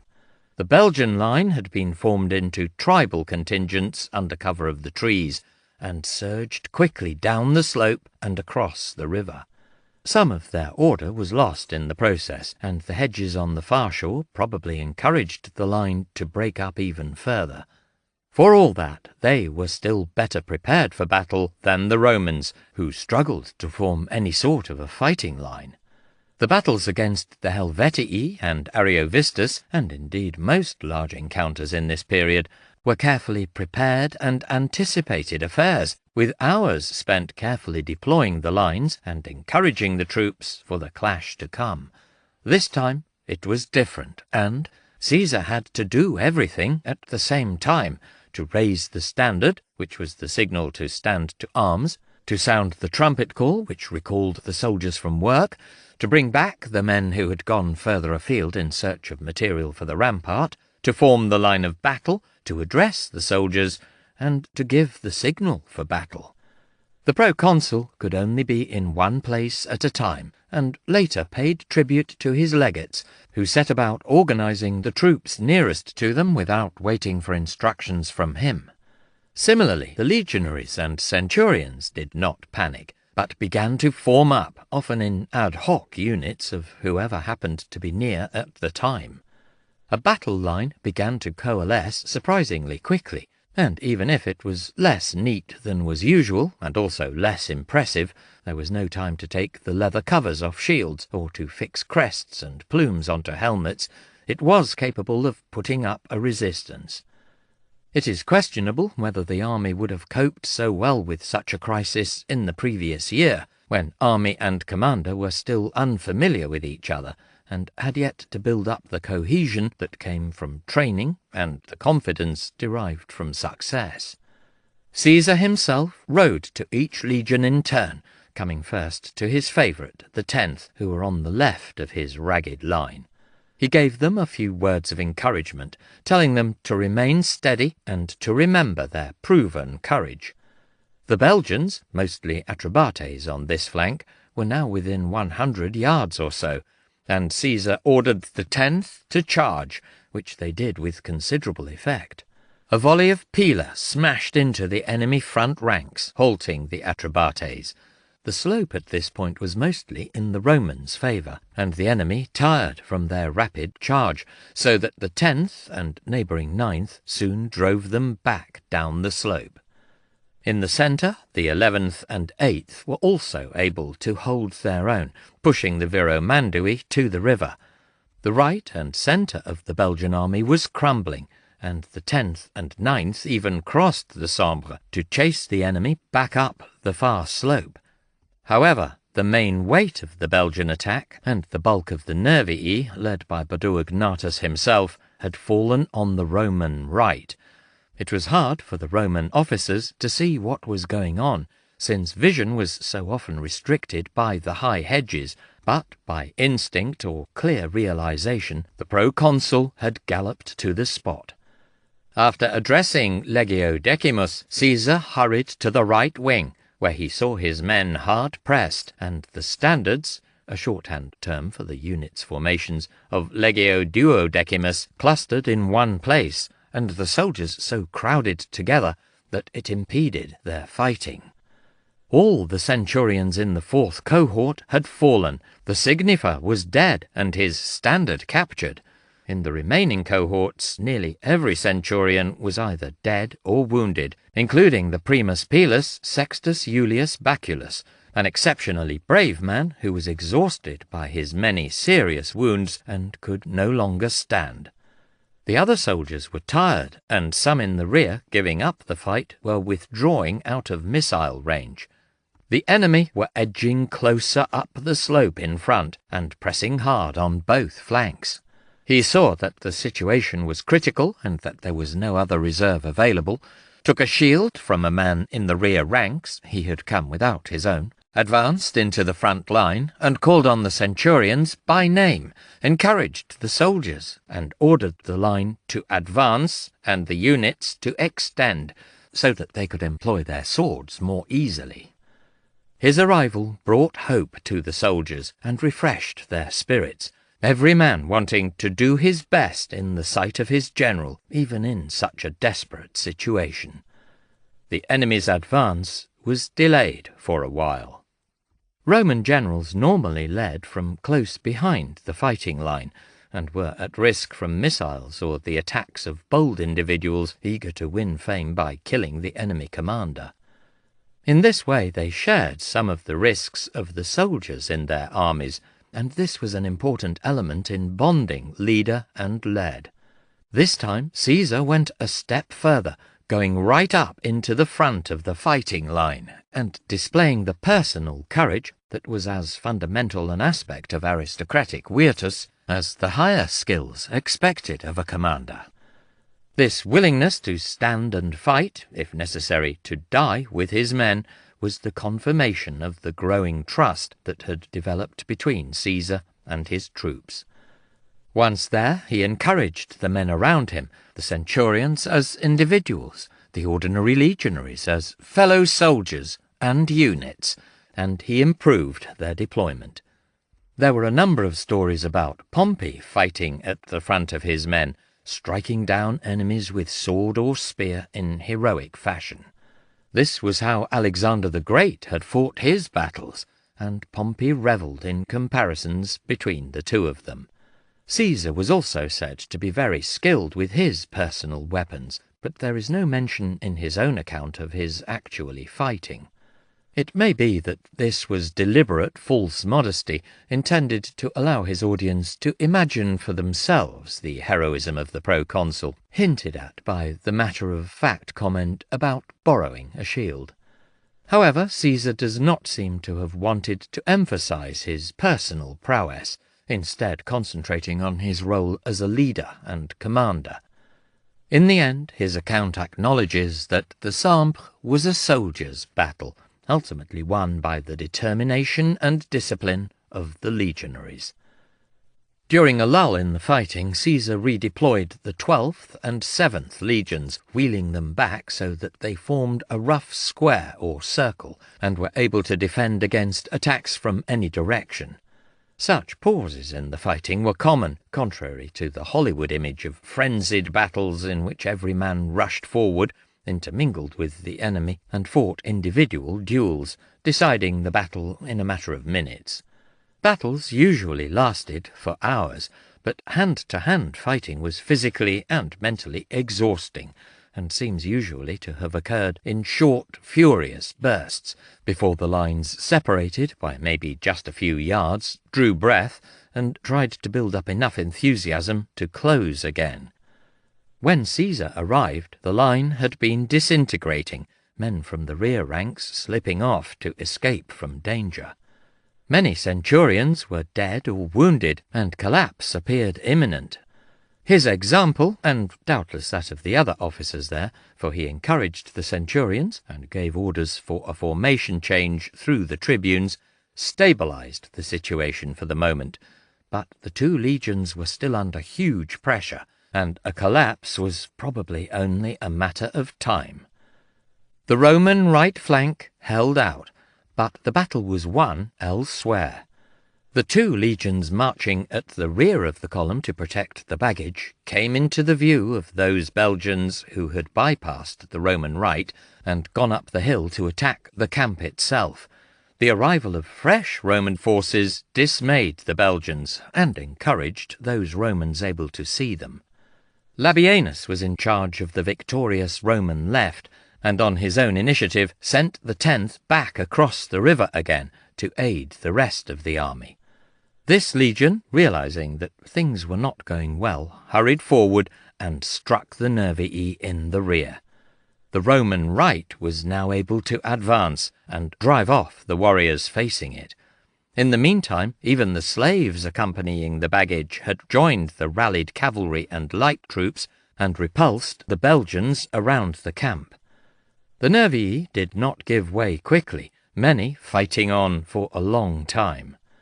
Caesar claims that some warriors even stood on the mounds of their own dead to keep on fighting. This was doubtless an exaggeration, but testified to the ferocity of a combat that he had seen from particularly close quarters. His claims for the number of casualties inflicted on the tribe, that only 500 warriors survived out of 60,000, and just 3 tribal leaders out of 600, were clearly also greatly inflated, and are in fact disproved by his own comments in a later book of the commentaries. Nevertheless, the losses were high, and the will of the Nervii and their allies to continue the struggle was utterly broken. Envoys came and surrendered to the proconsul, who ordered them to remain in future inside their own borders, and not to attack anyone else. He also sent instructions to the neighbouring tribes not to raid the Nervii, in their currently vulnerable state. Mopping up. The Atuatuki had not rendezvoused with the other tribes before the battle was fought. Learning of the defeat, they returned to their homeland, but showed no inclination to submit to Rome and prepared for a desperate defence. Bringing the people in from other communities, they decided to occupy a single walled town that lay in a strong natural position on a craggy hilltop. Food supplies had been gathered to support them if Caesar attempted a blockade. The defenders were confident, and showed this by their willingness to sally out and attack the Roman army, which had arrived and camped outside the town. Caesar ordered the legions to build a ditch and ramparts surrounding the hilltop, strengthening it with forts at short intervals to form a line of circumvallation. Altogether, it stretched for some 430 yards, which gives some indication of the comparatively small size of the stronghold. The forts probably contained light artillery of the sort used before by the N, which soon deterred the defenders from venturing outside their walls. The Atuatuki could not get out, but at first they despised the ramp and siege tower that the Romans laboured to make. Caesar tells of how they mocked the pygmy Romans, and adds that the whole population of Gaul was disdainful of the smaller stature of the Italian legionaries. A siege tower was an unknown device, and there was dismay when the Romans began to wheel it up the ramp and towards the wall. Now in a state of despair, the defenders sent out delegates who offered to surrender, and asked only that they be allowed to keep their weapons, lest their neighbours decide to raid them. Caesar rejected this plea, saying that he would defend them, as he would defend the Nervii, placing them under Rome's protection, and ordering the nearby tribes to refrain from any acts of hostility. The defenders began to hurl down their weapons from the ramparts, creating a mound that eventually almost equalled the wall in height. Although the gates of the town were left open, only a small number of Caesar's troops were allowed inside. As night fell, he ordered even these to return to their camp, for he was not confident that their discipline would hold when they were out of view of their officers in the dark streets. Army pay was low, the career attractive only to the poor and the failures of society, and it is probable that most legions contained their share of petty criminals and others who could readily get out of hand. Caesar was to repeat the same precaution on other occasions. He had the gates closed to protect the tribesmen who had surrendered themselves to Roman faith. However, some of these tribesmen either regretted or had never shared in the decision to surrender, and once night fell, began to equip themselves with hidden arms and hastily improvised shields. In the small hours they charged out to attack what they judged to be the weakest part of Caesar's fortified line. The Romans were alert, and sentries lit the prepared fires, which were the agreed signal to stand the army to. Reinforcements moved to the threatened point, and the attackers were greeted with a barrage of missiles. All were killed or driven back to the town.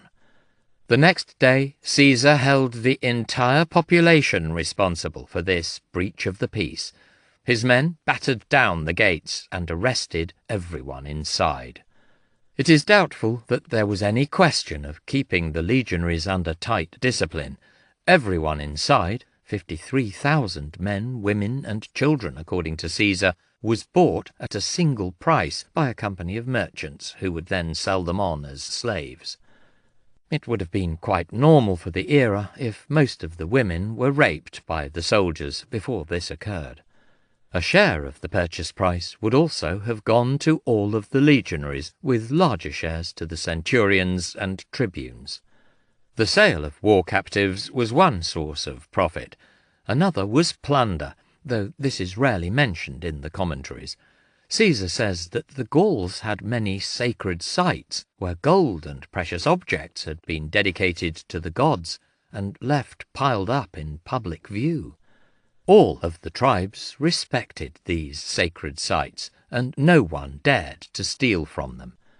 According to Suetonius, Caesar was unimpressed by such taboos, and never failed to loot them. The wealth he was gaining restored his own finances, but, as ever, his main interest in money was to use it to buy friends and popularity, both with his army and back in Italy. The defeat of the Belgic tribes was another massive victory, following on from those of the previous year. If the suggestion that a book of commentaries was published each winter is correct, people in Rome were already aware of the humbling of the Helvetii and Ariovistus. Now news came to Rome of the fresh success, and was greeted with great enthusiasm. As Caesar proudly reports, the Senate voted him a public thanksgiving of 15 days, a longer period than that ever awarded to any general, including Pompey. This official celebration vindicated his actions, making it difficult for those enemies who tried to deny the legality of his appointment. Yet not everything at Rome was going as Caesar would have wished. Pompey may have been a little unhappy at the success and fame of his father-in-law, and Dio claims that he had begun to talk about recalling Caesar before his 5-year term of office had expired. The triumvirate seemed about to collapse. The next danger Caesar was to face would not come from foreign enemies. Chapter 12. Politics and War. The Conference of Lucca. Pompey replied to him in vehement terms, and made an unsubtle hint in Crassus's direction, saying openly that he would be much better prepared to guard his own life than Africanus had been, who was murdered by Gaius Carbo. Gaius Cato is being supported by Crassus. Clodius is also being funded, and the pair encouraged by Crassus. Cicero, the 15th of February, 56 B.C. I am in agreement with you, chosen fathers of the Senate. While you did not approve, then I was also not of one mind with him. Yet now that his achievements have made you alter your opinion and feelings, then you see me not only sharing this view, but praising it. Cicero, May 56 B.C. Caesar had already been away for 2 years, and the time had not passed quietly in Rome. His consulship had been controversial, but in many ways was mild in comparison with the turbulent months that followed, when orchestrated mob violence became a regular feature of public life. In politics, few things last forever, and this was especially true in the Roman Republic. Individual senators gained or lost influence, broke with old allies, and found new ones, occasionally made up old quarrels, but more often gained new ones, and discovered that it was now in their interest to alter their views on certain issues. In 59 B.C., Cicero had openly criticized the triumvirate, prompting them to make his personal enemy Clodius a plebeian and open his path to the tribunate. 2 years later, Caesar's public thanksgiving was awarded by a Senate voting on a motion that Cicero himself had proposed. In the intervening months, the orator had been exiled, if not necessarily with Caesar's actual cooperation, then certainly with his acceptance, and some time later recalled, this time only after Caesar had acquiesced. Although of huge personal importance, and recorded in emotional detail in his published correspondence, Cicero's expulsion from Rome was a relatively minor episode in the political struggles of these years, when virtually nothing and no one seemed secure from attack. Caesar's role in most of this was as an observer, but a deeply interested one, since although he could not himself go to Rome, he could be deeply affected by events there. At best, he hoped to influence the key players in the political game, for he certainly could not control them. There was no inevitability about the course events took, or how they were eventually resolved. In the end, his position was strengthened, at least for the moment, but this might not have happened, and it was for a while quite possible that his work as consul would be undermined, and his extraordinary command in Gaul prematurely terminated. That this did not happen owed something to the skill with which he used his connections and influence, as well as his imagination. As great, or even greater, a role was played by luck, and in Rome, as on the battlefield, the goddess Fortuna continued to smile on Caesar. In 59 BC, the two wealthiest and most influential men in Rome had joined together to achieve their immediate aims, using Caesar as their tool to overcome opposition that until then had proved too solid. Pompey had secured his eastern settlement and provided land for his veterans, while Crassus had renegotiated the tax farmers' contracts. Both men were satisfied, as was Caesar with his land reform and military command, but only for the moment, and each of the triumvirs had further ambitions for the future. Ultimately, like all Roman politicians, their aims were personal and individual. It had suited each man's purpose to combine their efforts for a while, permitting a degree of success that none could have managed on his own. Yet it was not an alliance built on deep roots of shared ideology or commitment to a cause, and would last only so long as each man felt himself to be better off remaining loyal to the other two rather than splitting from them. Caesar's relations with both of the others were cordial, which is not to say that he or they would never contemplate turning against former allies. In spite of his recent successes in Gaul, he was still the junior partner, and had most stake in a continued association with the other two, especially as they were still in Rome, and he was not. Pompey and Crassus were never close, since, in the end, they disliked each other intensely, and the rivalry that had been such a feature of their lives was only ever just below the surface. Working together with a consul like Caesar as their agent, they had been able to get what they wanted, although not without a struggle. The consuls for 58 BC were favourably inclined towards the triumvirs, but neither man had Caesar's ability or drive. No one else at Rome could match Pompey's and Crassus's wealth, fame, and auctoritas, but these things gave a man influence more than power, and even in combination the two men could not permanently control every aspect of public life. Cato would not be muzzled, and he and other members of the good men, boni, or best men, optimates, also had reputations, wealth, and clients. So did many other ambitious men with aims of their own. How men felt towards the triumvirs as a group or as individuals was only one factor influencing their behaviour, and often it was a minor one. Office holders, especially those able to preside over meetings of the Senate or assemblies, had the opportunity to act in a way always denied to other senators, no matter how eminent. In 70 BC, Pompey and Crassus had restored full powers to the tribunes of the plebs. Now it was from this office most of all that challenges would come to their recent dominance. The patrician tribune of the plebs.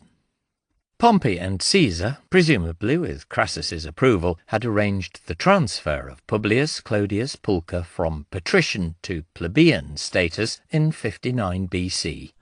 It would be wrong, then or later, to see him as their man, just as it would be mistaken to view Caesar as Pompey's or Crassus's man. They had done him a favour, and by convention he was expected to be grateful and willing to assist them in return. But by no stretch of the imagination could he be seen as under their control. In part, this was simply because Roman politics was ultimately a question of individual success, but had even more to do with his fiercely independent character. No one else could ever really control Clodius, or for that matter Caesar, Pompey, Crassus, Cato, Cicero, or any other leading senator. His family was one of the greatest patrician houses, which, unlike the Julii, had managed to remain at the heart of the Republic for generation after generation, producing a long succession of consuls and famous statesmen. The pride or arrogance of the Claudii was proverbial, reinforced by the tales of men like the Publius Claudius Pulcher, who had led a Roman fleet to disaster during the First Punic War. Before the battle, he had been annoyed when the sacred chickens had refused to eat up their meal in the approved manner, which would have demonstrated that the gods favoured the Romans, and that their attack on the Carthaginian fleet would succeed. Publius had promptly picked the birds up and tossed them over the side of his flagship, declaring that if they would not eat, then they would drink. A few years later, his sister was frustrated by the crowds that slowed her litter as she was carried through the streets of Rome, and loudly wished that her brother would go and drown some more of the poor. Though the Claudii were not always especially liked, they were always important. Although he might have officially become a plebeian, Clodius remained in everyone's mind a Claudian, and enjoyed the auctoritas of the name, and the solid support of clients and other connections built up by a great patrician house over the centuries. The Claudii promoted themselves just like any aristocratic family.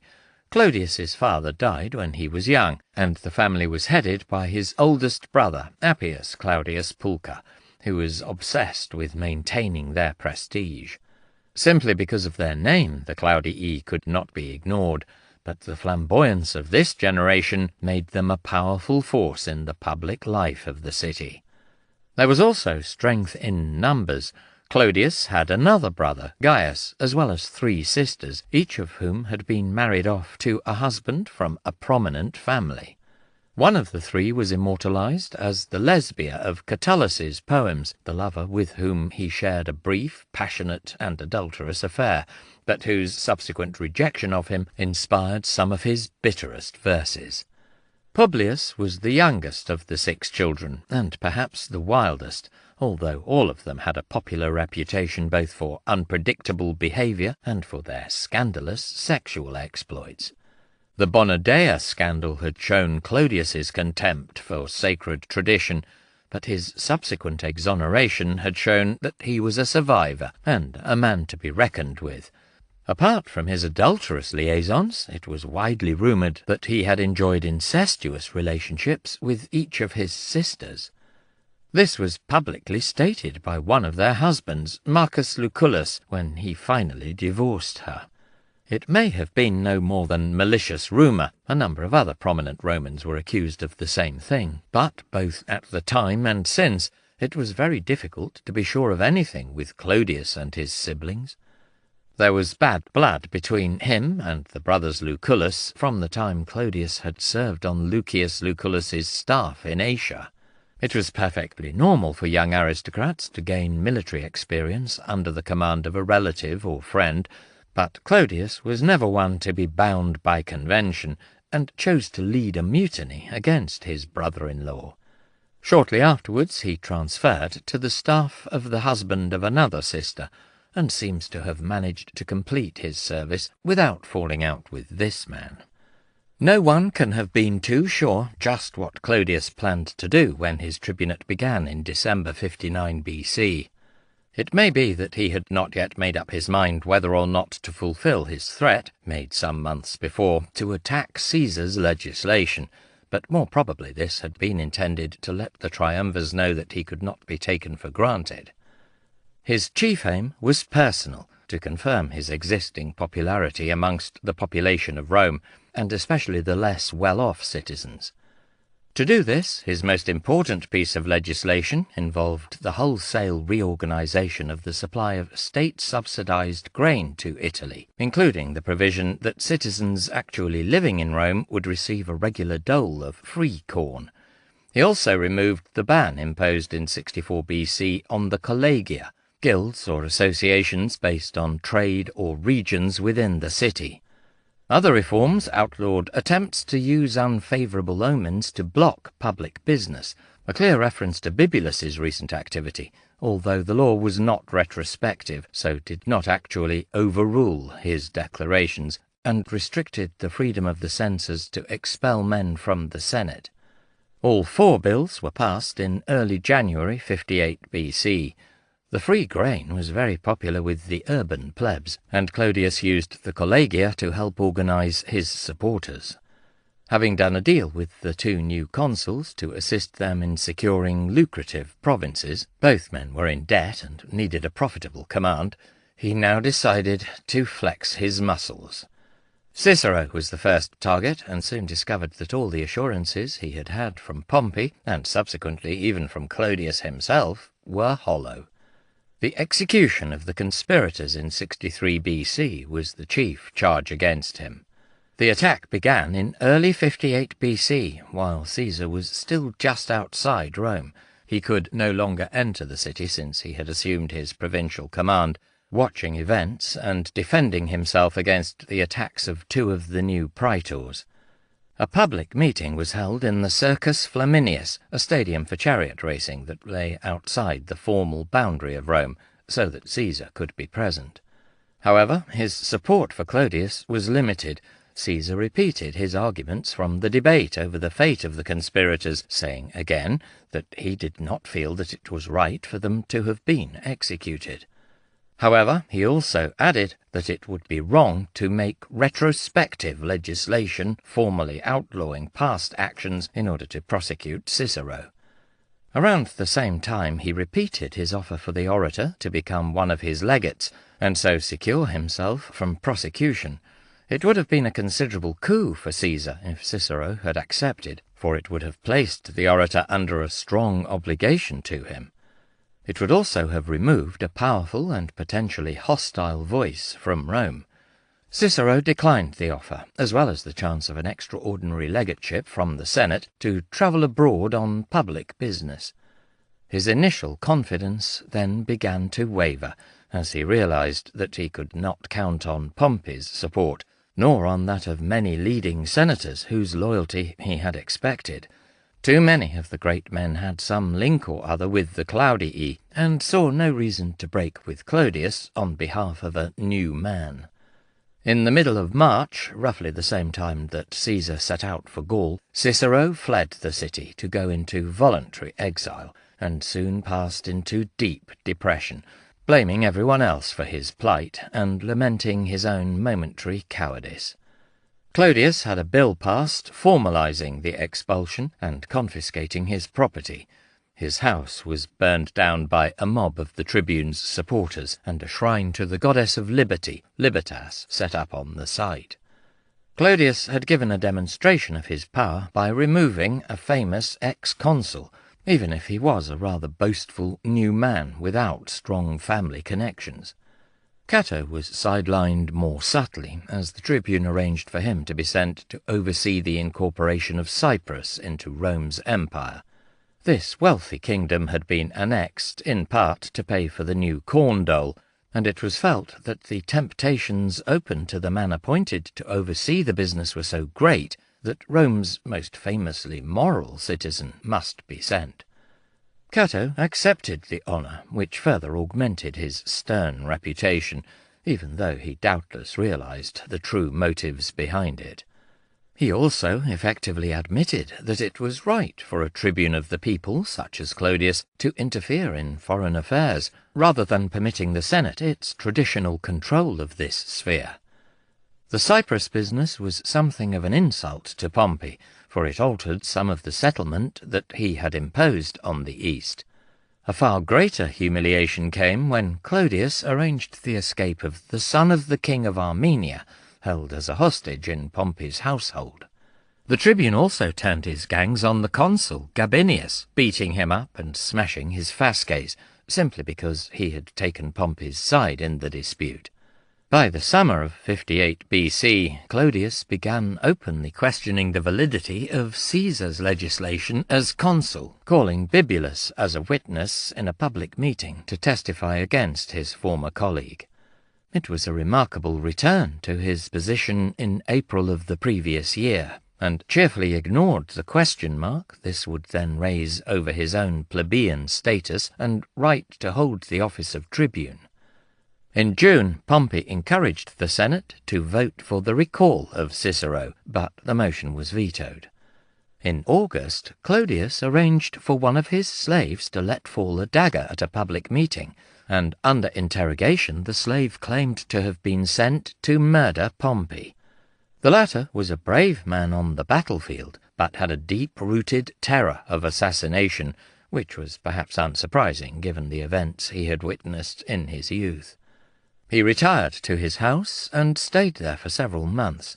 Clodius lost some of his power when his term of office as tribune expired, and this encouraged a revival of efforts to recall Cicero. Clodius still had his gangs of followers based on the collegia, and these were frequently used to threaten his opponents or break up meetings. Pompey replied by backing two of the new tribunes, Titus Annius Milo and Publius Cestius, who formed their own groups of thugs with which to combat Clodius's men. Both sides included many gladiators amongst their bands, and at times there were large-scale battles with killed and wounded on both sides. These disturbances were more frequent, on a larger scale, and far more violent than the struggles during Caesar's consulship. Pompey also toured Italy, visiting his many clients and urging them to come to Rome and support a law to recall Cicero. In the summer of 57 BC, the Senate passed a decree to this effect, with only Clodius voting against the motion, and the decision was promptly ratified by the people. After some initial reluctance, Caesar had followed Pompey's example and urged his clients by letter to support the move. From the start he had not especially desired Cicero's exile, although he had wanted to prevent the orator from continuing to lend his weight to the attacks on the legislation Caesar had pushed through as consul. Now there was a chance to put Cicero under obligation to him by backing his cause, and Caesar characteristically seized on it. His initial hesitation, Publius Cestius travelled to his province at one point to convince him, may well have been intended to make sure that Cicero was aware of the debt that he would owe. Moving the vote of thanksgiving in the Senate and other public statements were proof that this had worked. Cicero owed an even greater debt to Pompey, though never quite enough to erase the memory of his failure to protect him in the first place, and Cicero had already had an opportunity of repaying some of this. Grain imports to Italy were erratic, and the new system of state-controlled supply set up by Clodius was not yet functioning well. Cicero proposed a motion to give Pompey an extraordinary command to sort out the problem. In its eventual form the command was for 5 years, although there was an unsuccessful attempt by a tribune, probably with Pompey's tacit backing, to give him imperium throughout the empire, which was superior to every other governor, as well as control of substantial military and naval forces. Pompey had power again, and although this meant that he theoretically had to stay outside Rome, the Senate was happy either to grant him a special dispensation from this rule or to meet outside the formal boundary of the city. Later disturbances in Egypt led to manoeuvring to secure him a further command to restore the situation there, but others were ambitious for this as well, and in the end it came to nothing. As 56 BC opened, Pompey had a formal position, but so did Clodius once again, for he had been elected aedile. He prosecuted Milo for political violence, but the latter was defended by Pompey and Cicero, and each side had brought along a mob of supporters to shout down and threaten their opponents. Cicero subsequently described the scene to his brother Quintus. Pompey spoke, or at least tried to, but when he stood up, Clodius's gang began yelling, and he had to put up with this for the whole time he was speaking, getting interrupted not just by shouts, but jeers and insults. When he had finished, he showed great determination given the situation, never flinching. He said all that he meant to say, some of it even in silence, coming from his force of character. But anyway, when he stopped, up sprang Clodius. He was greeted by yells from our supporters. We were pleased to return the compliment, and lost control of his spirit, voice, and expression. This went on from the 6th hour, when Pompey finished speaking, to the 8th hour, with all sorts of abuse and foul verses about Clodius and Clodia. Enraged and white with anger, he called out questions to his gang, and he was heard clearly above the shouting. "Who was it who starved the people?" "Pompey," his cronies replied. "Who wanted to go to Alexandria?" "Pompey," they called. "Who do you want to go?" "Crassus," they replied. The latter was there, but without any goodwill towards Milo. The hostility between the two old rivals seemed to be brewing again, and Pompey told Cicero that he believed Crassus was supporting Clodius and Gaius Cato, the youth who had accused him of dictatorship in 59 BC and was now tribune. Pompey even claimed that Crassus was plotting to murder him, and once again relapsed into morbid fears and sent for extra bodyguards from his rural clients. Mistrustful of Crassus, there were indications that Pompey was also beginning to wonder whether or not he still needed Caesar. The problems of maintaining the grain supply did not yield to an easy or swift solution, and were made worse because the treasury was seriously short of funds. Cato had not yet returned with the wealth of Cyprus to swell the coffers. Since 59 BC, the Republic had lost a major source of revenue through the distribution of the public land in Campania. Cicero and others now advocated repealing Caesar's law to return this important source of income to the state. Cicero does not seem to have believed that Pompey was firmly opposed to such a move. Caesar's legislation was under threat, and so, from different quarters, was his command. A tribune seems to have proposed his immediate recall, while one of the favoured candidates for the consulship for 55 BC was openly eager to replace Caesar after his own year of office. This was Lucius Domitius Ahenobarbus, descendant of the man who had ridden on an elephant and helped to settle Transalpine Gaul, and his family connection to the region helped his case. It was not his first attack on Caesar, for he had been one of the praetors who, in early 58 BC, had questioned the validity of Caesar's acts as consul.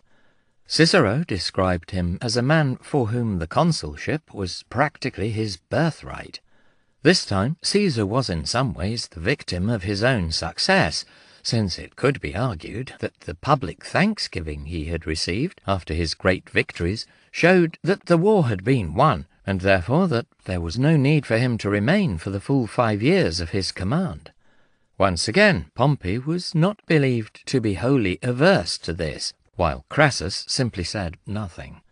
His recent support for Clodius, which was widely perceived, even if never open, had been a reminder that he was still powerful, and that Pompey could not afford to ignore him.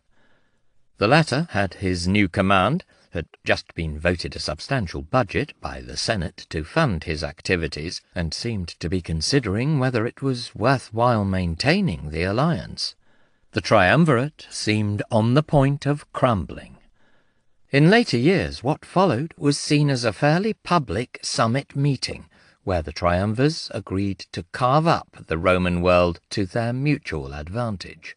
Suetonius says that Caesar made Pompey and Crassus come to Lucca, a city in his province, where he persuaded them to seek a second consulship, thwart Domitius, and secure for him a 5-year extension to his provincial command.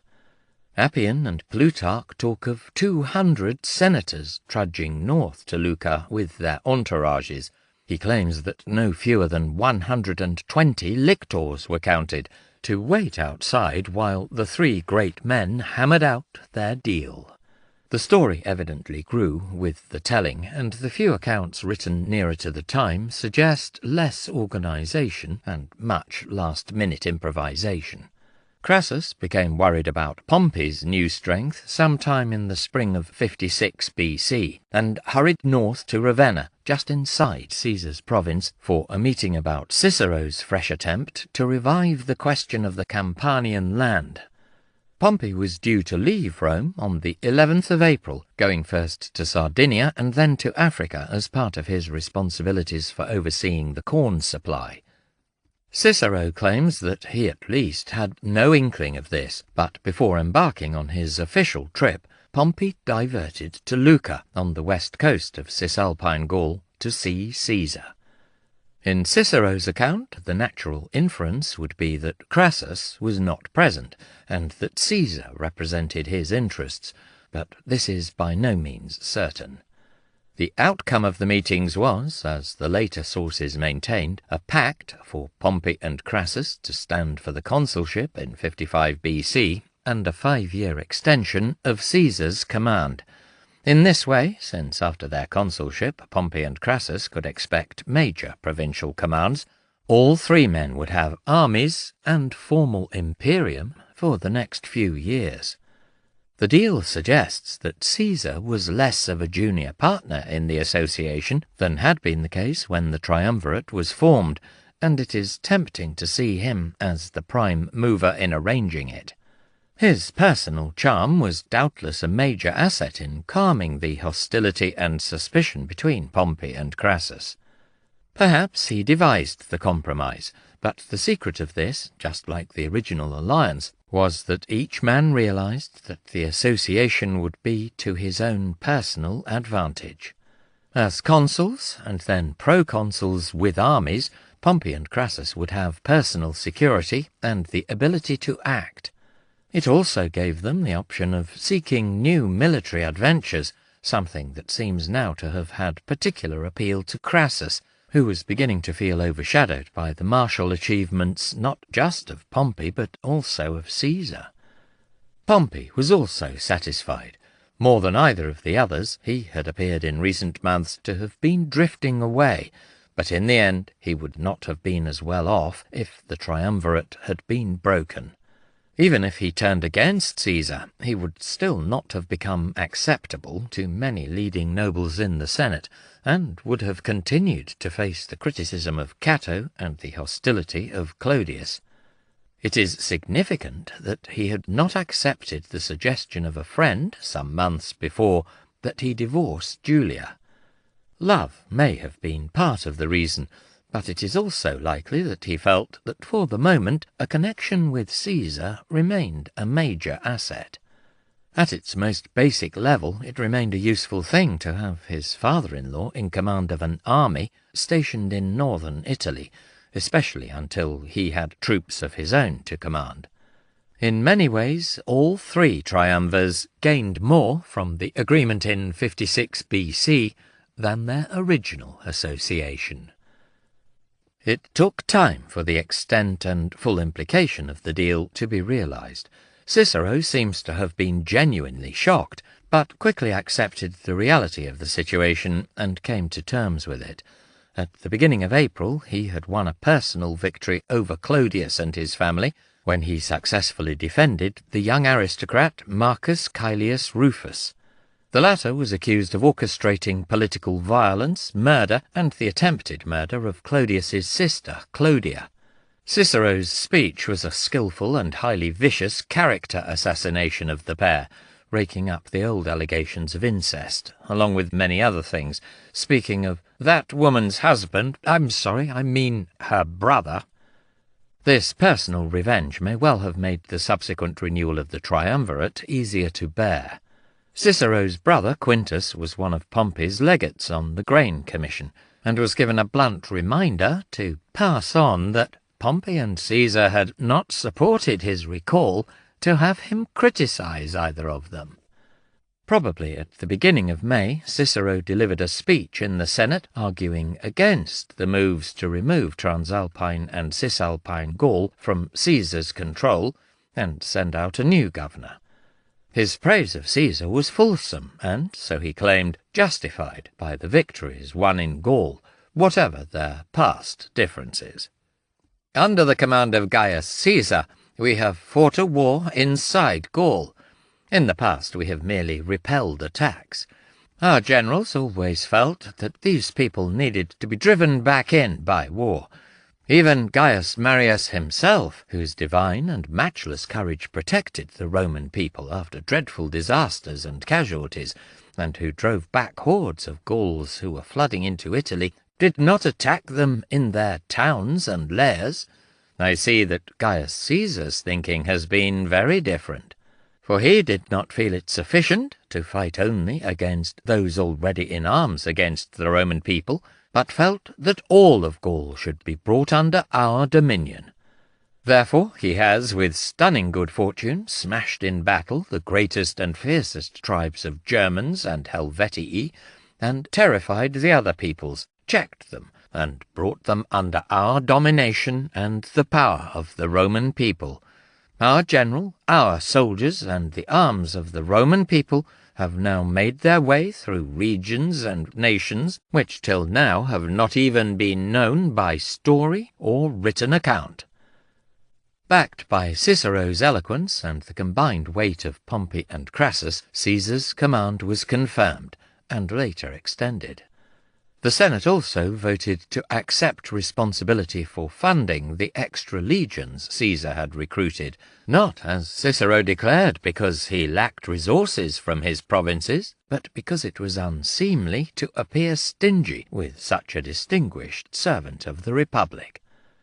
Caesar was secure in his command, but it required rather more effort to ensure that Crassus and Pompey would be the consuls for 55 BC. Disturbances, orchestrated by the tribune Gaius Cato, and apparently backed by Clodius, prevented elections being held in the last months of 56 BC. Both men had evidently been persuaded to work with the renewed triumvirate. The decision was a pragmatic one, but Crassus may also have persuaded them, since he was widely believed to have been backing them in recent years. Pompey and Crassus had not declared their candidature until after the legal date, and the consul due to preside over the elections, Cneius Cornelius Lentulus Marcellinus, refused to exempt them from this rule. Therefore, the elections were not held until January 55 BC, after Marcellinus had laid down his office, and so were conducted under a temporary official known as an interrex, who permitted them to stand. The other candidates had largely fallen away, but Ahenobarbus was never a man to back down, and refused to give up his ambitions.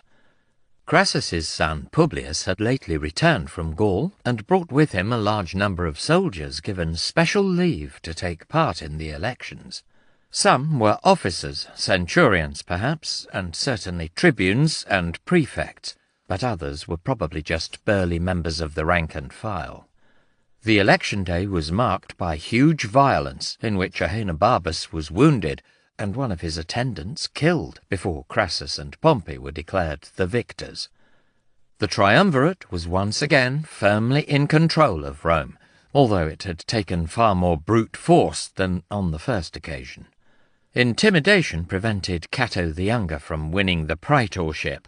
At the election of the curule aediles, the fighting was so widespread and brutal that even Pompey ended up spattered by someone else's blood.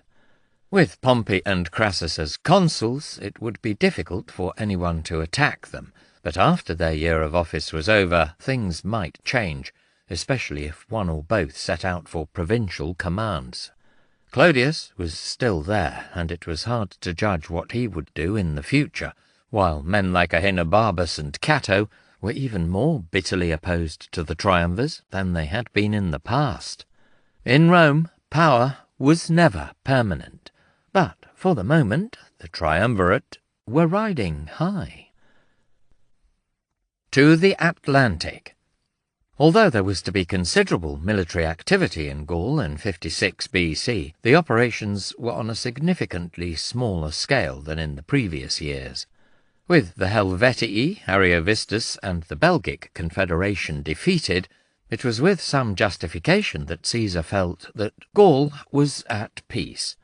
He did not have a major campaign planned for the summer, which meant that it was easier for him to loiter in Cisalpine Gaul until well into April, and arrange matters at Lucca. There was no obvious opponent left in Gaul, and it may well be that he was once again considering diverting his attentions to the Balkans. In the following year he would lead an expedition to Britain, and it is highly likely that this possibility was already in his mind. Up until the meeting at Lucca, political concerns occupied most of his attention, and afterwards he had the security of an additional 5 years of command, which meant that he was not pressed for time, and so could afford to let the year pass without a grand offensive. Detachments of his army, under the command of legates, had anyway been active in a number of operations that were too small in scale to require the commander and his main force. In the autumn of 57 BC, the 12th Legion, under the command of Sulpicius Galba, had attempted to occupy the Great St. Bernard Pass, so keeping this route over the Alps secure for military convoys and commerce. The attempt failed, and Galba was forced to withdraw. Other parts of the army spent the winter deep in Gallia Comata. Publius Crassus, with the 7th Legion, was in the west, amongst tribes who had submitted to him late in the previous summer. The tribal leaders had obeyed the standard Roman request for hostages, and everything seemed calm. At some point in the spring or early summer of 56 BC, the mood of these western tribes changed. Roman officers, dispatched to the tribal centres to arrange for grain to be supplied to the army, were seized, and a message sent to Crassus saying that they would only be released when their own hostages were returned. It may simply have been that the locals had not at first appreciated that the Romans expected to stay and make continued demands for food, and that realization swiftly turned to resentment. The first tribe to act were the Veneti, living in what is now southern Brittany. They were a maritime people, deeply involved in trade along the Atlantic coast. Dio claims that they had heard rumours of Caesar's planned expedition to Britain, and feared that this would disrupt their trade with the island, or throw open the markets there to competitors. To Caesar, and doubtless to his Roman audience, this was a rebellion, the tribes breaking the treaty that they had so recently accepted, and taking his officers, several of whom were equestrians, as hostages. He gave orders for a fleet to be constructed on the Loire before hurrying to the area. The rebellion had spread rapidly, and he was afraid that other tribes might be tempted to join if they judged that the Romans were weak. This was because the Gauls, as a race, were inclined to revolution and could readily be stirred to war. He also acknowledged that, like all mankind, they deeply loved freedom and hated slavery. Therefore, he split his army into several independent columns. Labienus was left to watch over the Belgic tribes defeated in the previous year, while Crassus took 12 cohorts, probably the 7th Legion, reinforced with some additional troops, into Aquitania. A larger force of 3 legions under the command of Sabinus was sent to Normandy. Caesar himself led the remainder against the Veneti, striking at what he perceived to be the heart of the rebellion. The tribe was reluctant to form an army and face the legions in the open, so the Romans targeted their towns, many of which were built on coastal promontories. Although several of these were stormed, in each case the inhabitants escaped in ships, along with most of their possessions. The main strength of the tribe was its fleet, numbering some 280 ships according to Caesar, and only when the newly built Roman navy arrived was it possible to confront this. The Gallic vessels were big sailing ships, designed for trade more than war, but they still proved difficult propositions for the oared galleys that the Romans employed. The standard methods of naval fighting in the Mediterranean world were ramming and boarding. The first was ineffective against the thick timbered hulls of the Veneti's ships, while the second was made extremely difficult by their high sides. The Roman fleet was led by Decimus Brutus, and through ingenuity and good fortune it managed to destroy the enemy navy in a single encounter. Devices similar to those used in sieges were made to cut through and pull down the enemy sails and rigging, but it was a sudden drop in the wind that left the Veneti becalmed and vulnerable, for their ships had no oars. Caesar and the bulk of the army were mere spectators to the action, watching from the shoreline. Without their fleet, and unable to resist Roman assaults on their towns and villages, the Veneti had no choice but to surrender. No tribe allied to Rome seems to have come forward to plead their case, and Caesar decided that his punishment would be harsh.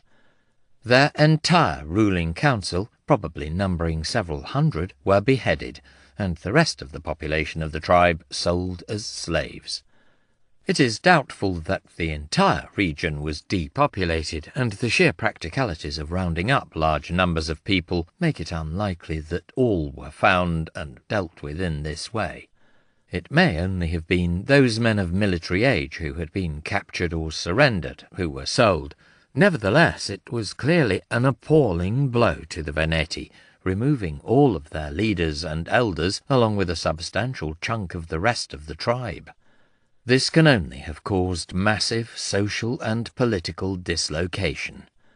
Caesar justified this terrible punishment by claiming that it was necessary to show that representatives or ambassadors ought to be accorded proper respect. Some scholars have rightly pointed out that officers sent to collect grain would not normally be classed as ambassadors, yet Caesar's attitude would probably have been shared by most contemporary Romans. His officers had been seized while visiting peoples who were supposed to be allied to Rome. He makes no mention of the men's fate, and whether or not any or all of them were recovered. The severe punishment meted out to the Veneti was a warning that no Romans, particularly senior officers and equestrians, could be mistreated without risking appalling consequences. Taking hostages from the tribes was an important way for Caesar to retain their loyalty, which was something demanded both of the communities who welcomed Rome and those who were defeated. The attempt to overturn the system by taking Roman prisoners could not be allowed to succeed. Therefore, the punishment of the Veneti was deliberately appalling as a warning to others. The Roman attitude to such brutal measures was entirely pragmatic. Cruelty for its own sake was condemned, but atrocities that brought practical advantage to Rome's position and were inflicted on foreigners were acceptable. An extreme example had been Crassus's mass crucifixion of Spartacus's followers in 71 BC. Whenever he felt that it was in his interest, Caesar was utterly ruthless. Labienus's presence had ensured that there was no attempt to renew the war in that area. Both Crassus and Sabinus won victories in Aquitania and Normandy, respectively. At the end of the summer, Caesar personally led a force against the Menapii and Morini, who lived along the coast of what is now the Pas-de-Calais and Belgium. The attack was prompted because they had never sent envoys to Caesar, and acknowledged his and Rome's power by seeking his friendship. Both tribes were believed to have contributed warriors to the great Belgic army that had taken the field in the previous year. They had no large towns and lived in scattered settlements. Even these were abandoned when the Romans advanced, and the population took their cattle, flocks, and movable possessions, and hid in the deep woodland and marshy areas of their country. It was difficult terrain for the Romans to operate in, and the legions had no fixed target to fight. They burned the villages and farms that they found, but this did not make the enemy give in.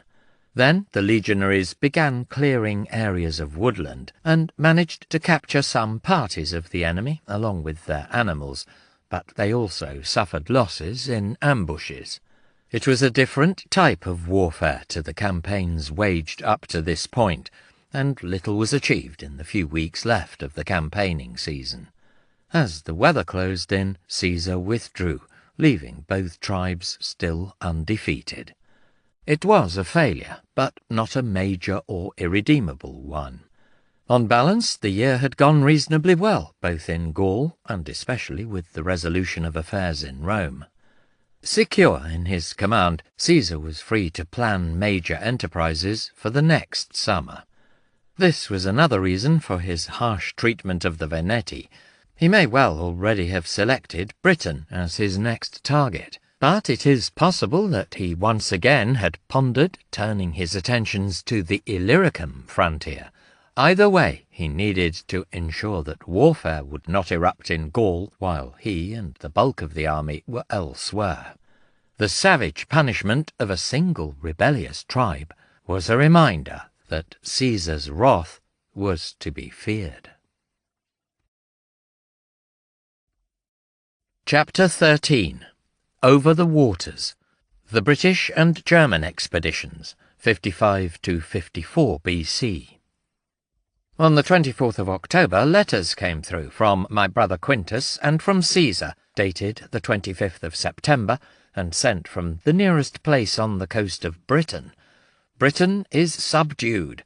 Hostages have been handed over. No plunder, but a tribute of money imposed, and they are bringing the army back over from Britain. Cicero, late October, 54 BC.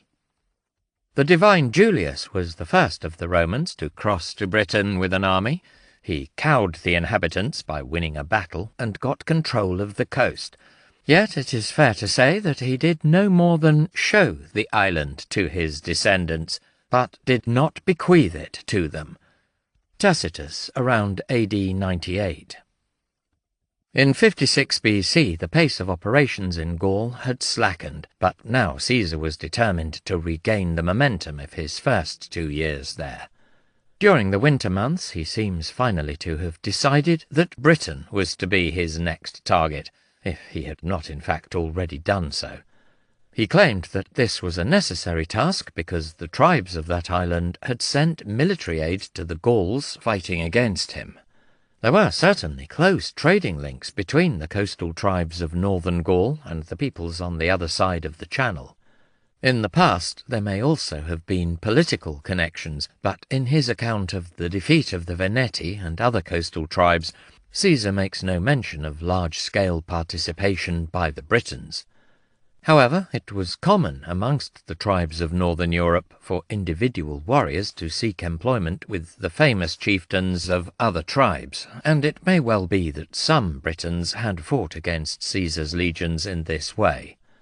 Ultimately, the suggestion that the British tribes were a military threat to Rome's interests in Gaul was no more than a pretext, and Britain attracted Caesar's attention for other reasons.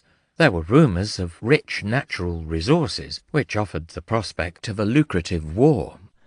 Suetonius claims that Caesar's personal fondness for pearls was an additional incentive, for he believed, falsely as it turned out, that particularly fine examples were to be found on the British coasts. More important than the possibility of riches was the glory that always came to the man who was the first to lead a Roman army into previously unexplored countries.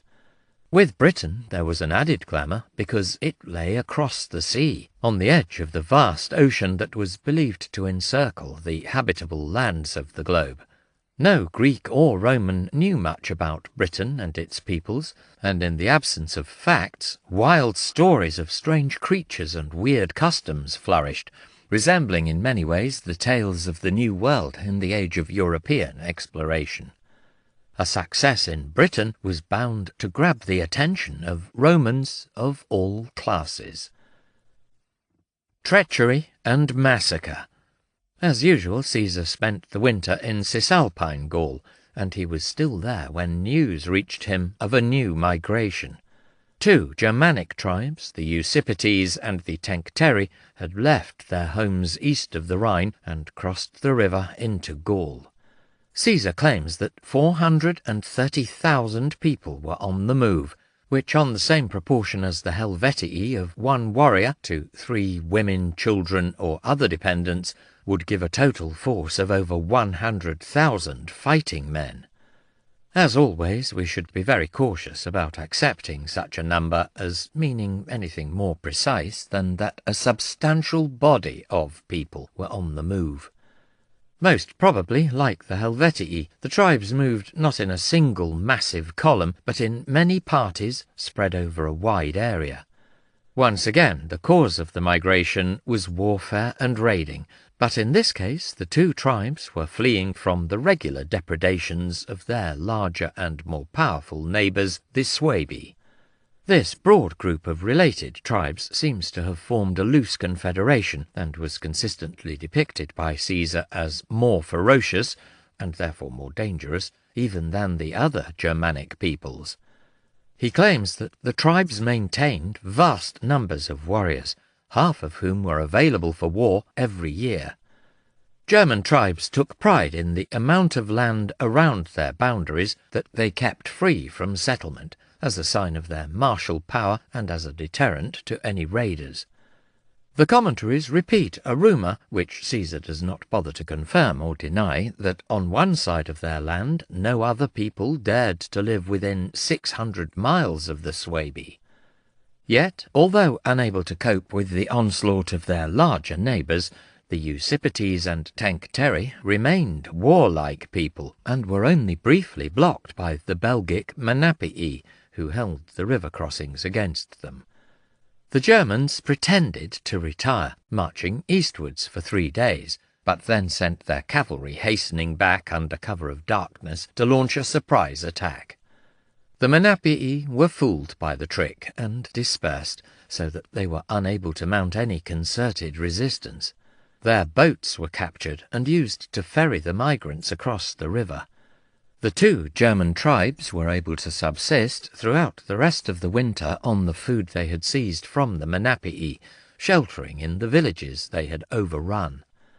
Caesar decided to rejoin the army earlier than usual. Before he arrived, the migrants had begun to move again, pushing south into the lands of the Eburones and Condrusi.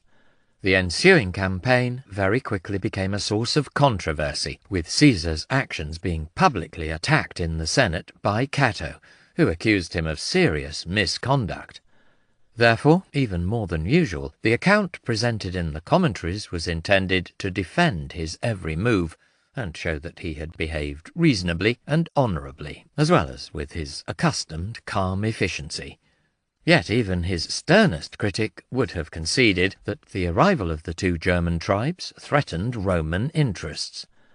In the last 3 years, Caesar had spread Roman power throughout Gaul. The region was not as yet formally annexed as a province, and the tribes continued to govern themselves, but virtually all openly or tacitly acknowledged Rome's dominance. The Menapii were one of the few exceptions, and had yet to submit and give hostages to Caesar, but the Eburones and Condrusi had almost certainly done so in 57 BC. From the beginning, the proconsul had emphasized his readiness to protect allied peoples from any enemy, making clear in each campaign both the advantages offered by alliance with Rome and the terrible punishment awaiting any who opposed its legions. The migrants introduced a new and unstable element into the balance of power that had been created. There was no unoccupied land in Gaul for them to settle, and they had already demonstrated their willingness to use force against anyone who did not admit them. Individual tribes, or more probably the chieftains within them, might choose to welcome the new arrivals, feeling that the numbers and reputation of these warriors would be a great asset to them as allies. Exactly the same motive had led some Gallic leaders to welcome Ariovistus, the Helvetii, and Caesar himself. Such a course was now most attractive to those who had not done well since the area had been dominated by the Romans, and especially those recently defeated by the legions. There was the prospect of new rivalries and conflict within and between tribes, made worse by the possibility that the victors may eventually win through Germanic rather than Roman support. When Caesar had expelled Ariovistus from Gaul, he had publicly proclaimed his refusal to admit German tribes across the Rhine. As we have heard, he clearly exaggerated the distinction between Gauls and Germans, and continually presented the latter as a potential threat to Rome. Yet, if he exaggerated, he did not entirely invent either the differences between the peoples or the menace posed to Roman interests.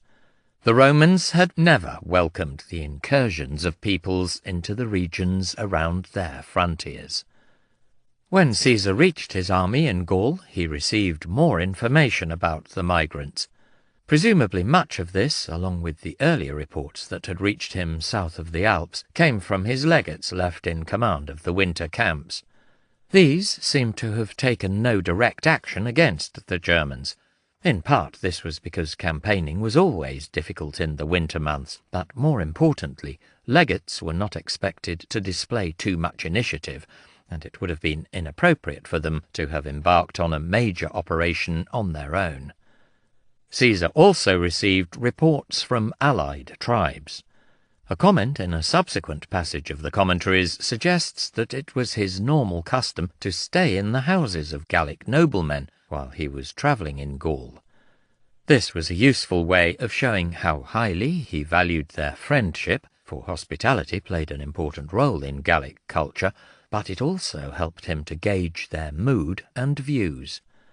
As in Rome, many of the great affairs of a Roman magistrate were conducted at a very intimate level. Overall, his various sources presented a worrying picture. Already some chieftains and tribes had approached the German migrants seeking alliance and making offers of land in return for their military aid. Caesar summoned the leaders of all the tribes to a council, where he arranged for them to supply the usual contingents of cavalry and grain supplies. He did not feel that it was useful to reveal that he knew some of the chieftains had been dealing with the Germans. If he could quickly defeat the two tribes, then such negotiations would not matter. The Roman army concentrated and marched north. When the column was within a few days' march of the two German tribes, a deputation came from them. The envoys told of how they had been driven from their homes by the Suebi, and asked Caesar to grant them land, or at least let them keep what they were able to seize by force. As usual, his account emphasized the barbarians' pride, making them declare that they were fully ready to fight if he refused them, since they feared no one apart from the Suebi. The proconsul replied, as seemed appropriate, but made it clear that he would not permit them to settle in Gaul. However, he offered to arrange for them to settle amongst the Ubii, another German tribe who lived on the east bank of the Rhine. They were also under pressure from the Suebi and had recently sent ambassadors to him requesting support. The envoys from the two tribes agreed to take this offer back to their people and return to Caesar in 3 days' time with a decision. In the meantime, they asked him to halt his advance. Caesar refused, suspicious that this was merely a ploy to gain time, for he knew that the bulk of the German cavalry was away on a plundering and foraging raid. The Romans pressed on until they were within 12 miles of the main tribal encampment. This had probably taken 3 days, since Caesar was met by the same deputation returning as arranged. Once again they asked him to stop and wait, but the legions continued to advance. Caesar did grant their plea to send orders forward to his cavalry screen, telling them not to engage any Germans they met. If they were attacked, then the auxiliary and allied horse were to do no more than defend themselves. In addition, the Germans wanted permission to send envoys to the Ubii, so that they could themselves negotiate a settlement. Once again they requested that he grant them 3 days for this to occur. Caesar remained sceptical of their motives, feeling that this was simply another pretext to gain time for the raiding party to return. This was not unreasonable, for even if the Germans were sincerely hoping for a peaceful settlement, it was obviously in their interest to negotiate from a position of greater strength. Equally, if they intended to fight, they would want to have these troops, who had spearheaded the attack on the Menapii, and doubtless included some of their best warriors. In addition, if the raiders returned with food and forage, this would make it easier for the tribes to maintain themselves during days of either negotiating or military manoeuvring. Caesar made one modest concession, saying that he would only advance 4 miles during the day, moving to a position where his camp would have a convenient water supply. In the meantime, fighting had already broken out between the cavalry of the two sides. The Germans had some 800 horsemen still guarding their encampment. Caesar had 5,000 cavalry, although if these were performing their duties as a patrolling and screening force properly, then they would not all have been concentrated in one place. Even so, the Gallic auxiliaries probably had a significant numerical advantage, and were mounted on larger horses than their opponents, which makes it all the more notable that the Germans quickly gained an advantage. In Caesar's account, the Germans charged first, chasing away part of the Gallic cavalry, but were in turn met by the Gauls' supports. Many of the Germans then dismounted to fight on foot, perhaps with the aid of the picked infantrymen who regularly supported the horsemen of some Germanic tribes. The Gauls were routed and fled, spreading panic amongst a large part of the auxiliary and allied cavalry, who galloped in terror back to the main force, which was probably several miles away. Caesar maintains that the Germans were the ones to break the truce with an unprovoked attack on his unsuspecting allies. Elsewhere he notes that the Germans did not ride with saddles, and despising horsemen like the Gauls who did so, were inclined to attack them on sight. The truth of what happened will never be known, and may have been unclear even at the time. Both the Gauls and the Germans were individualistic warriors who prized displays of conspicuous valour and skill. It was difficult for their leaders to impose any rigid discipline upon such men, and when large numbers of warriors from different tribes met, then there was always the potential for violence. Taunting could easily escalate into personal duels or massed fighting.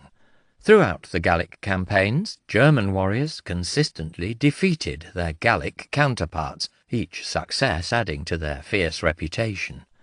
In this case, 74 of Caesar's Gallic allies were killed, one of the very rare occasions where he gives a specific figure for his own casualties.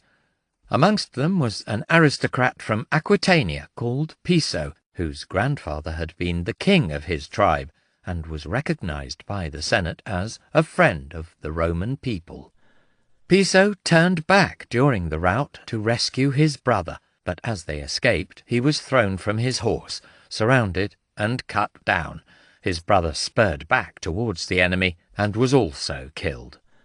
Caesar claims that the skirmish showed that the German tribes were acting treacherously, spinning out peace negotiations until they were strong enough to attack him. This may or may not have been true, but if it was, then provoking a fight at this stage was clearly not in their interest. Worried that rumours of the skirmish might be inflated into a major defeat and encourage unrest amongst the Gallic tribes, Caesar summoned his legates and quaestor and gave orders for an all-out attack on the following day. The next morning, as the legions prepared for battle, a large deputation arrived from the Germans. It included all of their main leaders and chieftains, who wanted to apologize for the fighting on the previous day, and explain that they had not intended to break the truce in this way, but were still keen to negotiate. The commentaries stress the treachery and dissimulation of the German leaders, and in a rare moment of emotion say that Caesar rejoiced because they had placed themselves into his hands. Forgetting his outrage at the detention of his own officers, and that was the key difference, for they had been Romans and his own men, he arrested the envoys. The legions marched out in 3 columns, which could readily be converted into the battle line of the triplex Achaeas, and advanced the 8 miles to the German camp. The Usipetes and Tencteri were surprised and leaderless, so that what followed was more of a massacre than a battle. When their terror was made clear by the confusion and chaos, our soldiers, enraged by the treachery of the previous day, surged into the camp. There, those who were able to take up arms quickly fought for a while amongst the wagons and baggage. All the rest, a mob of women and children, started to run in all directions. Caesar sent his cavalry to hunt them down. Hearing the clamour from their rear, and seeing their own people killed, the Germans threw down their arms, dropped their military standards, and fled from the camp. And when they reached the point where the Meuse and the Rhine join, they despaired of flight. Many had already fallen, and the remainder jumped into the river, and drowned there, overcome by fear, fatigue, or the current of the water. Caesar's army suffered no fatal casualties, and only a small number of wounded in the one-sided fighting. He gives no figure for the German losses, but these were probably considerable, with many being killed or taken to be sold as slaves. Even more escaped, but at the cost of losing their possessions in their abandoned wagons. If, as seems likely, the two tribes were not all in a single encampment, but in a number of parties spread over a fairly wide area, then the other groups may have got away more lightly. The only organized group of fugitives was the raiding band of cavalry, which recrossed the Rhine and took refuge amongst the Sugambri tribe. After the destruction and dispersal of their peoples, the tribal leaders were granted their freedom, but chose to stay in the Roman camp rather than face possible retribution from the Gauls whose lands they had plundered. The Romans celebrated the easy victory that had freed them from the fear of such a great war. The success reinforced the Roman dominance of Gaul created by Caesar's earlier campaigns.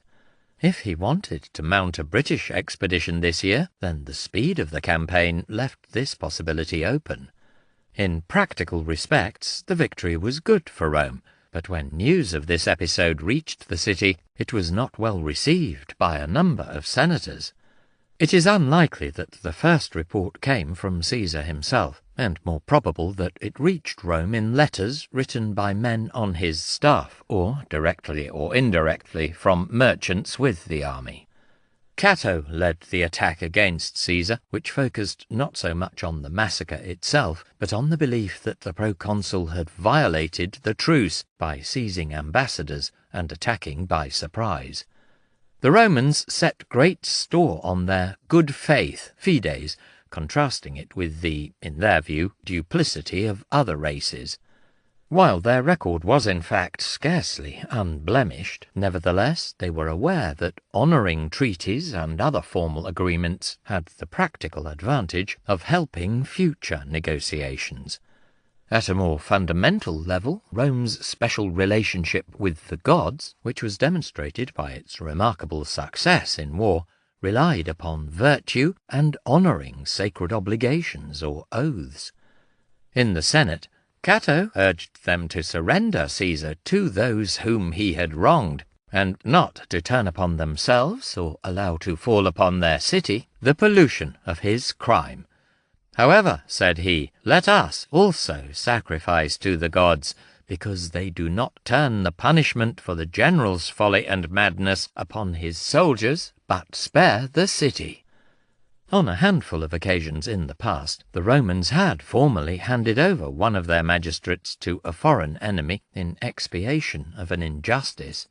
The most recent case had occurred in 137 BC, after the consul, Gaius Hostilius Mancinus, had let his army be surrounded by Celtiberians outside their town of Numantia.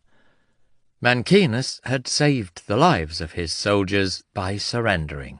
His army was allowed to go free, but the Romans were to accept a peace that favoured the Numantines.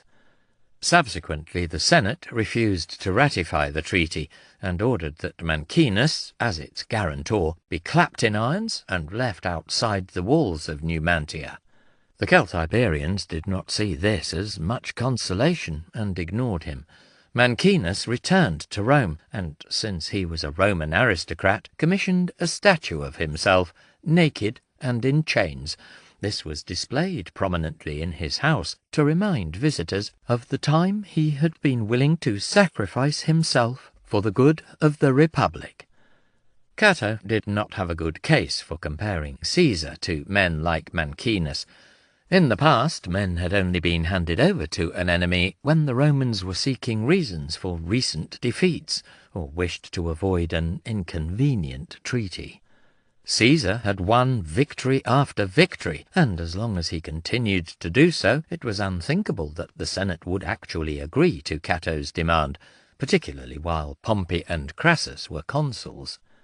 Yet there clearly was disquiet among the senators, and it may well have been on this occasion that the Senate actually voted to send a commission to investigate the state of the Gallic provinces. As far as we know, no such commission was ever actually sent. Cato's criticism had clearly stung Caesar, for he chose to send a letter defending his actions to a friend, who read it out at a meeting of the Senate. And when it was read, with its abundant insults and denunciations of Cato, Cato rose to his feet and showed, not in anger or contentiousness, but as if from calculation and due preparation, that the accusations against him bore the marks of abuse and scoffing, and were childishness and vulgarity on Caesar's part. Cato was too good an actor not to be able to milk the situation to his advantage. Had Caesar been present, then his oratory might well have been more persuasive, and at the very least he could have realized that he was losing the debate and changed tack. This was the weakness of his position in these years, for he could not take part in the meetings of the Senate or public gatherings at Rome. After his letter had been read out, Cato was able to plunge into a detailed attack of all of Caesar's actions. For the moment, he and those who shared his hostility to Caesar could do no more than this, but their continued sniping showed no sign of going away, and was always in the background, even when the Republic was formally celebrating the proconsul's achievements. News of the slaughter of the Tencteri and Eusippites would not have reached Rome for some time, so it is unlikely that these debates occurred until late in 55 BC.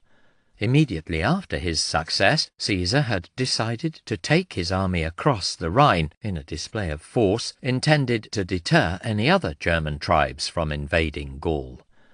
The Ubii had already given him hostages and sought his protection from the Suebi, providing further justification for the expedition.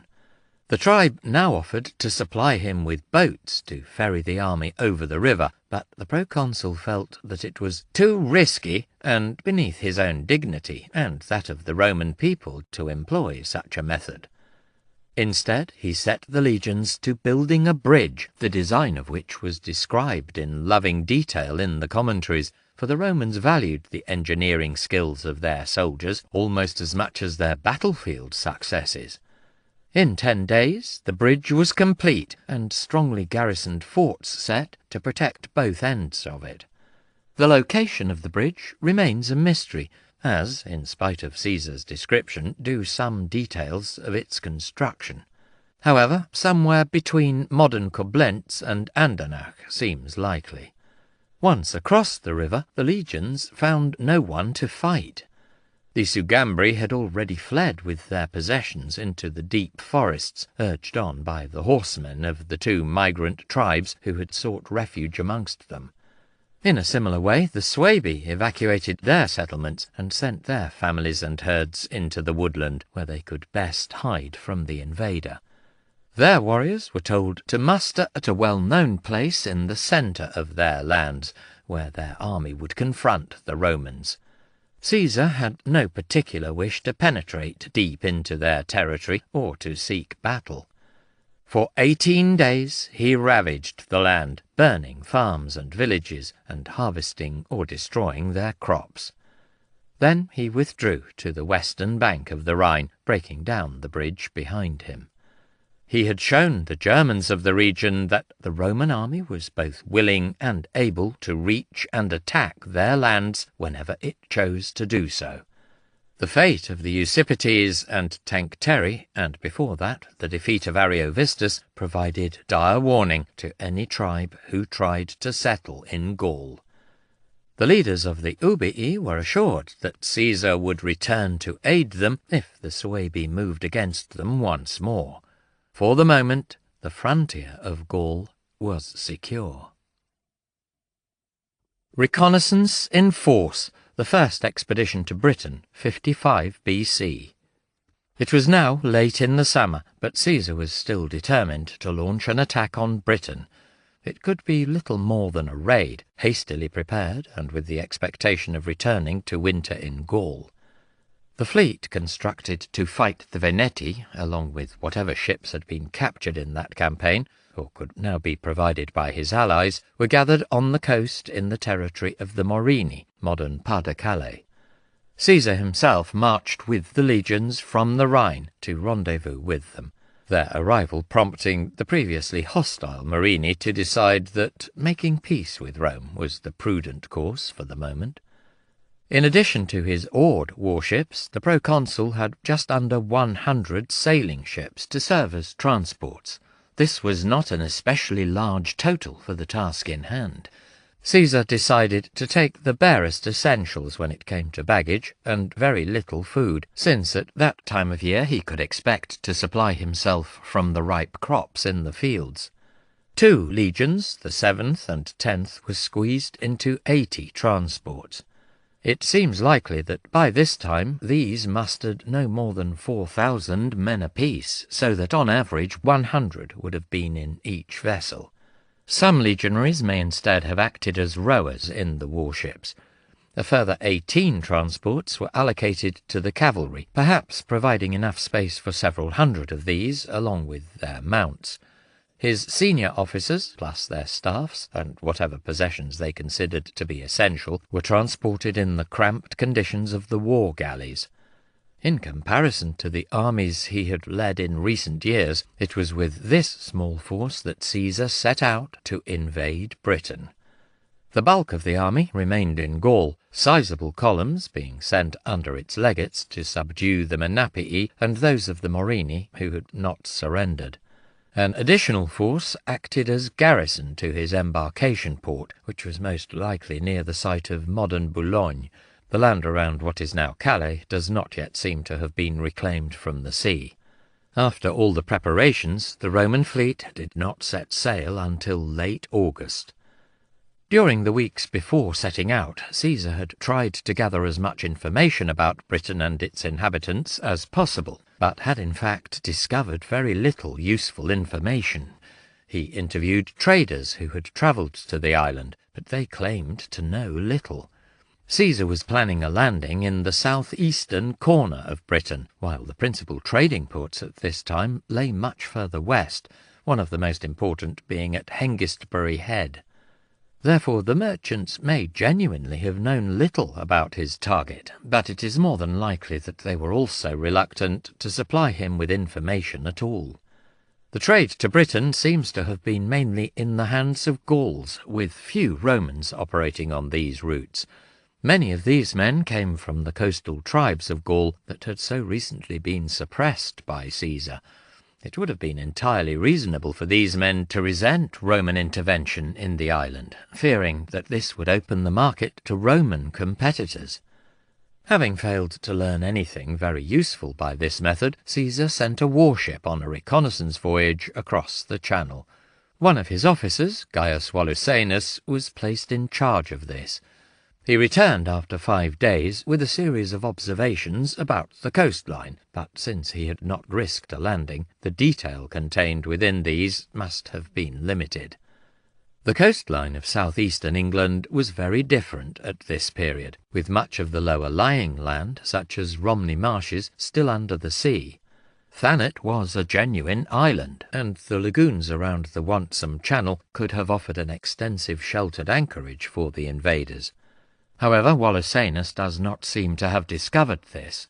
The news of the Roman intentions reached the British tribes, and a number of leaders sent representatives to Caesar's camp on the Gaulish coast. These offered to accept alliance with Rome, and the usual demand for hostages as surety. The proconsul decided to send his own envoy back with the deputations, and chose Commius, a Gallic chieftain whom he had made king of the Atrebates, for this task. Commius was believed to have influence and connections amongst the British tribes. In fact, these proved of questionable value, for on arrival in Britain he was almost immediately imprisoned. No report came back to Caesar of his mission. In a real sense, Caesar was sailing into the unknown when he set out for Britain, but he was impatient to be off and achieve something more tangible and spectacular, and perhaps less controversial, before the year was out. When the winds turned in his favour, he led the warships and the legions out of harbour. There were problems from the beginning. The cavalry had not yet embarked, and by the time that they had hastened to another port and gone aboard the 18 transports allocated to them, the weather had changed. Although he had spent some time with warships in the eastern Mediterranean, Caesar consistently underestimated the power and unpredictability of the sea, and especially the English Channel. The cavalry transports were unable to follow. The main convoy had left before dawn, and the leading elements reached Britain, probably somewhere near modern Dover, by late morning. Volusenus may well have located the natural haven at Dover, and it is quite possible that Caesar had chosen this for his landing.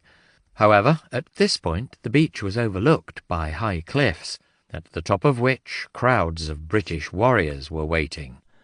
Caesar waited at anchor until late afternoon, when most of his straggling convoy of ships had concentrated. His senior officers were rowed across to his flagship for a meeting, and told that the nature of the operation required them to respond especially quickly to his signals. Once all the ships had caught up, they were to move 7 miles along the coast to a good landing spot that seems to have been located by Volusenus on his earlier patrol. The Britons shadowed the Roman fleet as it moved, but only their cavalry and chariots were able to keep pace with the ships and contest the landing. Volusenus's beach was probably near Deal or Walmer, and was wide and not dominated by high bluffs. Yet even so, the Britons knew the ground and the tides, and the Romans did not.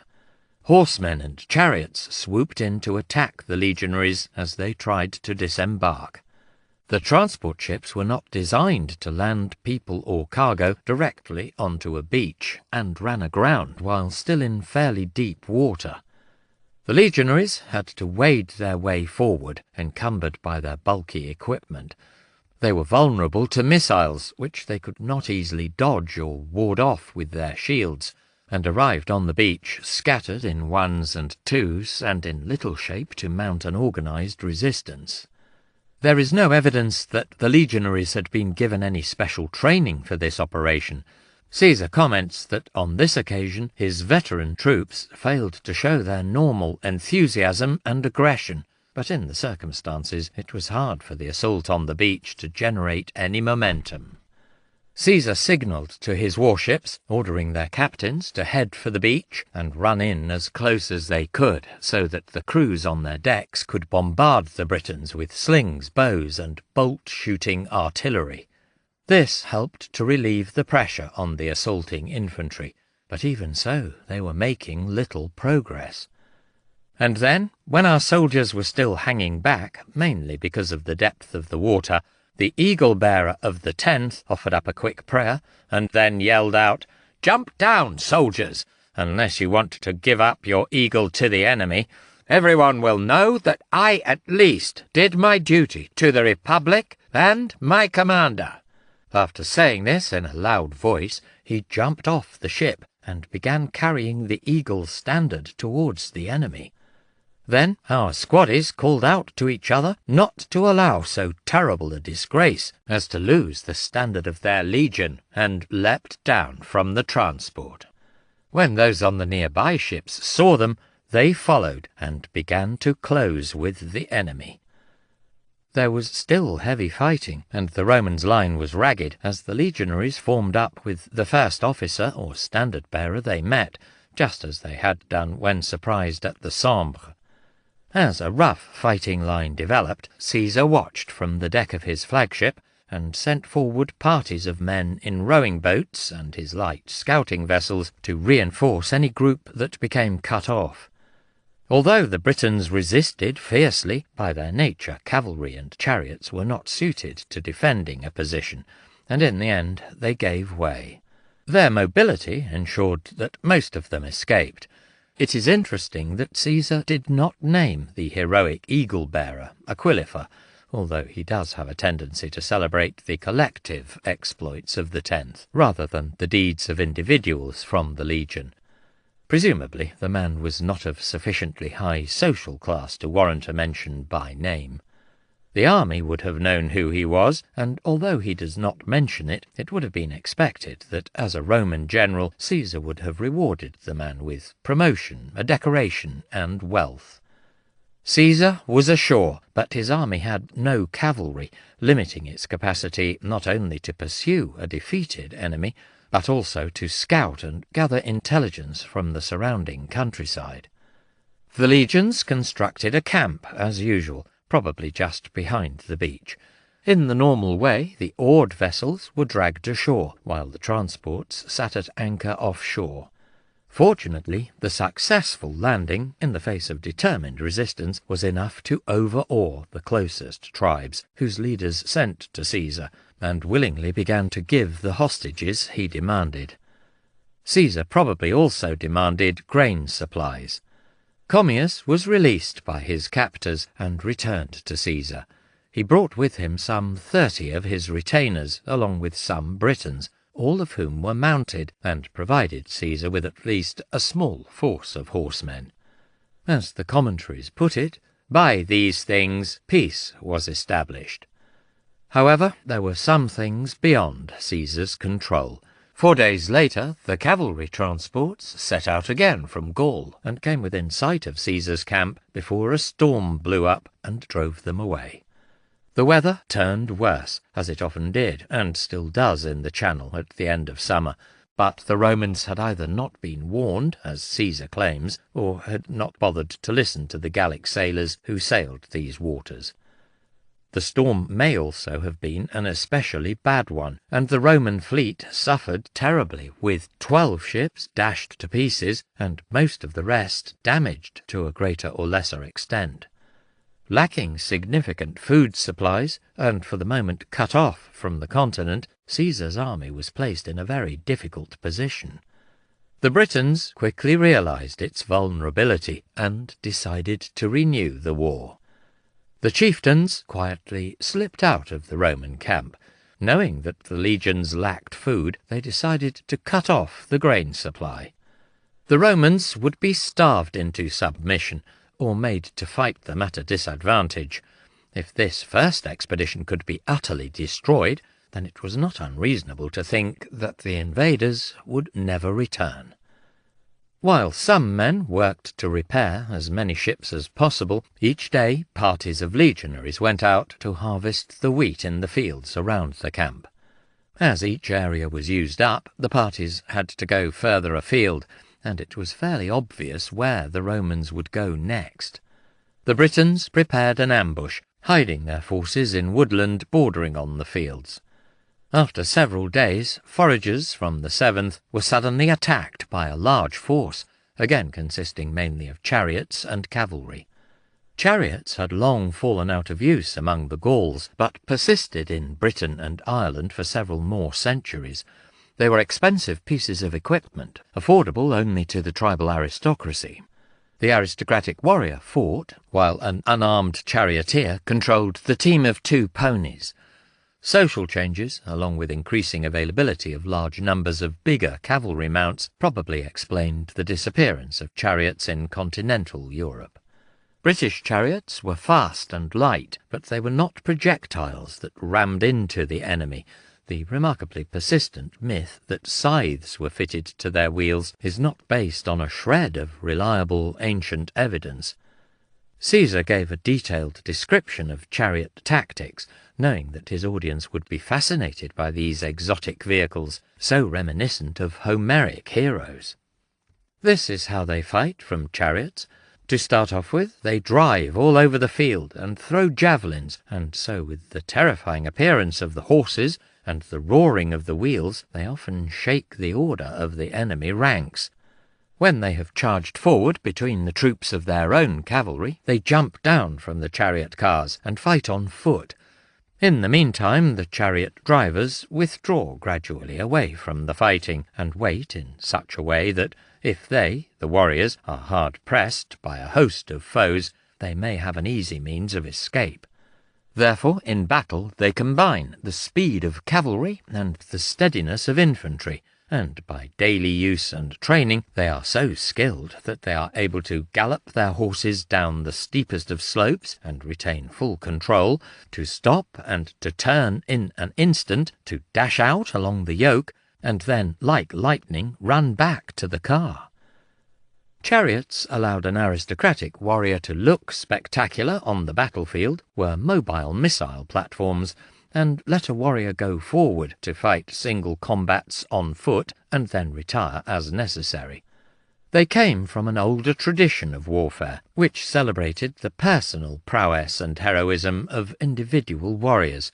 Yet, in combination with the British light cavalry, and especially against an enemy entirely on foot, they were dangerous opponents.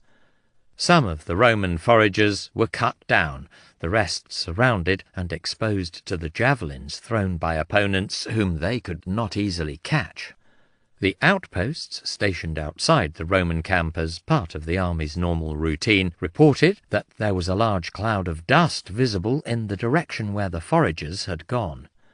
It was far larger than would normally have been thrown up simply by the legionaries' feet. Caesar guessed what had happened and immediately led the outposts off to rescue his men. Before he left, he ordered 2 cohorts to relieve them in position outside the ramparts of the camp, and the rest of the army to follow as soon as it was equipped and formed up. The expedition to Britain was small in scale compared with earlier campaigns, but even so it is striking that a proconsul, commanding 8 legions and many auxiliaries, personally led a force of fewer than 1,000 men into battle. The arrival of these cohorts was enough to check the Britons. Caesar formed up facing them for a while, but then led the foragers and his relief force back to the main camp.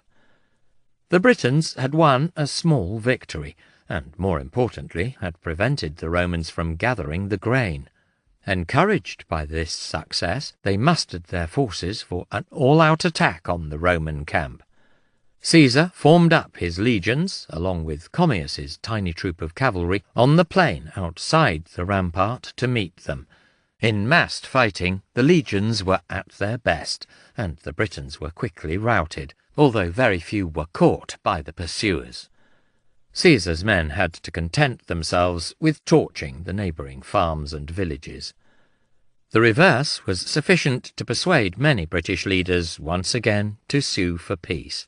Caesar now demanded double the number of hostages, but said that the Britons must transport them to Gaul, as he was no longer willing to delay his return there. Somehow all of the army was crammed into the surviving warships and the 68 transports which had been restored to some sort of order. It was now near the September equinox, but Caesar's luck held, and in a patch of fair weather he set sail just after midnight. All of the ships made it back, though 2 transports were driven off course and landed on the coastline of the Morini. Seeing a good opportunity for plunder, the local warriors began to attack them, more and more gathering as the news spread. When reports of this reached Caesar, the entire cavalry of the army was sent to their relief, and brought them off without the beleaguered men having suffered a single fatality. Next day Labienus took the weary legionaries of the 7th and 10th legions in a swift punitive expedition against the tribe. Unlike 56 BC, the summer had been dry, and this reduced the extent and difficulty of the marshes of the region. The Morini soon surrendered. The Menapii had also been defeated by the legions sent against them before Caesar had left for Britain. In most practical respects, the first expedition to Britain had been a failure, and indeed had narrowly missed becoming a disaster. It had not even contributed a great deal to Caesar's pool of intelligence concerning the tribes of the island, for he had been confined in a narrow stretch of country for the few weeks he had spent there. Some help came from the native chieftains who came as hostages or sought refuge in his camp, much as they had done at Gaul. It is unclear how many came across the Channel over the winter months, but at least one refugee prince does seem to have come to him, driven from his own tribe by his enemies. By 54 BC, Caesar had a little more information, though scarcely enough to justify the effort required to gain it. Left until very late in the campaigning season, the preparations for the first raid were inadequate, and the forces involved too small for the task. All of these were errors for which Caesar was responsible. In this sense, the campaign was scarcely his greatest achievement, although, as usual, he showed his huge ability in getting himself and his army out of a series of difficult situations. Yet, by the end of the year, Caesar must have realized that, in propaganda terms, the British expedition was a fabulous success. Rome went wild when the news of this adventure arrived, thrilled at the idea that its legions had now crossed to that strange and mysterious isle. The Senate voted Caesar 20 days of public thanksgiving, 5 days more than he had been awarded at the end of 57 BC, after 3 campaigns of genuine value. This formal recognition by the Republic of his achievements was the best possible answer to the attacks of Cato, which may have been made at the same meeting. The year ended well, but Caesar was already resolved to return to Britain in the following summer. He remained curious about the place, and especially its rumoured wealth. The reaction back in Rome also made a second visit attractive. The scale of the celebrations may even have made it essential to live up to such a claim. Invasion. The second expedition was more thoroughly prepared. Before the winter was over, Caesar set the craftsmen in his legions to shipbuilding.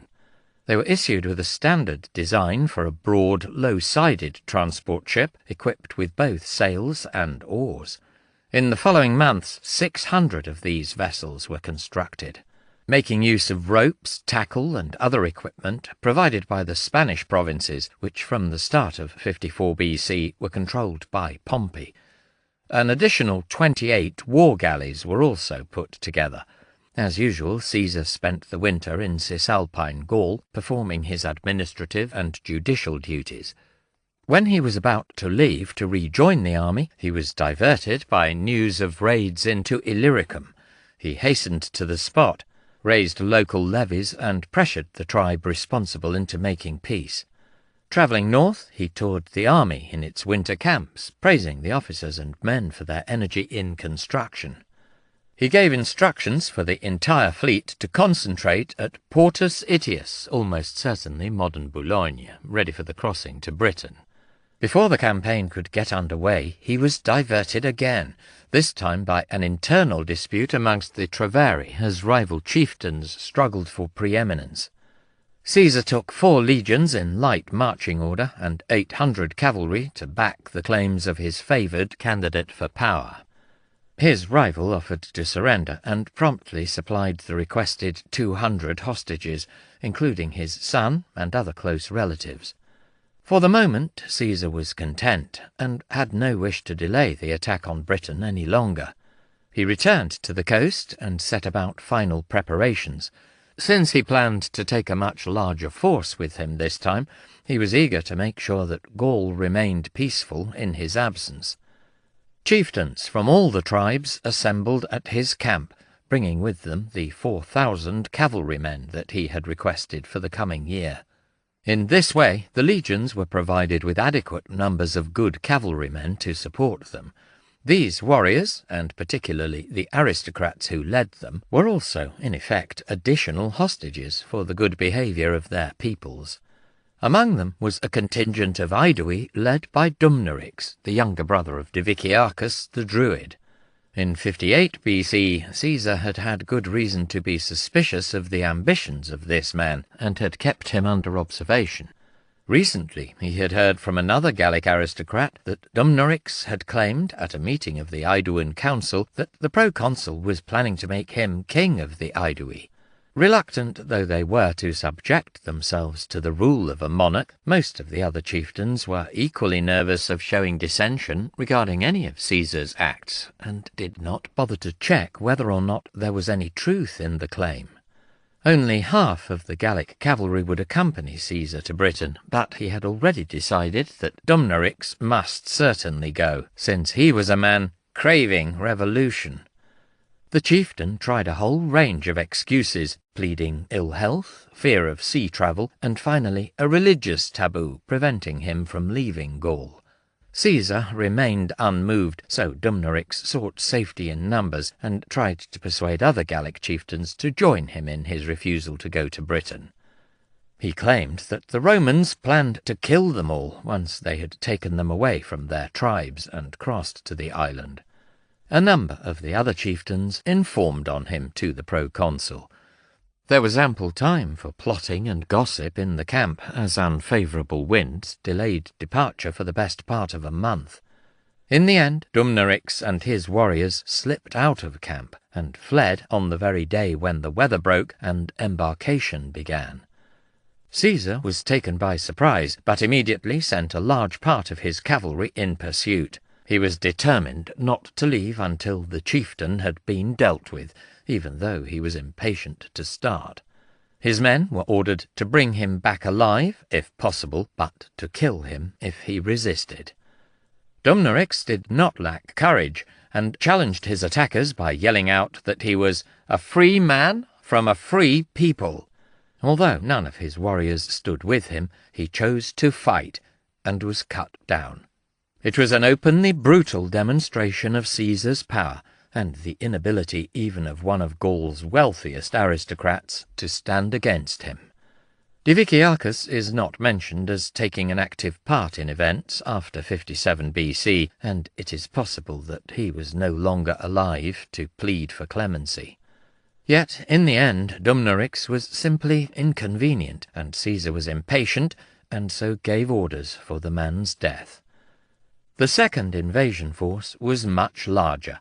Caesar took 5 legions, including the 7th and 10th, although the identity of the others is unknown, and half of the auxiliary and allied cavalry. His other 3 legions, along with the remaining 2,000 cavalry, were left under the command of Labienus. They were to secure the ports, ensure that if necessary grain convoys could be dispatched to the army in Britain, and also to keep an eye on the tribes. The Roman fleet left harbour at sunset, but once again Caesar and his officers underestimated the power of the channel. The wind dropped, and the tides carried them off course. It had been a considerable achievement to construct so many vessels in such a short time, but this did not mean that all could be crewed by experienced sailors. The design of the new transports, while well suited to carrying men, horses, and equipment, and getting them onto a beach, was not ideal for coping with adverse weather. However, the provision of oars proved highly advantageous, especially when combined with the legionaries' willingness for heavy labour. Only by rowing did the Roman ships manage to make their designated landing beach. Caesar tells us that this was at the most suitable place, but its location is unclear. Some have speculated that he was now aware of the Wantsum Channel and used it, but this is not entirely convincing in the light of subsequent events. A more natural reading would suggest that it was at or fairly close to the beach chosen the year before.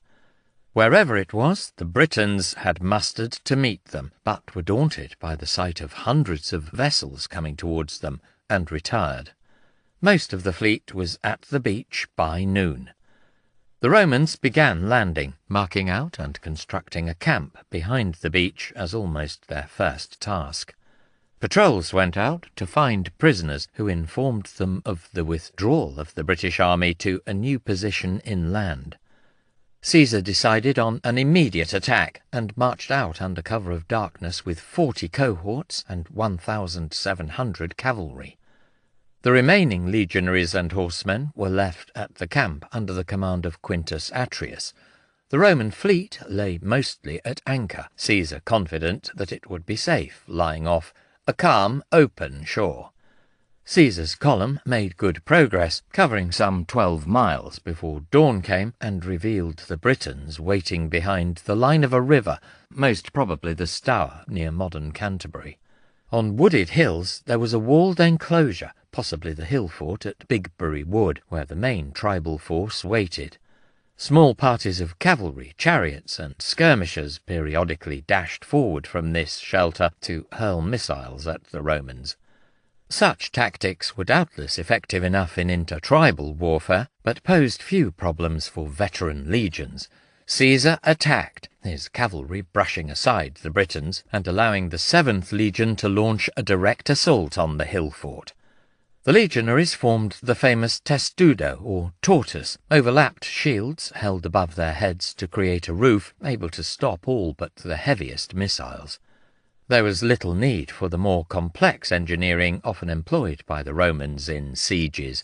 A simple ramp was piled up against the wall, and the enclosure stormed. There was only a short pursuit of the fleeing enemy. Caesar's men were tired after the Channel crossing, night march, and battle, and he still wanted them to construct a marching camp in the proper way. The army halted for the night. On the following morning Caesar sent out 3 independent columns to seek the enemy. It was normal on such occasions to burn and plunder during the advance until the local leaders came to seek peace. Caesar clearly believed that there was no prospect of the Britons reforming as a single main army so soon after their defeat, and therefore it was better to cover more ground with a number of flying columns. He does not seem to have accompanied any of these troops, but remained in the marching camp, and was there when a messenger came from Quintus Atrius. The news was bad, for a storm had blown up during the previous night and struck the anchored fleet, causing a great deal of damage. Caesar recalled the 3 columns and rode back to inspect the damage, discovering that 40 ships were smashed beyond repair. The craftsmen were called out from the ranks of the legions and sent back to the camp to work on the remainder. A message was also sent to Labienus in Gaul, ordering him to set his legionaries to the task of building more ships. After 10 days of intense labour, the bulk of the ships with Caesar were once again in serviceable condition. Other soldiers worked to construct a ditch and rampart running from the camp onto the beach itself. All of the repaired ships were dragged ashore and beached inside the protection of this fortification. The root of Caesar's problem was that he had no harbour in which his ships could be sheltered and easily loaded and offloaded. The Wantsum Channel around the Isle of Thanet would probably have given him most of what he needed, but the damage suffered in this storm makes it very unlikely that he used it. Perhaps the Romans remained unaware of it, or lacked the knowledge to find and navigate its entrance. Throughout history, the weather has always posed huge problems to sea-borne invasions. In 1944, the British, Americans, and Canadians took their own artificial Mulberry harbours to Normandy, but still suffered great disruption to the build-up after D-Day because of the heavy storms from the 19th to the 23rd of June. Although it is hard to see what he could have done to solve this problem, there is something cavalier in the way Caesar had done nothing to alter his plans in 54 BC, in spite of the carnage wrought on his fleet by the storm in the previous year. The new fortification would serve to defend the ships from enemy attack, but offered little protection against the elements. Many commentators have criticized this failure to learn from experience. Most of such criticism has been justified, but unless he had simply sent the ships back to the ports of Gaul and hoped that they would be able to return when needed, the only safe alternative was not to have launched the second expedition at all. Caesar was determined to do this, for reasons that were essentially political and personal. On both British expeditions his luck nearly failed him, but in each case he managed to escape. The pause gave the Britons time to recover. Several tribes who in normal circumstances were hostile to each other combined to face the common danger, and appointed a war leader named Cassivellaunus. Caesar tells us that he came from a tribe north of the Thames, but nothing else is known of him, and we cannot be certain which tribe this was. When Caesar rejoined the main force at the inland camp and resumed his advance, his patrols were continually harassed by parties of chariots and horsemen. In close combat, especially between large formed bodies of troops, Caesar's legionaries and auxiliary cavalry consistently demonstrated their superiority. But in a number of skirmishes, parties of his men were lured into ambushes and suffered badly. Cassivellaunus was encouraged and launched a big attack on the Romans when they halted at the end of the march to begin entrenching their camp. Caesar sent 2 cohorts up to reinforce his outposts, but it took more reinforcements to drive the Britons back. One of his tribunes was killed in the fighting. On the following day, the British attacks were not pressed as hard, until Caesar sent one of his legates out with 3 legions on a foraging expedition. When most of the legionaries dispersed to set about their task, the British chariots and cavalry rushed in to exploit this weakness. However, the Romans quickly rallied, formed up, and drove the enemy off. For a while, the British tribes dispersed, and resistance was light. Caesar decided to target Cassivellaunus's own homeland and marched towards the Thames. It is not clear where he crossed, probably somewhere in what is now central London, but his men forded the river and brushed aside the warriors defending the far bank. The British commander decided not to risk another open battle and resolved instead to harass the enemy, relying mainly on his chariot force. Caesar claims that there were 4,000 of these, but this seems likely to be an inflated figure. For instance, it would mean 8,000 ponies. Herds were driven from the fields along the Romans' route of march, and food supplies destroyed or hidden. The chariots were there to ambush the Roman foragers. Caesar's men began to suffer a steady trickle of losses in these skirmishes, until he was forced to keep his men close to the main column at all times. Fortunately, as he had so often done in Gaul, Caesar was able to make use of a local ally. With the army was Mandubracius, a prince of the Trinovantes, a people living north of the Thames in East Anglia, who had been driven into exile after Cassivellaunus had killed his father. This tribe surrendered, asking Caesar to restore Mandubracius to the throne, and willingly handed over both hostages and food.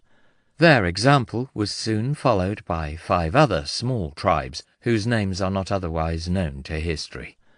The fragile alliance between the British tribes was crumbling under the pressure of long-standing animosities. From these new allies, Caesar discovered the location of Cassivellaunus's own stronghold, hidden amidst woods and marshes.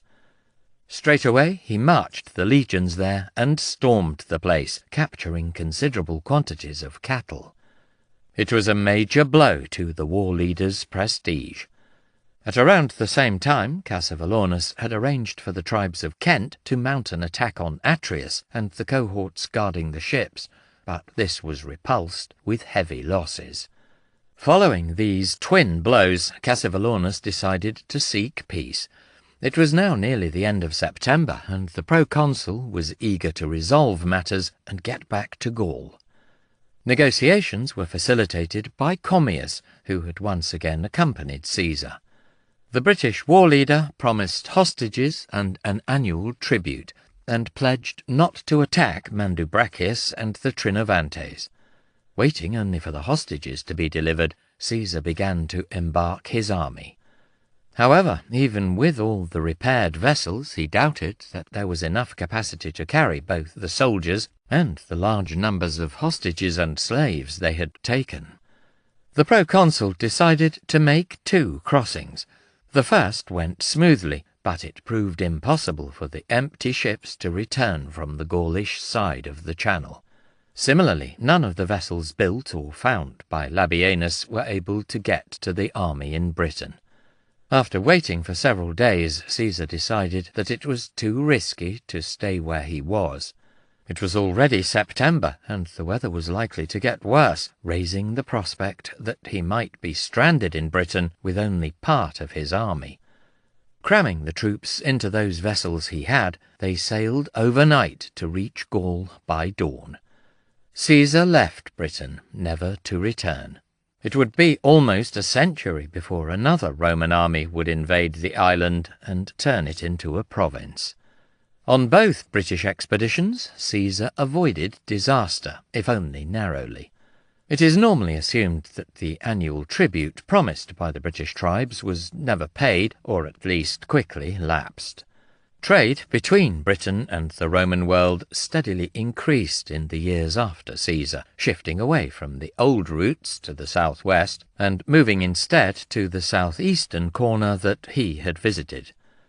The destruction of the Veneti probably contributed much to this shift, but it does also seem that more Roman merchants were able to reach Britain as the century progressed. Yet even the tribes who had submitted to Caesar could not in any meaningful way be described as now being part of Rome's empire, despite the occasional claims of Roman propagandists. Cicero noted the quick realization in Rome that campaigns in Britain were not going to yield the eagerly anticipated profits. There was no silver, nor any hope of booty, except for slaves, but I doubt we'll find any scribes or musicians amongst them, in other words, those likely to fetch a high price. Yet he remained excited by the whole business, and wrote with enthusiasm about his brother's account of the expedition, for Quintus Cicero was now serving as one of Caesar's legates. Although influenced by this family involvement, his mood seems to have been fairly typical of many Romans. The expeditions to Britain brought Caesar huge and highly favourable public attention, excited by the novelty and tales of chariots and barbarians who painted their bodies blue with woad. The landings were undoubted propaganda successes, even if the actual results were negligible and the risks taken very high. Cato's attacks on him in 55 BC had shown the difficulty of dealing with opponents when he could not confront them face to face in the Senate or Forum. Yet no one could doubt that Caesar was making the most of his opportunity to win glory and make himself fabulously rich in the process. Even if the profits of the British expeditions were a little disappointing, the cumulative result of 5 years of successful campaigning had raised him from a debtor on the brink of ruin to one of the Republic's wealthiest men. Chapter 14. Rebellion, Disaster, and Vengeance. And then, since he had not anticipated anything, Sabinus panicked and rushed here and there, deploying the cohorts, but even this he did timidly and in confusion, as is usually the case when a man is forced to decide everything in the heat of the action. In contrast, Cotta, who had guessed that this might happen on the march, and because of this had spoken against setting out, did everything to ensure the safety of the force, and in challenging and inspiring the legionaries he did the duty of a general, while in the fighting he played the part of a soldier. Caesar. While Caesar was in Britain in August 54 BC, his daughter Julia died in childbirth. The infant, a girl in some accounts and a boy in others, survived her by just a few days. For the Roman aristocracy, as indeed for most of humanity until the modern age, such deaths were all too common. Julia had become pregnant at least once before during her marriage, but had miscarried, shocked, it was said, by the sight of her husband coming back from the elections, spattered in blood, someone else's blood, as it turned out. Since we do not know her date of birth, we cannot calculate Julia's age when she died, but at most she was in her mid-20s. Caesar's mother, Aurelia, also died in 54 BC.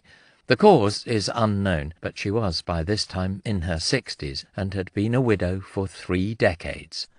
In 1 year, Caesar lost the 2 members of his family who were closest to him. It was his mother to whom he had declared that he would come home as Pontifex Maximus or not at all, and who had presided over the Bona Dea celebrations in his house. She was a formidable woman who had had a great influence on her only son, and had lived long enough to see some of his great successes. Now she was gone. The news of both deaths reached Caesar by letter. There is no evidence that he had seen either his mother or daughter in the 4 years since he had left Rome. These were bitter personal blows, most especially the loss of his child. Cicero wrote an earnest letter of condolence to Caesar. He was devoted, perhaps excessively so, to his own daughter, Tullia, and heartbroken when she also died some years later. There was genuine grief and emotion, and not mere political bonding on such occasions. Pompey, too, was deeply sorrowful at the death of his young wife. The couple had been very much in love, in spite of the great difference in age, and the political inspiration of their union. In recent years Pompey had often been criticized for spending too much time with his wife on his grand estates, enjoying himself, when he ought to have been attending to the Republic's affairs. Plutarch claims that he had not even had any affairs while married to Julia. For all the real emotion of father and son-in-law at Julia's death, the concerns of public life were never far away for a senator. Pompey arranged to have her ashes interred in a tomb on one of his Alban estates near Rome, but after her public funeral in the city, the great crowd of onlookers carried her remains onto the Campus Martius and buried her there. They were said to have been moved more by sympathy for Julia than particular fondness for either Caesar or Pompey, but, as ever, it is difficult to know whether this was genuinely spontaneous or orchestrated. A monument was subsequently erected and remained visible for centuries. Caesar announced that he would stage funeral games for her, although it would be a decade before these actually took place. Julia's death removed the closest bond between Pompey and Caesar. Over subsequent months, Caesar searched around for another female relative to renew the marriage alliance. He proposed that Pompey should marry his great-niece, Octavia, while he should in turn marry Pompey's daughter, Pompeia. This would have required Caesar, Octavia, and Pompeia all to divorce their current spouses. Pompey's daughter was married to Sulla's son, Faustus. Pompey turned the idea down, and showed no inclination to marry again for some time, perhaps because he wished to wait for a more advantageous situation. Political concerns were never wholly absent from the mind of a Roman senator, but it is quite possible that emotion also played a part in his decision. His love for Julia had been deep, and Pompey's grief was real and powerful. Although the bond between Pompey and Caesar was weakened, it was certainly not broken, and both men for the moment realized that it was to their advantage to remain in alliance. By 54 BC, all three triumvirs were proconsuls, and so unable to enter Rome itself without laying down their office. During their consulship in 55 BC, Pompey and Crassus had arranged for the tribune Trebonius to pass a bill granting them each a 5-year command in enlarged provinces, much like the one Caesar had received in 59 BC. Pompey was given charge of the 2 Spanish provinces. There was the prospect for a campaign there, taking Roman rule right up to the north and the Atlantic coasts, but the 51-year-old Pompey had no desire for a return to campaigning, especially while Julia was alive. He had already triumphed 3 times, and believed that no other commander could hope to match his glory. Therefore he sent legates to govern the provinces and lead the legions there, while he himself remained in Italy, usually hovering just outside Rome in one of his comfortable villas. Pompey was still in charge of the grain supply, and this provided an excuse for his unorthodox conduct, for no Roman governor had ever acted in this way before. Crassus was in a different position. He had fought well for Sulla, but believed that he had not received full credit for his deeds. The defeat of Spartacus had been a major operation, during which he had shown his competence as a commander after a string of humiliating Roman defeats. Yet, once it was over, it was all too easy to forget the danger and dismiss the campaign as just fought against slaves. By 55 BC, Crassus had decided that he wanted a major command in a foreign war, and was allocated Syria. The current governor of that province completed a campaign in Egypt before Crassus could replace him, robbing him of one obvious chance for glory and profit. Instead, he planned to conquer Parthia, the great kingdom lying beyond Armenia. Even by Roman standards, there was no good pretext for attacking the Parthians. Pompey, in his eastern campaigns, and Caesar in Gaul, had pushed to the very limit their interpretation of what was in Rome's interests, but they had never quite gone beyond that to fight wars from purely personal motives. With Crassus, it was blatantly obvious that his own ambition had little to do with the needs of the Republic. As word spread of his plans, there were public protests from two of the tribunes. One went so far as to shadow Crassus's entourage as he left the city in November 55 BC, calling down terrible curses on his name for involving the Republic in a needless and unjust war. As Cicero dryly remarked, it was not an impressive beginning, and there was much that was incongruous about the expedition. Crassus was in his late 50s, which was very elderly for a Roman field commander, and had not been on active service for 16 years. In the past, elderly men had been recalled to serve the Republic as generals, but normally only at times of crisis. This time there was no dire threat to Rome, and Crassus's conduct of the war seemed slow and uninspired. He spent most of 54 BC in Syria, levying taxes, ostensibly to fund the planned invasion, but malicious tongues suggested that he was also lining his own pockets. The prospect of a lucrative campaign was clearly one of the main reasons why Crassus had wanted a command. There was also an element of balance, since if both Pompey and Caesar had provinces and legions to control, then the third triumvir needed a command to match them if he was not to be placed at a severe disadvantage. Yet in most respects, Crassus had already achieved his main objectives in life: prominence, 2 consulships, a huge fortune, massive influence, and, as the Catilinarian debates had shown, virtual freedom from political attacks or prosecution, and it is hard to avoid the conclusion that rivalry with his political allies was his main reason for craving a military command. He and Pompey had been jealous of each other since they had both served Sulla, and Crassus had always resented the fame the other man had won. Now Caesar, too, was proving himself to be a great general, and Crassus, the oldest of the 3 triumvirs, does not seem to have wanted to be overshadowed. With all 3 triumvirs away from Rome from 54 BC onwards, they were all reliant, to a great extent, on agents acting on their behalf. They remained dominant, but, as in the past, could not control everything. Lucius Domitius Ahenobarbus made it to the consulship for 54 BC, and had Clodius's eldest brother, Appius Claudius Pulcher, as his colleague. At the same time, Cato was one of the praetors. Both consuls complained that they were unable to make appointments, even to such junior ranks as that of military tribune. Between them, the triumvirs commanded over 20 legions, the overwhelming majority of the Roman army in existence at that time. Appius even travelled north to visit Caesar in Cisalpine Gaul in order to secure a tribune's commission for one of his clients. Pompey hovered close to Rome, and probably had little cause to miss regularly attending the Senate, for he had never been a particularly gifted speaker.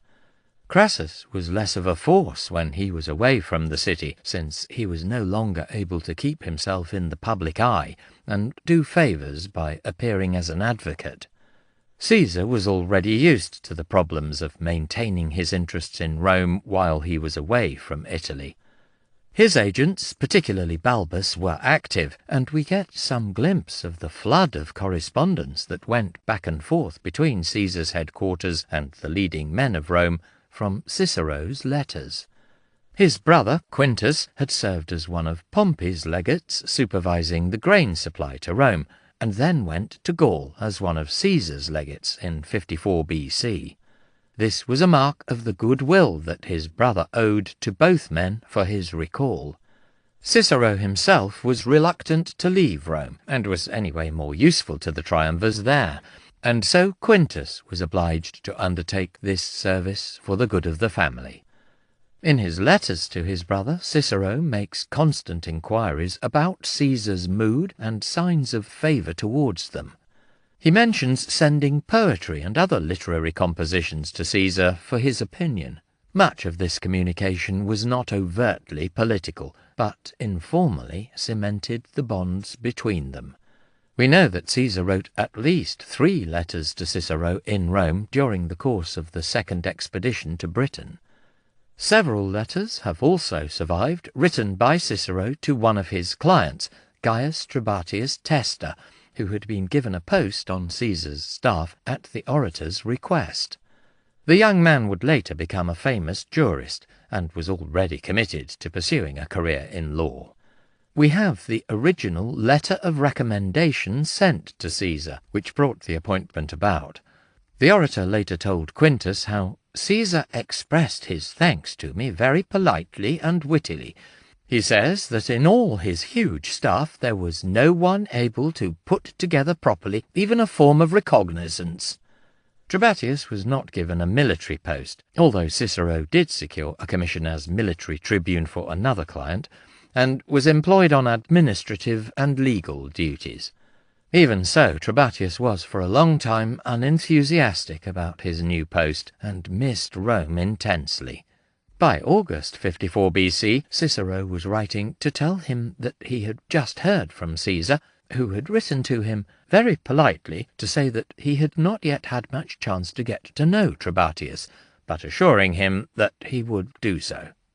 Cicero informed his young client that he had spoken to the proconsul on his behalf, asking for further favours. In this and other letters he expresses more than a little exasperation at the impatience and lack of initiative he perceived in his client.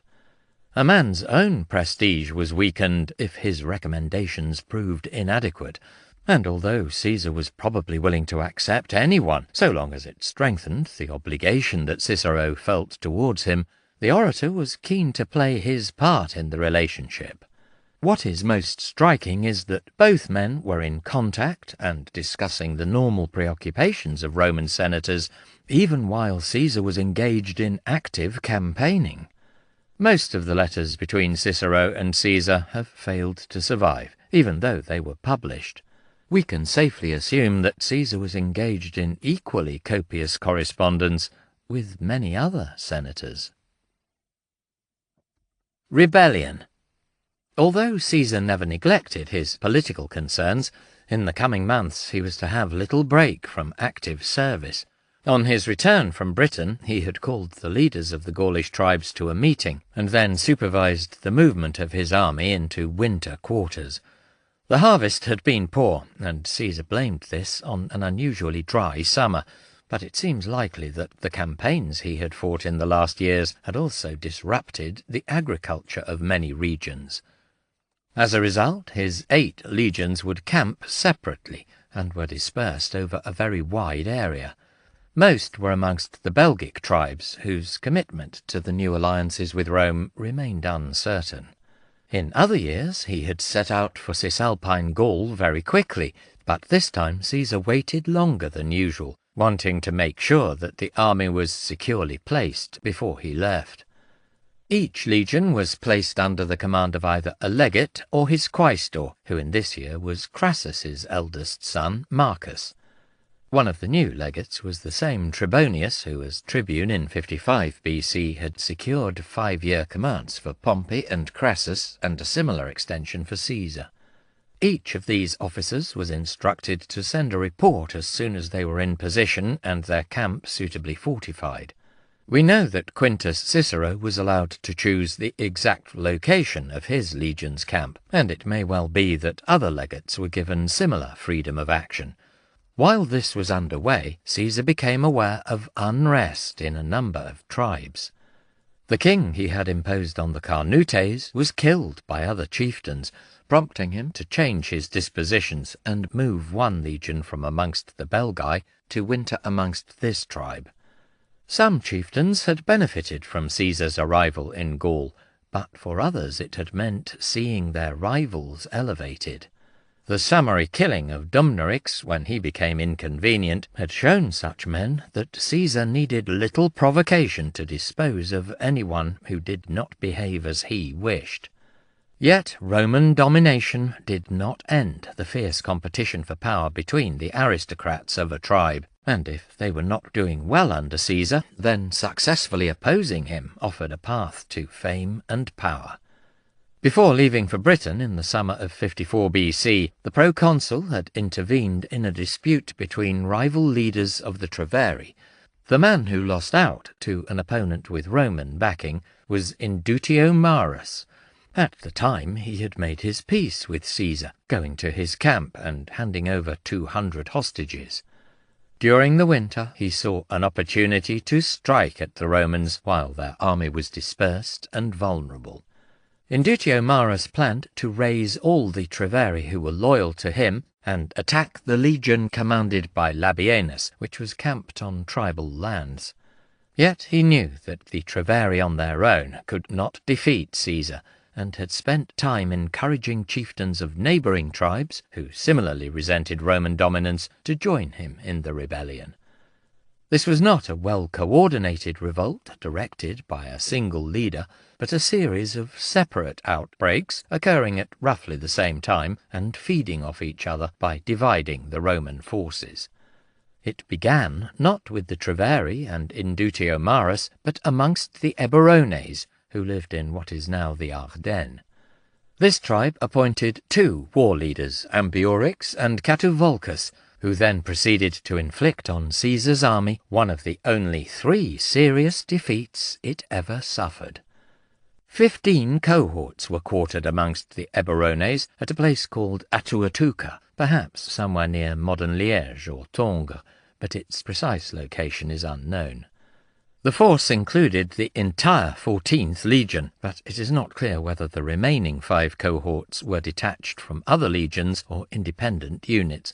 Caesar was to raise at least 20 cohorts in Transalpine Gaul, where the recruits did not even have Latin status like those from the Transalpine province. Caesar mentions that some Spanish cavalry were with the legionaries, and there may have been other auxiliaries as well, so that the force probably numbered between 6,000 to 8,000 men.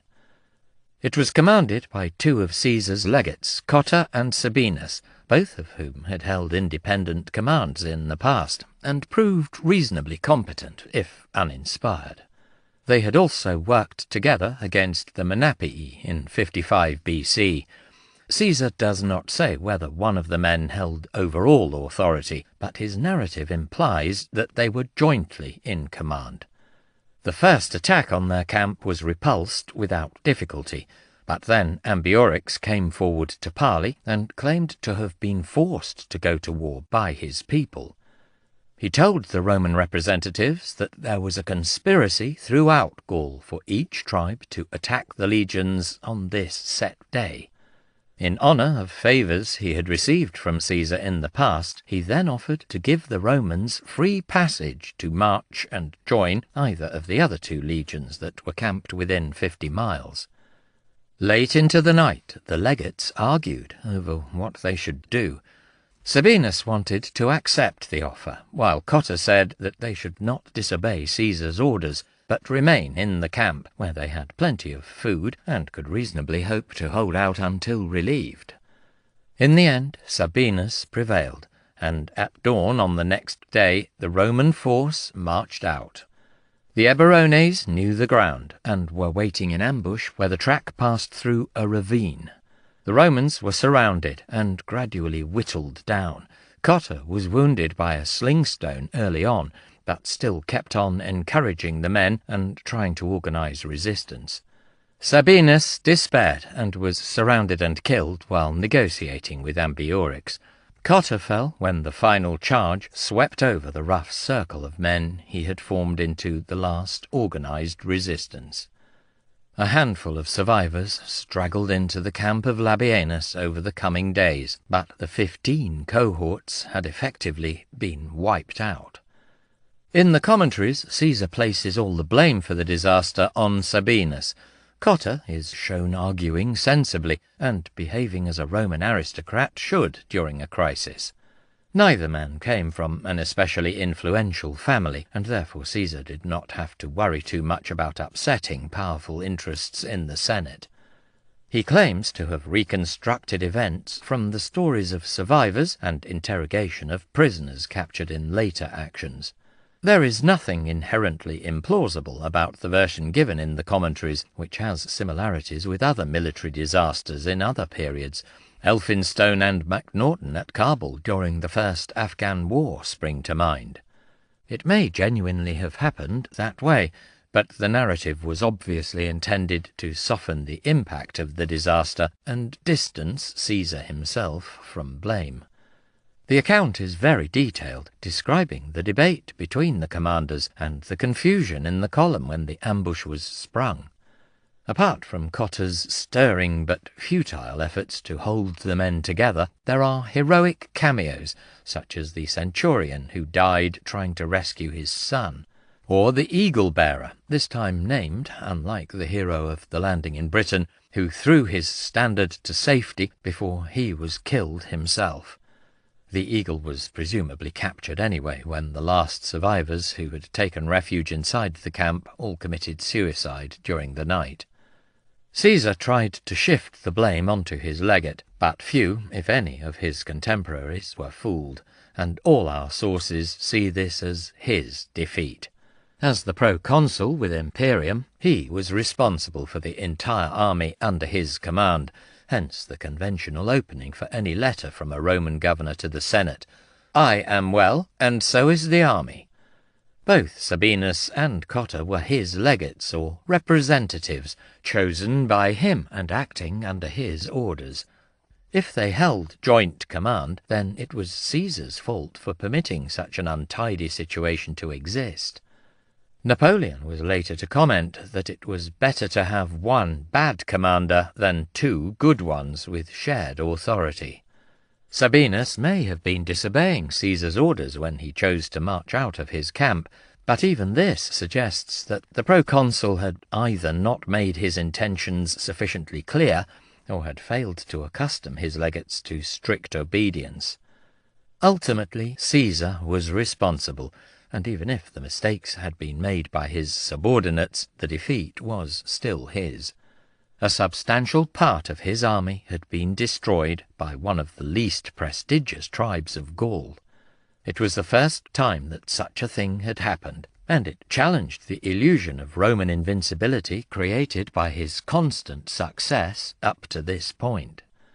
The first sign of this came when Ambiorix and his retainers rode into the lands of their neighbours, the Atuatuci, and then on to the lands of the Nervii. The vast majority of the Eburones had dispersed, carrying back their plunder to their homes in the manner of so many tribal or irregular armies throughout history. Yet the story of their success was enough to rouse the other tribes, and persuaded the Nervii to strike against the legion wintering in their lands. This was commanded by Quintus Cicero, serving as a legate simply to confirm good relations between his brother and Caesar. Quintus did what was necessary for his family, but he was not the most enthusiastic of soldiers. In his letters home he complained of the rigours of life on campaign, and his mind does not seem to have been focused entirely on his duties. In the autumn of 54 BC, while moving his legion into its winter camp, he informed his brother that he had composed 4 tragedies in just 16 days. However, when the Nervii suddenly attacked his camp, Quintus Cicero responded well. The Romans had no warning, for they had not yet received any word of the disaster. But, although surprised, they repulsed the first attack. The Nervii, backed by allied clans and numbers of Atuatuki and some Eburones, then settled down to besiege the camp. Overnight, Cicero's men built 120 small turrets to strengthen the ramparts of their camp. The material for these had already been gathered into the camp, but evidently the fortifications were not yet completed. Now the work continued at a furious pace. A second all-out attack was repulsed on the following day. Whatever his personal inclinations and abilities, Quintus Cicero behaved as a Roman senator should, encouraging the men by day as they fought, and supervising them each night as they laboured to strengthen the defences further and to produce fresh supplies of missiles. His health was poor, and eventually he was persuaded to retire to his tent by the soldiers. It is tempting to think that Cicero's officers were the real heart of the defence, and that at times he may have almost got in the way. Caesar wanted good relations with Quintus, and especially with his older brother, and this ensured that he would be portrayed favourably in the commentaries. Yet, even if his skill and experience were limited, Quintus Cicero showed real courage, and did all that he could, coldly rejecting the offer of a truce to permit his men to march away to safety. The siege continued, the Belgians surrounding the fort with a ditch and wall, and constructing mantlets and other siege devices. Just a few years before, such things had been unknown in Gaul, but the tribes had watched Caesar's men in action and learned from them. The Roman garrison was slowly worn down, many men being wounded, which meant that those who were fit had to shoulder more of the burden. They were heavily outnumbered, and must eventually have been overwhelmed if they were not relieved. Caesar reports that the Nervii had 60,000 men, quietly forgetting his claim of the massive casualties they had suffered in 57 BC. Quintus Cicero had sent messengers to Caesar as soon as he had been attacked, but none of these men had been able to get through the Belgian lines. Several were brought back to within sight of the walls and executed in full view of the legionaries. The siege had lasted for more than a week before a man was able to get through. The messenger was a Gaul, a slave of a Gallic nobleman who had remained loyal to the Romans and had stayed with Cicero. The news reached Caesar in his camp at Samara Breva, modern Amiens, late in the evening. As well as reporting his own situation, Cicero's dispatch gave Caesar the first inkling of the destruction of Sabinus's and Cotta's men. Up to this point he had been completely oblivious of the rebellion, an indication of just how much his intelligence was reliant on friendly noblemen amongst the tribes. It was a dreadful shock, but Caesar realized that he must act swiftly. Quintus Cicero's garrison needed to be relieved as soon as possible, if it was not to fall. A second victory would add even more momentum to the rebellion, encouraging more and more leaders and tribes to join. With him at Samara Breva, he had only a single legion, guarding the main baggage train of the army, with its records and pay chest, and also supplies of grain brought in from all over Gaul, as well as the hundreds of hostages he had taken since 58 BC. Cicero's client Trebatius was there, along with many other administrative officials and clerks. Caesar could not move quickly with all these non-combatants and impedimenta, but neither could he leave them unprotected. Therefore his first order was to his quaestor, Marcus Crassus, who was camped with his legion no more than 25 Roman miles away. Crassus was ordered to march with all haste to Samara Breva, leaving his camp at midnight.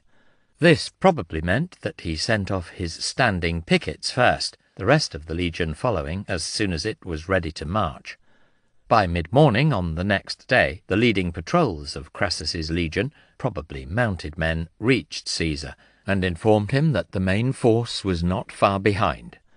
Leaving his quaestor to guard Samara Breva and its precious contents, Caesar himself set out, covering 20 miles in that first day. He had managed to scrape together 400 auxiliary and allied cavalry to add to his one legion, and hoped to be joined by 2 more legions on the march. A messenger had gone to Gaius Fabius, who was amongst the Morini, instructing him to march through the lands of the Atrebates to rendezvous with Caesar as he went through the same region. Another order was sent to Labienus, telling him to try to join the main force on the borders of the Nervii, but granting him considerable discretion to stay where he was if the local situation required it. Fabius was a little late, but still managed to join him. Labienus sent a dispatch rider to report that he was unable to move because the Treveri had gathered an army and were now camped just 3 miles from his position. He also confirmed the fate of Sabinus and Cotta, giving some of the details provided by the survivors who had reached him. Caesar concurred with his senior legate's reasoning, but was left with just 2 legions, both of which had been on campaign for some time and were markedly under strength. Even with his cavalry he had little more than 7,000 men, but there was no prospect of gaining further reinforcements for a number of weeks. If he waited, then Cicero's camp might well fall and another legion be lost, a success that was bound to fuel the rebellion. He had marched with only light baggage and minimal supplies of food. It was well into the autumn, and his men could not expect to find much food or fodder in the lands they passed through. The Romans needed to win quickly, and could not afford a cautious, long drawn-out campaign of manoeuvre. Caesar pushed on to rescue the beleaguered garrison. The decision made strategic sense and conformed to Roman military thinking, which always emphasized aggression, but it was certainly risky. Yet there was another, more personal motive that meant that Caesar had to keep going. His legionaries were in danger, and the trust that had grown up between army and commander was based at its most fundamental level on each keeping faith with the other. Caesar could not leave his men to die if there was any chance of saving them. He had already shown the depth of his feeling for the loss of the 15 cohorts by swearing an oath not to shave or cut his hair until he had avenged them. This was a particularly significant gesture for the ever-fastidious Caesar. Unshaven, the proconsul force-marched his 7,000 men onwards. Patrols had brought in prisoners who confirmed that Cicero's men were still holding out. A Gallic cavalryman was persuaded to take a message through the lines. It was written in Greek characters, which it was believed the Belgians would not be able to read. Unable to get into the camp, he did as instructed and tied it to a spear, which he then hurled into the camp. For 2 days no one noticed the unusual attachment on the spear stuck into the side of one of the towers, before someone spotted it and took it to Cicero. The legate paraded his men and read out the contents, which informed them that Caesar was on the way. Confirmation came when they sighted columns of smoke rising in the distance, a sign that a Roman force was advancing, setting fire to enemy farms and villages along its route in the normal way. Belgian patrols reported the same thing, and the besieging army abandoned the siege to meet this new threat. Even if they did not have the 60,000 men reported by Caesar, they probably still outnumbered his small column by a big margin. Cicero, calling on the same Gaulish aristocrat as before to provide a man willing to slip through the enemy lines, wrote to Caesar informing him that the Belgic army was moving against him. The Gaul arrived in Caesar's camp at midnight, and the proconsul immediately told his men of its contents. Suetonius claims that he usually broke any bad news to them himself, telling the soldiers in a matter-of-fact way, and so confidently, that it showed they need not be worried. Sometimes he even exaggerated the danger. For all this, he remained a careful commander. Up until now, he had begun his marches before the night was over, but on the next day he waited until dawn before moving his column 4 miles. In this season, the days in northern Europe are short. The Nervii and their allies were waiting for them on a ridge behind the line of a stream. Twice in 57 BC, the Belgians had adopted a similar position, and it is quite possible that in each case they occupied sites on main routes into their land, which were often used in intertribal warfare. Caesar was heavily outnumbered and did not have enough food to engage in protracted manoeuvring. Attacking over a stream and uphill against the waiting enemy would have placed his men at a severe disadvantage and probably resulted in disaster. Therefore, he needed to persuade the Belgians to give up their position and come and attack him. To this end, he made his camp deliberately smaller even than was normal for a small force without baggage, making the streets that intersected the various units' tent lines narrower than usual. He wanted the Nervii to despise his army, hoping to persuade them to attack him. But in case this did not work, he sent out patrols to look for other routes across the stream, wondering whether he could outflank the enemy position. During the day, the two armies stared at each other from opposite sides of the valley, and only the cavalry went forward to skirmish. At dawn on the next day, the same thing happened, but Caesar ordered his auxiliaries to give way before the enemy. The Nervii had few horsemen, and these did not have a good reputation, so it was doubtless especially encouraging when they chased Caesar's cavalry back to their camp. To add to the impression of fear, the Romans made the ramparts of this higher than usual, and blocked up each of the 4 gateways with a wall consisting of a single row of cut turf. The Nervii took the bait, and came across the stream to the Roman side of the valley. Warily they edged closer and closer to the enemy camp, lured on by deliberate displays of panic. The legionaries even abandoned the walls, as if terrified of the approaching warriors. The Belgians sent forward heralds, proclaiming that any of Caesar's men who wished to desert could freely do so, but any that failed to come across by a set hour would be shown no mercy. After a while, the Nervii came up to the ramparts, and some men began to tear down the turf walls blocking the gates. Only then did Caesar order an attack. The column of troops that had been waiting behind each gateway now charged, easily pushing down the flimsy barrier. The Nervii panicked and fled, pursued by the legionaries and the cavalry that Caesar ordered out in support.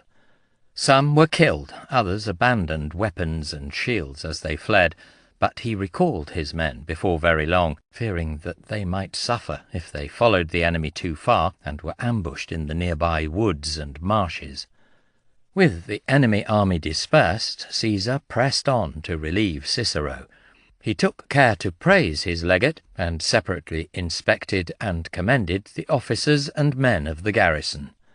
Only 1/10 had escaped being wounded during the siege, although it seems likely that many of the injured were fit enough to perform duty. On the following day there was another parade, and this time the proconsul spoke of the defeat of Cotta and Sabinus, making the latter the scapegoat and encouraging the troops for the future. When news of the Roman victory reached the Treveri, their army withdrew from its position facing Labienus's camp.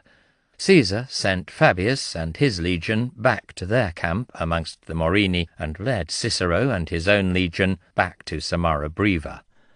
He kept both of these units and Crassus's legion near the town throughout the winter to give himself a concentrated striking force in case of further rebellions. The proconsul stayed with them, the first time that he had not gone south of the Alps for this season. The situation in Gaul was simply too tense for him to leave. It is also likely that this was the only year when a book of commentaries on the last campaign was not published. Most probably, books 5 and 6 came out together in the winter of 53 to 52 BC. Caesar was simply too busy, and until he had stamped out all the embers of rebellion, then it was doubtful that he wanted to send a narrative of an uncompleted conflict. The news had already reached Rome of hard fighting in Gaul by December 54 BC, when Cicero would write to Trebatius that he had heard that they had been having a hot time of it lately. Throughout the winter, Caesar kept a close eye on the tribes. Now, when they heard of Sabinus's death and defeat, nearly all the Gaulish tribes started to take thought of war, sending off ambassadors and delegations to every region to discover what the rest thought and where the war would begin, holding nighttime meetings in remote spots. In Amorica, roughly equivalent to modern Brittany, a force of tribesmen gathered near the camp of Lucius Roscius and the 13th Legion, but subsequently dispersed. Another of Caesar's appointees, Cavarinus, the king of the Senones, was attacked by his chieftains and only narrowly escaped with his life, and made his way to Caesar at Samara Breva. The only real fighting of the remainder of the winter was done by Labienus. Indutio Maris had tried and failed to raise German allies, but nevertheless once again brought an army of his fellow tribesmen against Labienus's camp. For days the Treveri formed up in battle order in the plain outside and challenged the Romans to battle. Labienus repeatedly declined, but then one day, as the Treveri once again dispersed to go back to their own camp, he sent his allied cavalry out against them. The men were ordered to kill Indutio Maris and ignore everyone else. He was caught and his head brought back to the legate. Without their leader, the warriors dispersed again. Vastatio, punishing the tribes. Over the winter, Caesar took care not simply to make good his losses, but to raise double the number of new troops, so that the Gauls would come to believe that Roman resources of manpower were inexhaustible. 3 new legions were recruited in Cisalpine Gaul, a new 14th to replace the massacred unit, the 15th and the 1st.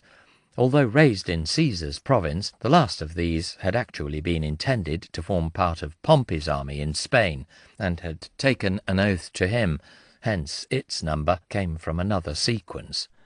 Not planning major campaigns of his own, Pompey agreed to loan the new legion to Caesar, for the good of the Republic and out of personal friendship. Caesar now had 10 legions, but the tribes in rebellion were also gathering their strength. Ambiorix was playing a key role in encouraging them, and had made formal alliance with the Treveri. In addition, the Nervii, Atuatuci, and Menapii were all in open war with Rome, while other tribes, like the Senones and Carnutes, had rejected leaders favourable to Caesar, and were refusing to come in answer to his calls to council. Caesar decided that he must begin operations before the normal start of the campaigning season at the beginning of spring. He wanted to regain the initiative, which inevitably, at the beginning of a revolt, lay with the rebels. The Roman army would attack and would show that Rome was still strong in spite of a defeat, and that the consequences of opposing it were appalling. The tribes had no single leader, no capital, and looked unlikely even to mass into a single field army. Nor would the defeat of one necessarily cause others to capitulate, and each had to be defeated in turn. Lacking these clear targets, Caesar would instead attack the homes and farms of the warriors. Houses would be burned, crops and herds consumed or destroyed, and people killed or enslaved. The Romans had a word for this activity, vastatio, which is the root of the word devastation, and even a verb, vastare, for the process. It was brutal in the extreme, but could be effective, terrifying the enemy into admitting defeat and coming to terms. Throughout history, occupying forces have often turned to similar methods, but few have surpassed Caesar's legions in their ruthlessly efficient application. Before the winter was over, Caesar concentrated 4 legions, presumably somewhere near Samara Breva, and attacked the Nervii. It always took time to muster a tribal army, and the Nervii had little chance either to defend themselves or to flee. The surprise was all the greater because no large Gallic army could have operated at this season. In 57 BC, the great Belgic army had even been forced to disperse when it ran out of food in the summer months. Only the organized supply system supporting the Roman army made this possible. Caesar's column captured large numbers of people, rounded up their herds and flocks, and torched the villages. Faced with this onslaught, the Nervii quickly capitulated and supplied the Romans with hostages. Caesar withdrew his army and sent messages to the tribes, summoning them to a council at the beginning of spring. Once again the Senones and Carnutes failed to attend, as did the Treveri, who were now led by some of Indutio Marus's family. The council was to be held for the first time at Lutetia on the Seine, the main town of the Parisii, the people whose name is preserved in that of the modern capital of France. Before the council convened, Caesar took his legions against the Senones. Surprised before they could take refuge inside the walls of their town, the tribe swiftly submitted. The Aedui spoke on their behalf, and Caesar treated them relatively leniently. Partly this was because of his desire to show respect to Rome's old ally, but also because he wanted to get on with operations against the other rebellious tribes. 100 hostages were handed over to his camp, but there was no mass enslavement of the population. Realizing that they were most likely next on Caesar's list, soon afterwards the Carnutes sent envoys to him, accompanied by representatives from the Remi. The proconsul was again willing to accept their surrender. As was his usual practice, at the council he requested contingents of cavalry from the tribes. Privately he resolved to keep those supplied by the Senones with him, so that he could keep an eye on their commander, the chieftain Cavarinus. Central Gaul was now pacified, and the proconsul turned his attention to the northeast. Ambiorix was the most influential and charismatic of the leaders opposing him, but Caesar judged that he was unlikely to risk open battle. Therefore he decided to strip him of real or potential allies in the region. The army's baggage and supply train was sent to Labienus with an escort of 2 legions. Caesar himself took 5 legions with minimal stocks of food and heavy equipment and led them against the Menapii. At this point only one of the 3 new legions seems to have reached the main army. As usual, the Menapii avoided contact and relied on the inaccessibility of the forests and marshes of their land for protection. This time, however, the Romans were prepared. Caesar divided his force into 3 independent columns, each of which began clearing a route into tribal territory, constructing bridges and causeways as necessary. Such was the engineering skill of the legions that there were few places where they could not go if they were led with determination. Dismayed to realize that they were not as safe as they had believed, and seeing the smoke rising from their burning villages, the Menapii sent in envoys and surrendered. The main army moved on, leaving the Atrebatian chieftain Commius and his retinue of warriors behind to ensure that the Menapii did not repent of their decision. While this operation was underway, the Treveri had moved against Labienus. Showing all his accustomed skill, the latter had lured them into a bad position and then turned on them, allegedly telling his men to show the same courage they had often displayed for their general. His 3 legions, his own legion having been reinforced by the 2 escorting the baggage just before the engagement, cut the Treveri to pieces. After this defeat, the hostile chieftains fled across the Rhine, and power within the tribe was restored to Caesar's candidate Cingetorix. Indutio Marus and Ambiorix had both sought allies from the German tribes on the east bank of the Rhine. Neither had enjoyed much success, for according to Caesar, the Germans were still intimidated by the fate of Ariovistus and the Usipetes and Tencteri, and only a few bands of warriors had come to their aid. Even so, the proconsul now decided to cross the Rhine for a second time, both to deter the tribes from offering even such modest aid to his opponents in Gaul, and to prevent Ambiorix from seeking refuge on the far side of the river. The Roman army marched to the Rhine and built a bridge only a short distance away from the one they had constructed and then destroyed in 55 BC. Caesar did not bother to describe the design in any detail, but noted that having performed the task once before, his legionaries completed it very quickly. Bridging the Rhine in 55 BC had been an exciting foray into unexplored country, but now it was simply a matter of routine. That was essentially the point of the operation, to make it absolutely clear that the river was no barrier to the Romans, and that Caesar could attack the Germans in their homeland whenever he wanted. As on the first occasion, there was no actual fighting. The Ubii quickly sent envoys telling Caesar that they had remained faithful to their alliance with Rome. The Suebi withdrew into their heartland, and Caesar was informed by the Ubii that they were massing their army to meet him if he invaded. He made arrangements to ensure that he had sufficient supplies, ordered the Ubii to hide their own food stores and herds so that the enemy could not try to make use of them, and then advanced. When they learned of this, the Suebi withdrew and decided to offer battle at a place much deeper within their country. It may well be that the size of Caesar's force had surprised them, and that more time was needed to mass sufficient warriors to oppose him. Caesar decided not to march further away from the Rhine, claiming that it would be difficult to supply his army, since the Germans were essentially pastoralists rather than farmers, making it difficult for him to live off the land.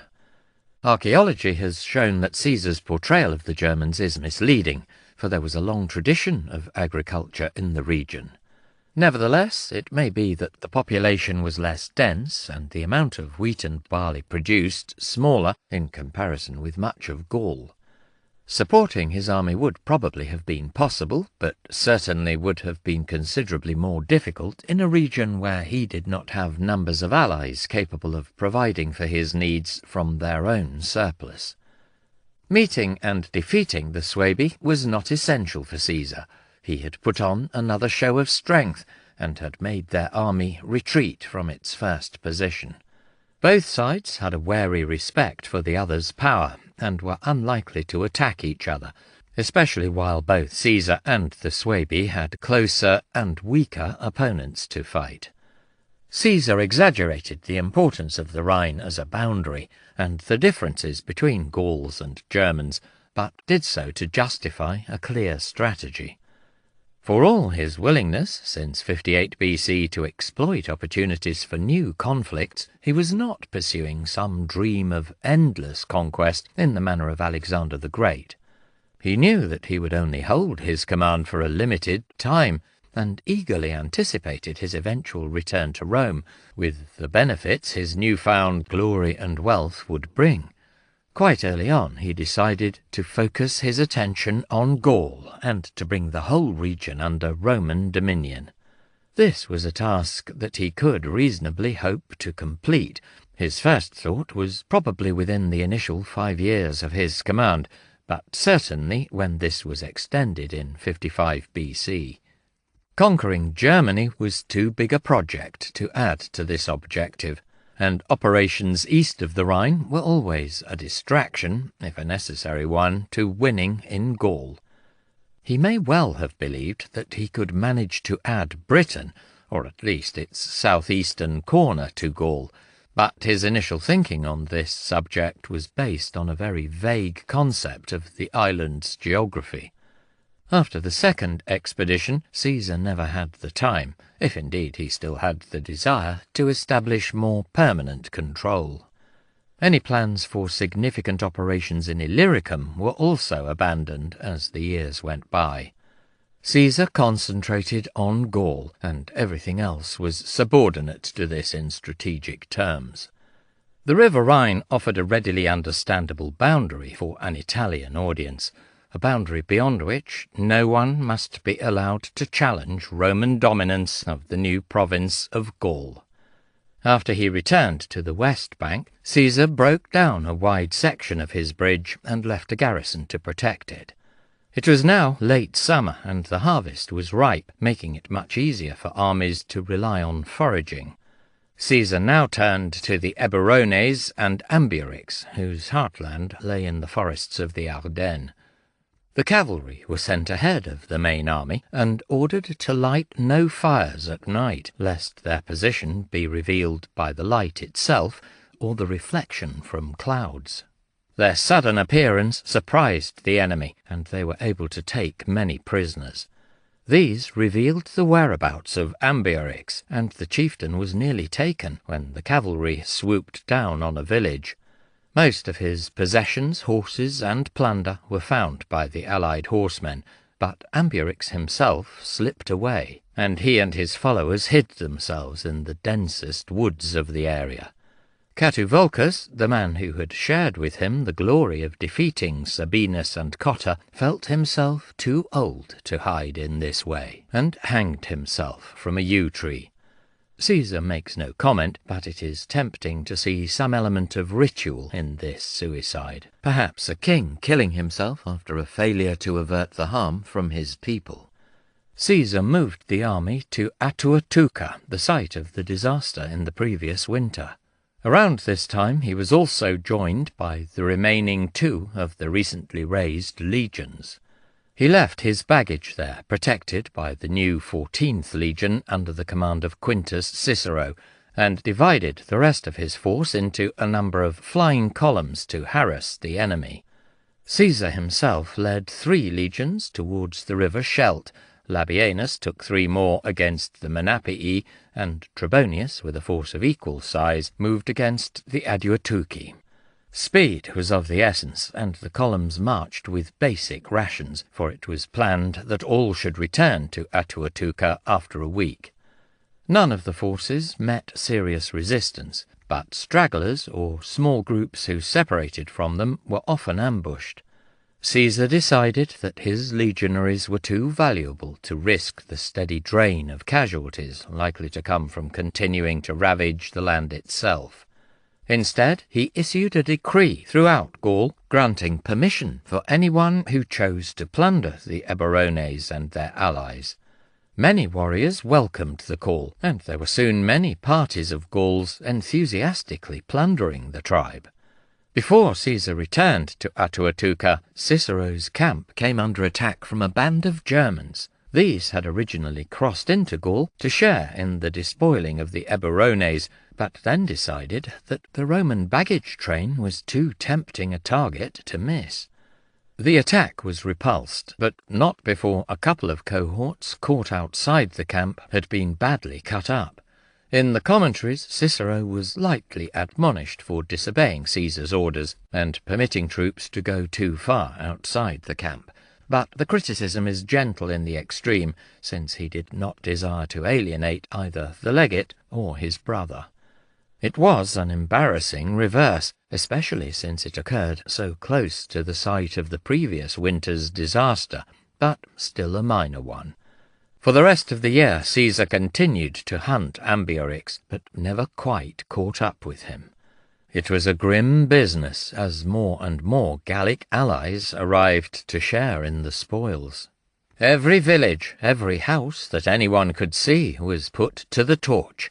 Captured cattle were everywhere rounded up. The wheat was not only consumed by soldiers and animals, but squashed flat by the heavy rain common at that time of year, so that if anybody managed to hide themselves in the meantime, it seemed that they were bound to starve once the army left. Caesar spent most of 53 BC on campaign, beginning before winter was over and continuing into the early autumn, but did not fight a single battle. The only significant action was fought and won in his absence by Labienus. During the year, the Romans had spread destruction and terror, mainly terror, for the armies only destroyed what was in their path, over a wide area. Northeastern Gaul suffered badly, and it is striking that there is a huge drop in the quantities of gold and other precious metals found in sites in this area after Caesar's time in Gaul. Overall, the archaeological record shows a marked decline in the quality and quantity of material culture, and suggests that the region did not recover for at least a generation. The danger with such a policy of intimidation was that it sowed the seeds of future resentment. But Caesar decided that the memory of Sabinus's defeat could only be eradicated by extreme ruthlessness. It is not recorded at which point he decided that his vow of vengeance for his lost soldiers was fulfilled, and he had his slaves shave him and cut his hair. At the end of the campaigning season he withdrew the army and summoned the leaders of Gaul to another council, this time at Durocortorum, modern Reims, one of the chief towns of the Remi. Earlier in the year he had been content to let the matter of the disturbances amongst the Senones and Carnutes pass. Now he investigated the affair, and decided that the prominent Senonian aristocrat Acco was the man behind the affair. Caesar resolved to impose a harsher penalty than was his normal custom, and had Acco publicly flogged and then executed. This action shocked the tribal leaders even more than the killing of Dumnorix, and was to have deep consequences. It may have been a carefully considered decision on Caesar's part, but it is also likely that a desire to depart for Cisalpine Gaul made him especially impatient. The fact that one of his own appointees had been killed and another driven out by rivals also encouraged particular harshness, for Caesar always stressed his loyalty to, and care for, his friends, whether Roman or foreign. Whatever his thinking, Caesar gave the order, dividing his army so that 2 legions wintered in a position to watch the Treveri, 2 more observed the Lingones, and the remaining 6 were concentrated near one of the main towns of the Senones. After spending the last year and a half north of the Alps, there was doubtless much that needed his attention in Cisalpine Gaul and Illyricum. It was probably during these months that he wrote and released books 5 and 6 of the Commentaries on the Gallic War, covering 54 and 53 BC. Book 5 carefully presented the defeat of Cotta and Sabinus, not only contrasting the behaviour of the 2 legates, but then following this with the more inspiring tale of Quintus Cicero's successful defence of his camp, and the heroism of his centurions and soldiers.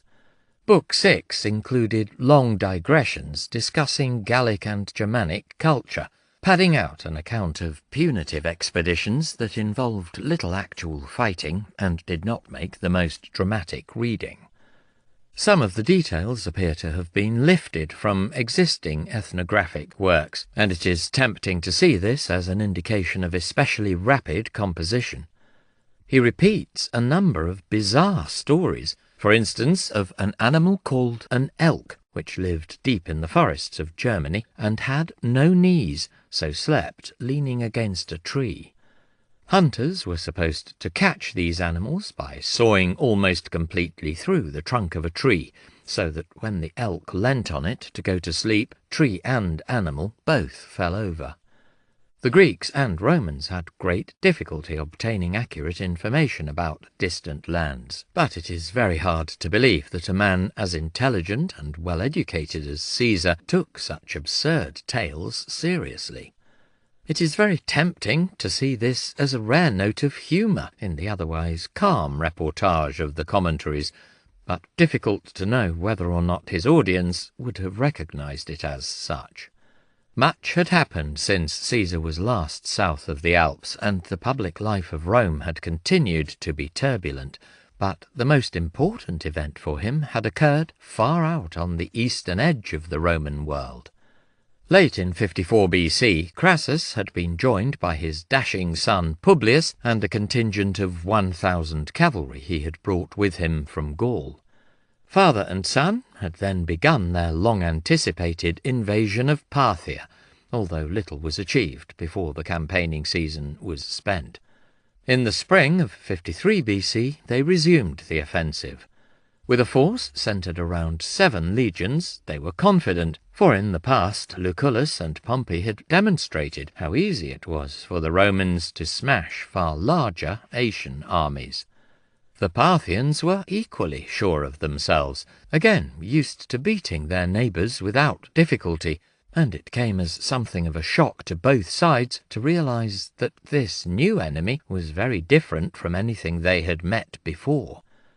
In spite of their allied cavalry and light infantry, the Roman army was still essentially an infantry force.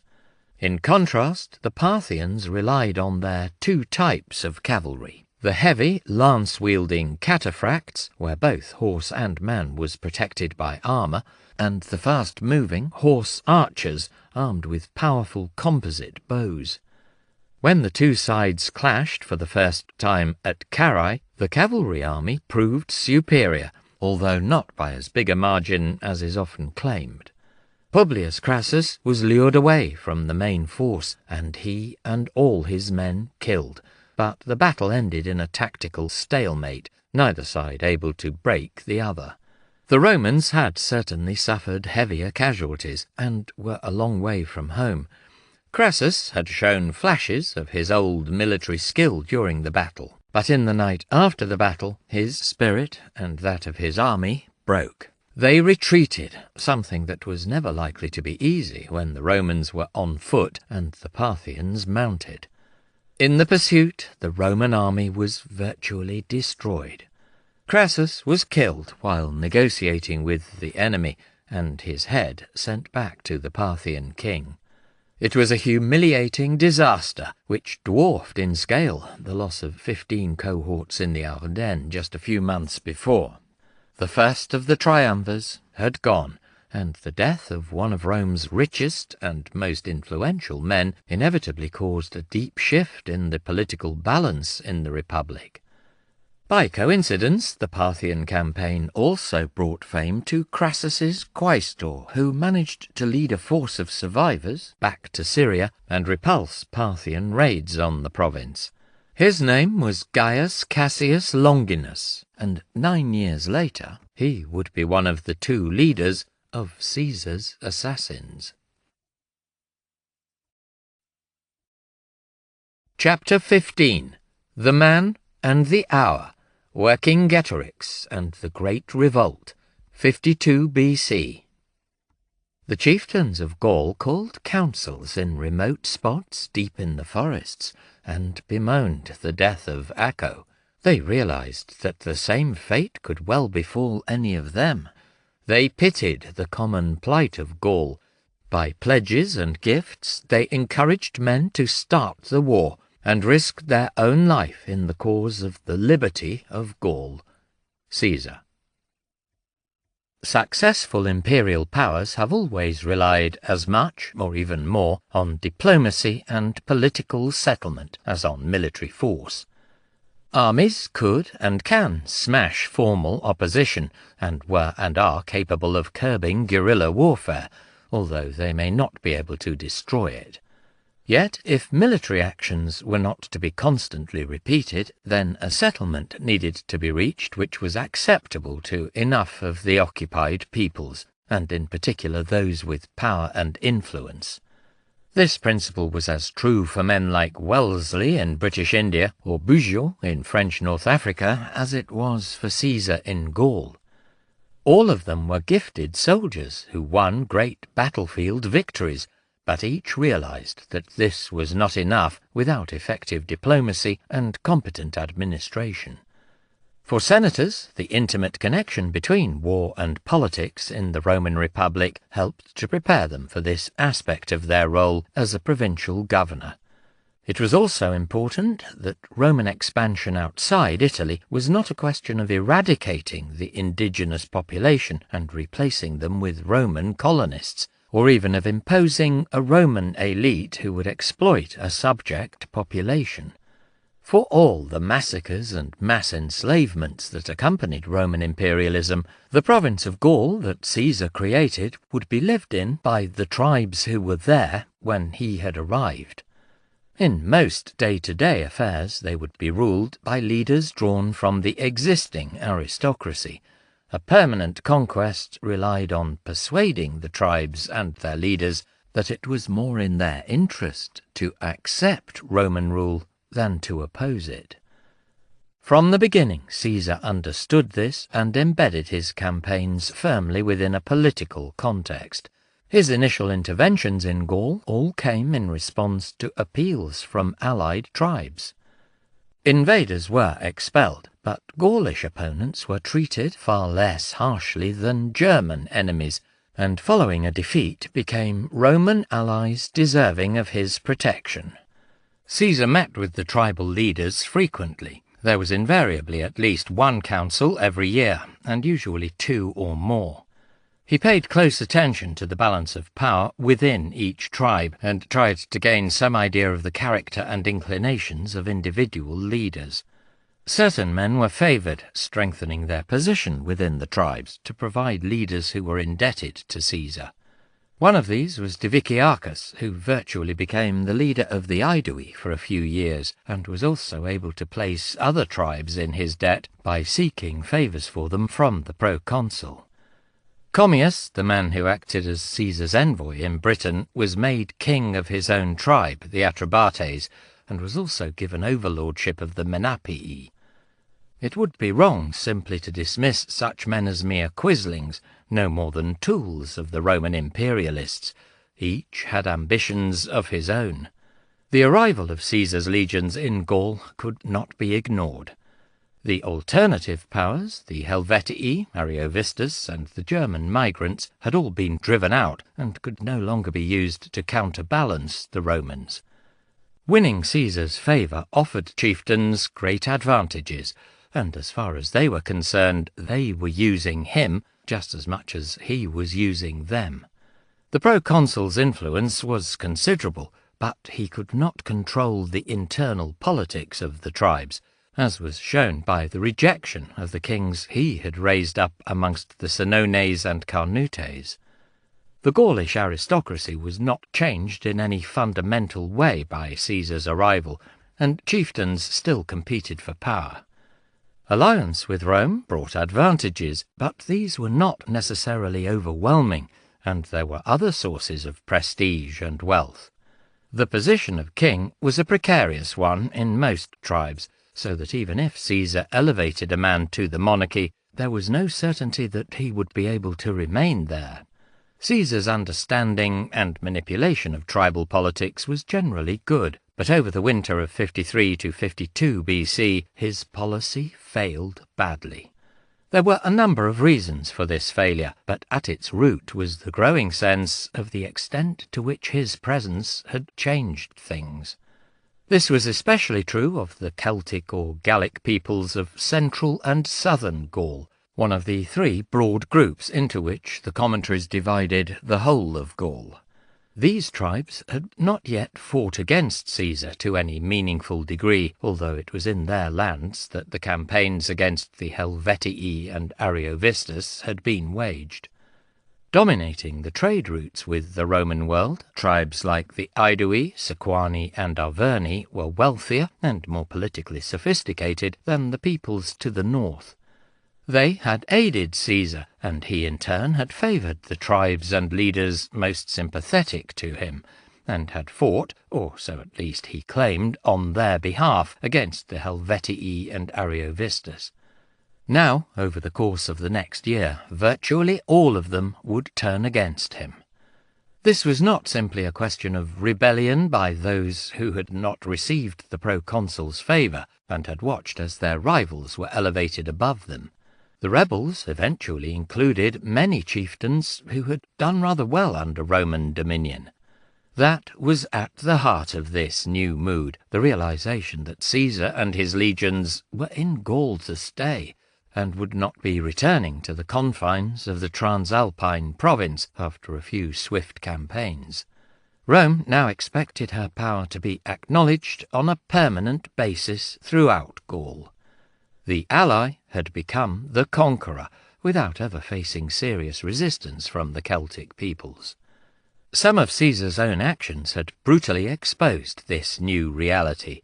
The summary killing of Dumnorix and the flogging and beheading of Acco, probably especially humiliating because the head had a great importance in Gallic religion, showed that the proconsul had no qualms about disposing of leaders accused of plotting against him. It was shocking to see great chieftains disposed of in this way, and suggested that no one was entirely safe. With hindsight, Caesar's actions could be viewed as misjudged, but it is not easy to see how either situation could have been handled more effectively.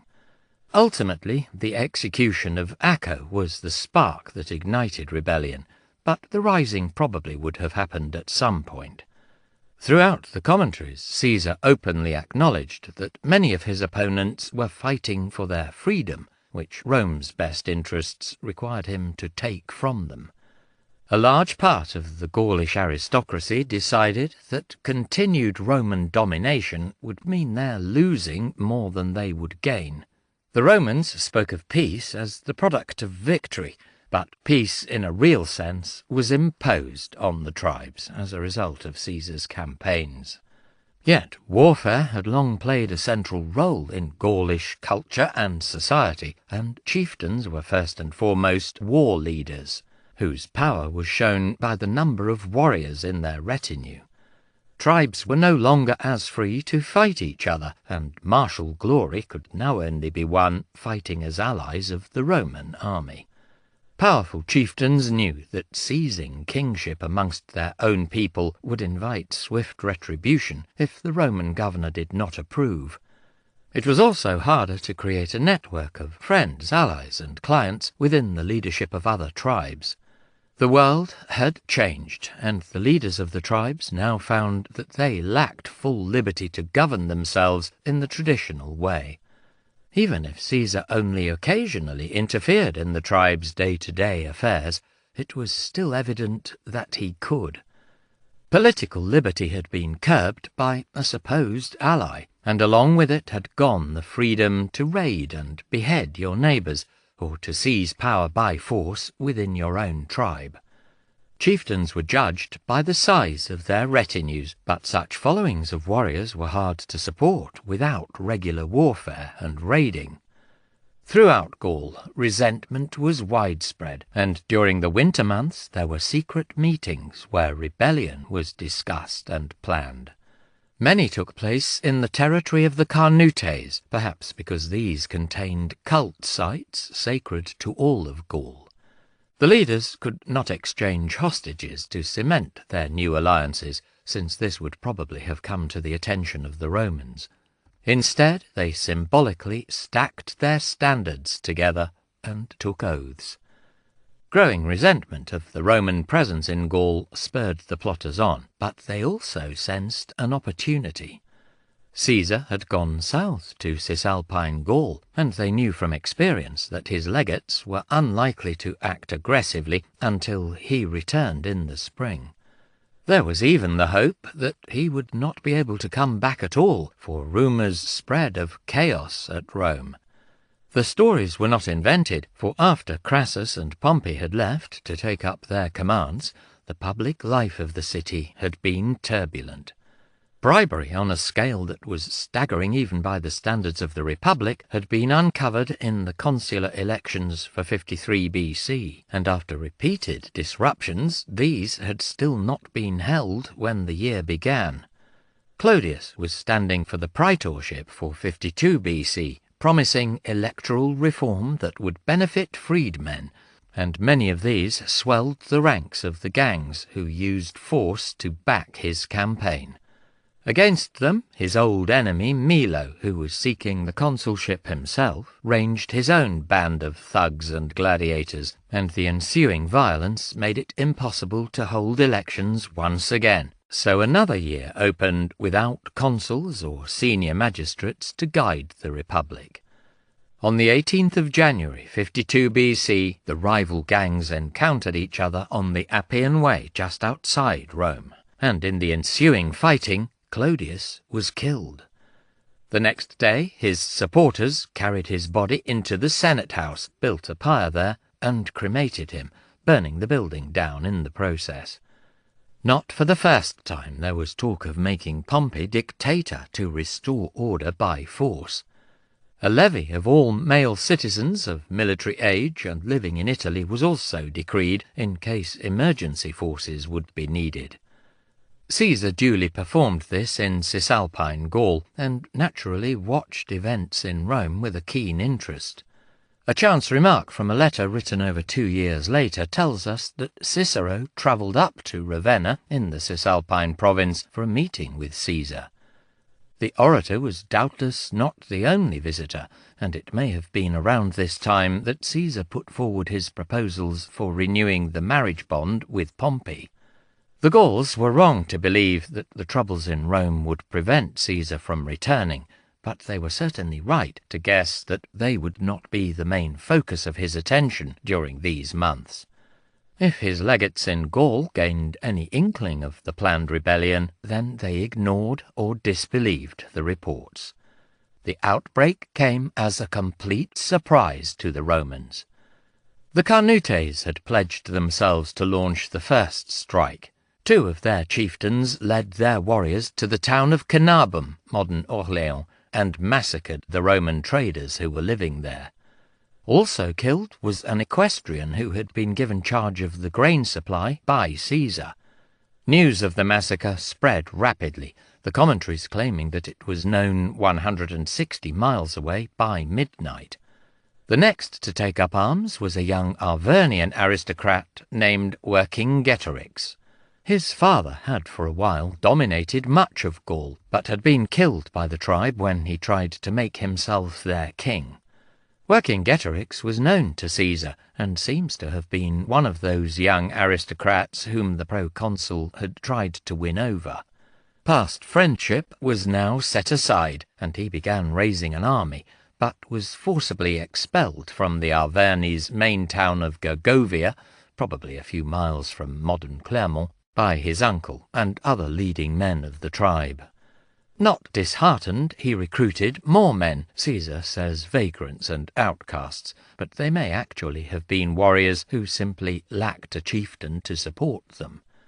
With this new strength, he returned, forced his opponents out of Gergovia, and was proclaimed king by his men. Virtually all the tribes to the west, as far as the Atlantic coast, rapidly joined him, their chieftains acknowledging him as their war leader. From the beginning, his attitude was markedly different to most Gaulish commanders, and he tried to impose discipline on his army and organize its supply. Caesar claims that disobedience was punished by death or mutilation. Vercingetorix was soon ready to attack, targeting tribes allied to Rome. While another chieftain took one force against the Remi, he led his main army against the Bituriges, who lived to the north of his own people. The Bituriges were dependents of the Aedui, and immediately appealed to them for protection. They, in turn, consulted Caesar's legates, who advised the Aedui to send an army to help the Bituriges. It is striking that the Roman officers did not themselves act, and suggests that they did not yet appreciate the scale of the uprising. With the exception of Labienus, Caesar's legates appear to have been men of modest talent, and he did not encourage too much initiative on their behalf. It was still winter, making operations difficult, though not impossible, as Caesar had shown a year before. Revolts are at their weakest when they begin, while many prospective recruits are waiting to see whether or not it seems likely to succeed. Normally, Roman commanders tried to strike as soon as possible at the first sign of rebellion, but in this case the reaction was half-hearted. The Aedui were similarly tentative in their response. Their army reached the Loire, marking the border between their own lands and the Bituriges. There they halted for a few days before withdrawing, claiming that their dependents were in league with Vercingetorix and planned to attack them as soon as they crossed. Caesar says that even after the rebellion, he was not sure whether the leaders of the Aeduan force actually believed this or were already plotting treachery. After they had retreated, the Bituriges openly joined the rebellion. Perhaps by this stage Caesar's officers were beginning to realize that something big was occurring, and their report on this episode was enough to convince him of the need to rejoin the army. The situation in Rome had stabilized by this time, Pompey having been made sole consul rather than dictator, and having brought troops into the city to restore order by force. Caesar crossed the Alps to Transalpine Gaul. By this time, more tribes had joined Vercingetorix and the rebels, some willingly and others through coercion. The revolt was gaining momentum. Tribes loyal to Rome, or her close allies, were being systematically attacked, and most were switching sides. Caesar was in one of the worst possible situations for any general, separated from his army by hundreds of miles at a time when an enemy was in the field against him. If he ordered the army to march to join him, then it might encounter the enemy's main force on the journey and have to fight without him. That could mean defeat, or at best a victory where the credit went to Labienus or one of the other legates. There were also great risks if he went to the legions, since his escort would be small, and with so many tribes defecting to the rebels, he would not know which chieftains could be trusted. It is doubtful that he took long reaching his decision. For Caesar, danger to himself was preferable to risk to his army. Even after 6 years of victories, he knew that one bad defeat would be all the ammunition needed by his domestic enemies to destroy his reputation.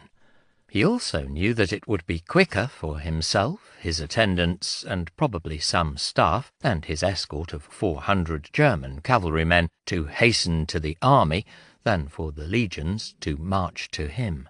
Yet, before he could set out, there were threats to the Transalpine province itself. A number of tribes living on the borders had gone over to the rebels, and now a rebel force had invaded the province and was moving against the colony of Narbo. Counter-attack. Caesar rushed to the town and organized its defense. There were no legions in the province, but there were a number of locally raised cohorts, as well as drafts of new recruits he had brought from Cisalpine Gaul. He probably also had cavalry from the tribes of the province. Some of these he stationed in a defensive line to protect against attacks, and soon forced the raiders to withdraw. But he ordered the bulk to concentrate in the lands of one of the Gaulish tribes living in the province, the Helvii.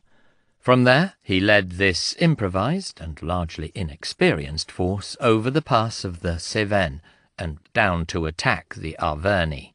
Surprise was complete, for it was still winter, and even the locals assumed that the road would be closed by snow. Caesar's men toiled to clear a path through 6-foot drifts, and then pushed on to reach Arvernian territory. Once there, Caesar sent his cavalry out in small detachments, ordering them to range over a wide area, burning and killing. The damage they inflicted was probably slight, but the attack gave the impression of the beginning of an all-out invasion. Messengers went to Vercingetorix, who was camped with his main army about 100 miles north amongst the Bituriges. The Gaulish leader started his army marching south to reassure his own people. After 2 days of raiding the surrounding country, Caesar left Decimus Junius Brutus in charge, telling him to continue sending the cavalry on marauding expeditions. The proconsul announced that he needed to return to the province to raise more levies and allied cavalry, but that he would return in 3 days. He seems to have been confident that this news would swiftly reach the enemy, for after recrossing the mountains, he rode quickly to Vienna, not the modern Austrian capital, but Vienne in the Rhone Valley. Earlier he had arranged for a force of cavalry to be waiting there for him. Without halting even for 1 night, he took this force on, riding hard through the lands of the Aedui until he reached the 2 legions wintering amongst the Lingones to the north. Once there, he halted, but sent dispatch riders to the other legions and ordered them to concentrate at Agadincum, probably near modern Sens. It had been a bold ride through potentially hostile territory. Suetonius tells the story of Caesar disguising himself as a Gaul to reach his army during a rebellion, which, if true, may refer to this incident. The commander and his army were reunited. Now it was a question of seizing back the initiative. Vercingetorix had been wrong-footed by the raid over the Cevennes, and it had taken him several days to realize that this was only a feint. Then he returned to his plan of moving against the tribes still loyal to Rome. He came north again and attacked the Boii, who had accompanied the Helvetii in 58 BC and been permitted to settle on their lands at the request of the Aedui. The Gaulish army besieged one of their main towns at a place called Gorgobina. It was still winter, and it would be difficult to supply the legions if they took the field, since there had been no time to prepare for operations and to gather food and transport animals. Yet, if Caesar delayed, the Boii might be forced to capitulate and join the rebellion. Vercingetorix would then be free to attack other tribes and clans allied to the Aedui, demonstrating to all that even the Aedui, the people closest to Rome, were unable to protect their friends.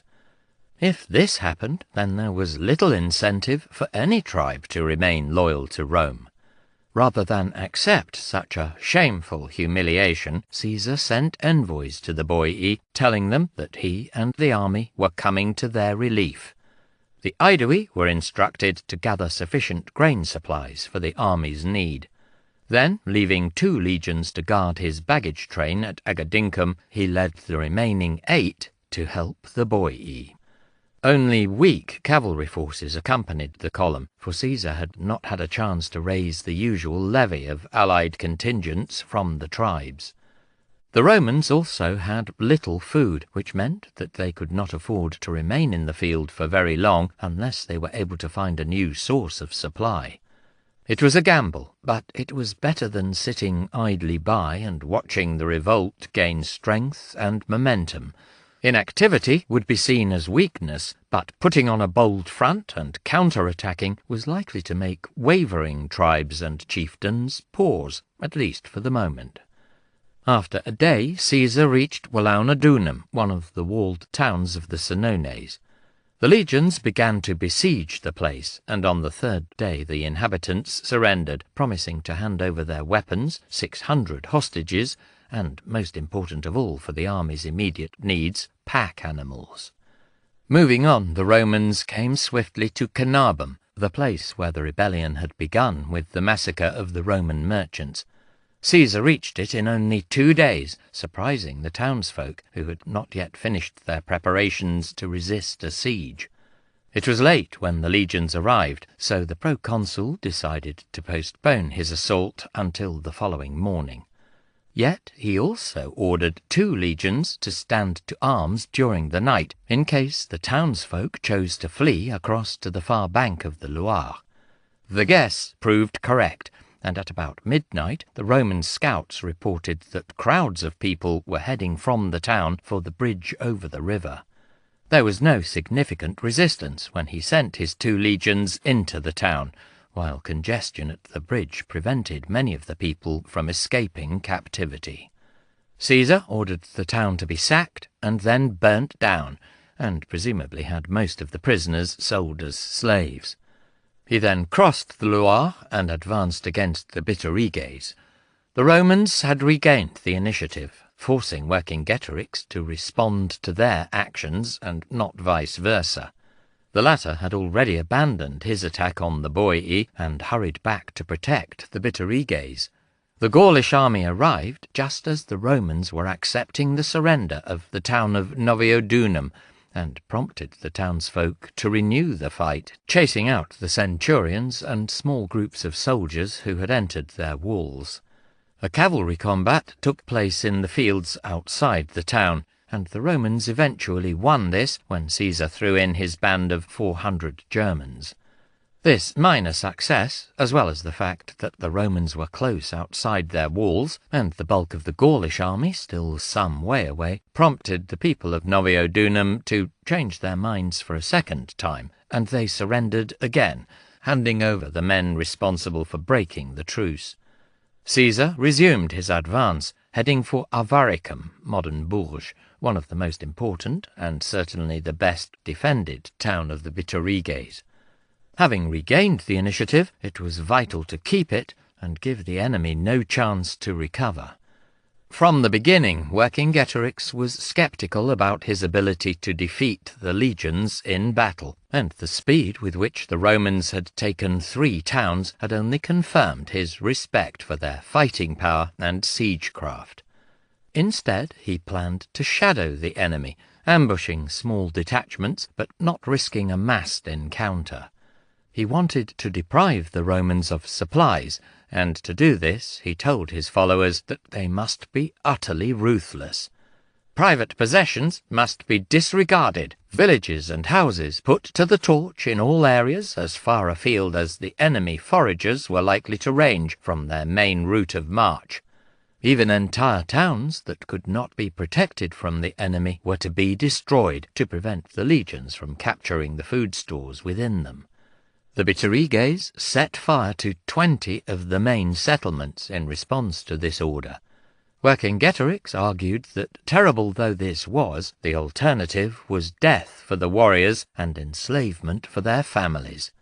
His strategy was considerably more sophisticated than that employed by Caesar's earlier opponents, and Vercingetorix must clearly have possessed considerable charisma and force of personality to persuade his followers of the necessity of such uncompromising measures.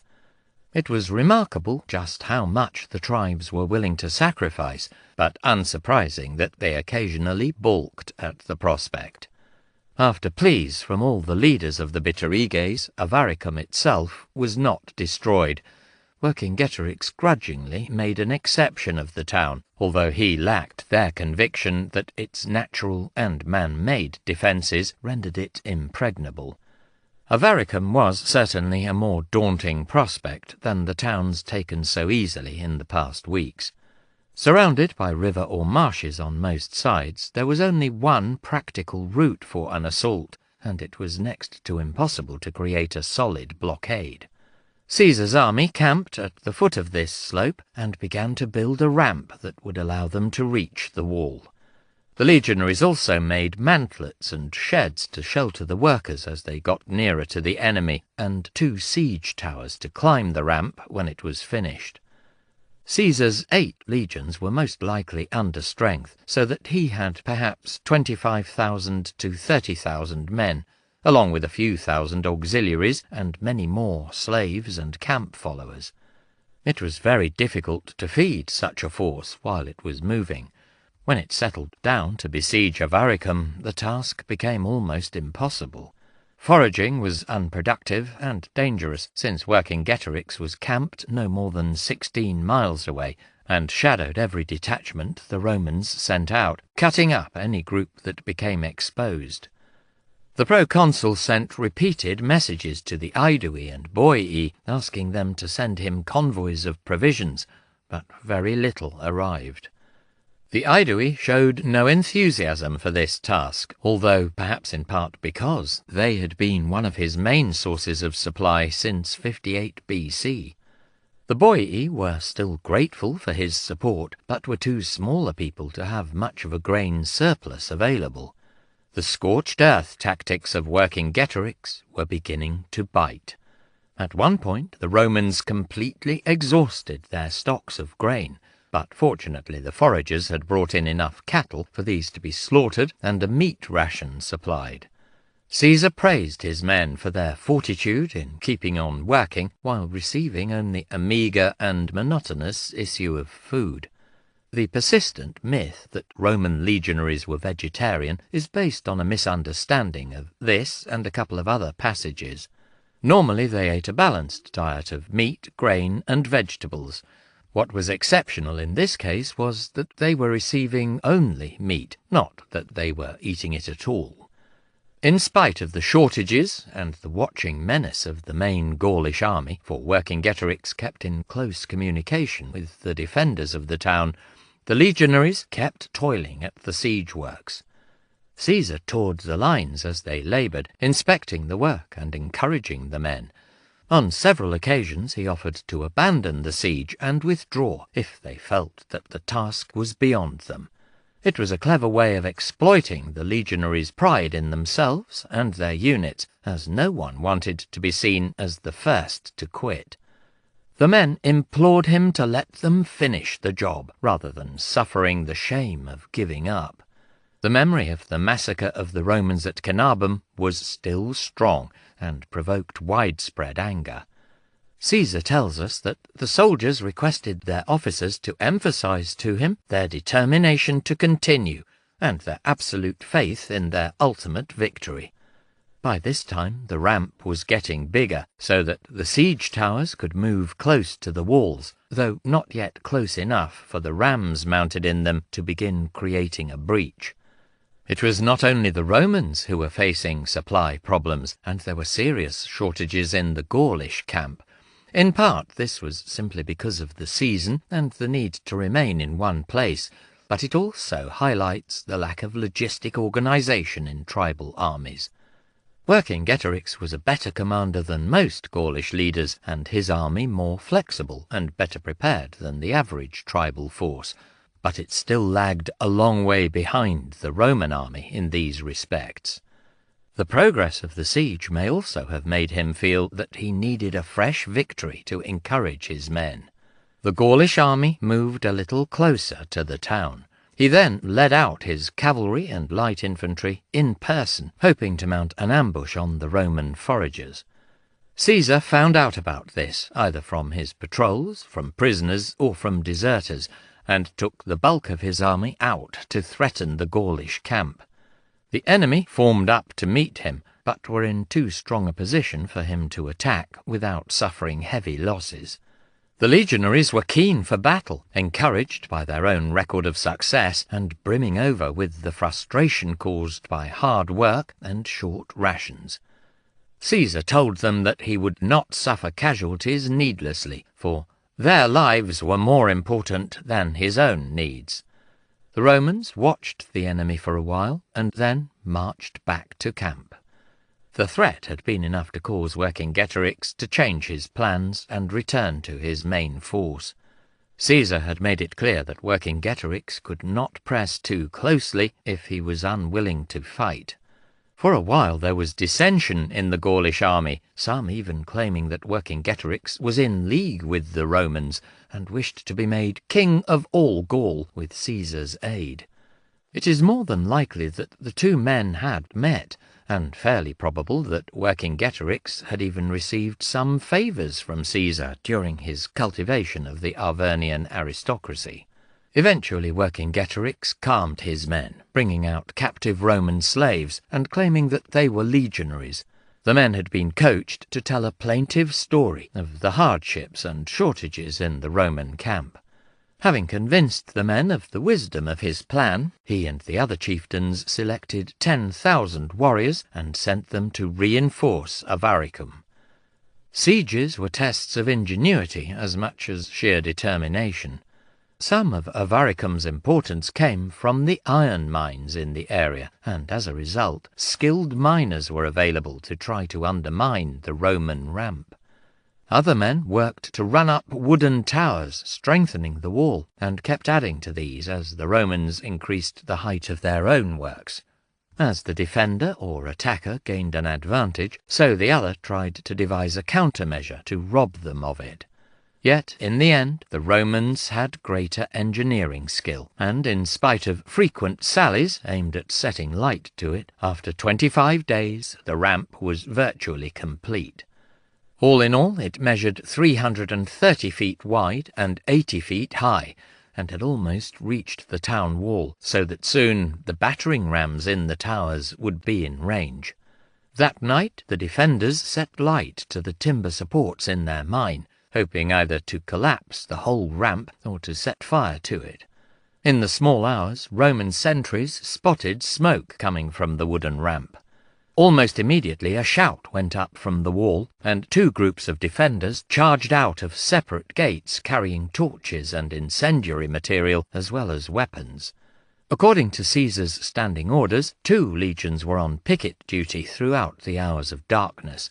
More Roman troops were sent in to support them as the furious combat swayed back and forth.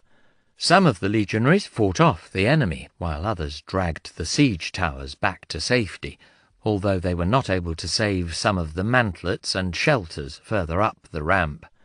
It was a desperate struggle, and in the commentaries Caesar makes one of those rare mentions of a minor incident that he witnessed.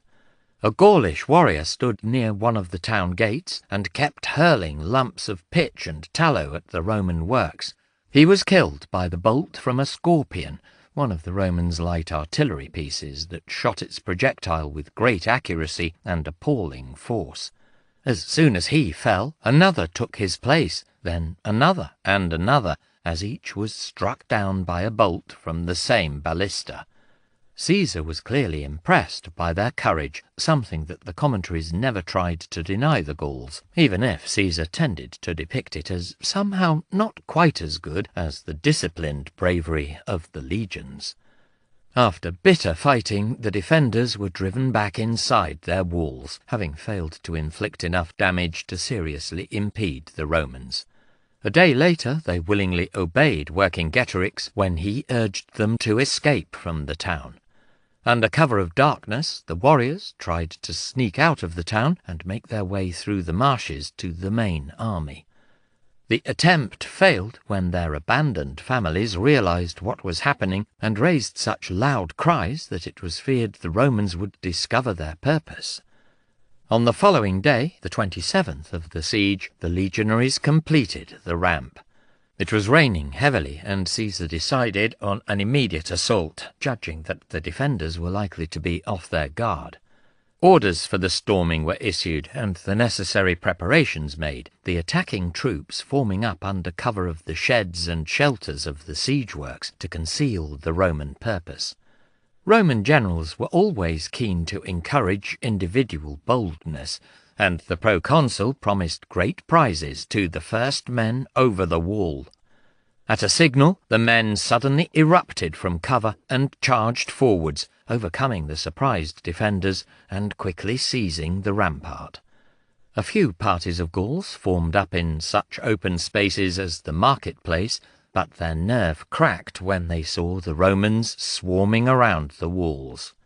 Throughout history, troops who have stormed a fortified position have often been inclined to run amok once inside. Sieges have always been difficult and dangerous operations, the actual assault even more hazardous, and it was often hard for men who had endured both to switch off once they were inside, especially since in the narrow streets they were no longer under the close gaze of their officers. When a town was stormed, it was normal for anyone who showed even the slightest resistance to be killed, while women were raped. This time the mood of the soldiers was more ferocious even than was usual on such occasions. Caesar says that the legionaries, remembering the massacre at Canabum and the labours of the siege, did not spare the elderly, the women, and the infants. In the end, from the whole number, about 40,000 people, little more than 800, who had fled the town at the first shout, escaped to join Vercingetorix. About a century earlier, Polybius had described how the Romans sometimes deliberately massacred the inhabitants of a captured town, killing even the animals they found there, so that this would inspire terror and persuade future enemies to surrender and render an assault unnecessary. There is no reason why Caesar should not have told us if he had ordered the slaughter of Avaricum's population as a warning to others. He was candid about other massacres or mass executions, and no Roman reader was likely to be too upset about the fate of foreign enemies. It does seem that it was sheer rage on the part of the legionaries, frustrated and weary after a difficult siege in cold weather and with very poor provisions, that led to the slaughter. Killing the inhabitants, and even if it was perhaps not quite as total as Caesar implies, the death toll must have been substantial, was not really in their interest on a pragmatic basis, since every defender killed was one fewer to be sold as a slave for the profit of all. Having said that, Caesar does not seem to have made any effort to restrain his men, although it is highly questionable whether he would have been able to do so, even if he had tried. Setback at Gergovia. Caesar rested his army for several days after the sack of Avaricum. Large stores of grain and other provisions were discovered inside the town, greatly easing the supply situation. Spring was also beginning, making foraging more practical. The 2 legions left to guard the baggage train were brought up to join the main force. Caesar was eager to resume the offensive, to make it harder for Vercingetorix to wrest back the initiative, but he now received an appeal from the Aedui that he could not afford to ignore. 2 men were both claiming to have been elected to the tribe's supreme magistracy, the post of Vergobret. Dissension amongst the chieftains of his largest and most important ally was obviously dangerous at a time of rebellion, for it would be all too likely that one side or the other would seek support from Vercingetorix. Therefore Caesar hastened south to meet with the rivals. The Vergobret was forbidden to leave tribal territory in his year of office, so this restriction, as well as the reluctance to offend an ally at this time, meant that he could not make them come to him. The proconsul decided which man was the rightful magistrate, having discovered that tribal law effectively barred his opponent. He then asked that the tribe supply him with as many cavalry as they could, as well as 10,000 infantry to be used to defend his supply lines. Hurrying back to the army, Caesar decided to divide into 2 columns. Labienus was to take 4 legions and move north against the Senones and Parisii, while he took the remaining 6 southwards and attacked the Arverni. It was clearly dangerous to divide his resources in this way, but given the reluctance of the rebels to risk a pitched battle, he must have judged that the risk was acceptable. The rebels had no single capital, or even a united army, the defeat of which would convince them to surrender. For all the charisma of Vercingetorix, he still led many fiercely independent tribes, and each of these would need to be suppressed. If an area in rebellion was left unmolested, then this would only cause the rebels to grow in confidence and in numbers, and make it likely that more neighbouring peoples would be encouraged or coerced into joining. The short lull had given Vercingetorix time to recover from the loss of Avaricum. In some ways the defeat strengthened his own prestige, since he had spoken against defending the town from the beginning, and had only reluctantly been persuaded to relent. His plan remained much the same, to harass rather than confront Caesar and his army, and to try to win over more chieftains and tribes to his cause. As the Romans marched along the line of the river Allier, Vercingetorix kept pace with them on the opposite bank, sending men out to break down all the bridges and to guard all the spots where a new one might be built. Caesar needed to cross if he was to threaten Gergovia, the town where Vercingetorix had first declared himself as the leader of the Arverni, but at this time of the year the river could not be forded by an army. That day the Roman column camped in wooded country close to one of the destroyed bridges. When the army marched out the next day, Caesar and 2 legions stayed behind under cover of the trees. The other 4 legions opened out some of their cohorts, so that the number of units looked the same. The Gauls suspected nothing as the Roman column marched on, and eventually built its camp in the same way that it had done on all the other days. The Gauls in turn moved on, ready to deny all the crossing places further down to the enemy. However, late in the day, by the time he thought that the main force would have halted, Caesar brought out his 2 legions and set them to constructing a bridge. Once that was complete, they went across and began work on the ditch and wall of a camp. Messengers went out to the main force recalling them. By the time that Vercingetorix discovered what had happened, it was too late to do anything about it. He headed away from the river, eager to put more distance between himself and Caesar, since he had no wish to stay too close. His plan was still to avoid battle. Caesar followed him, and in 5 days reached Gergovia. The proconsul rode forward to inspect the enemy position, and soon realized that it was a strong one.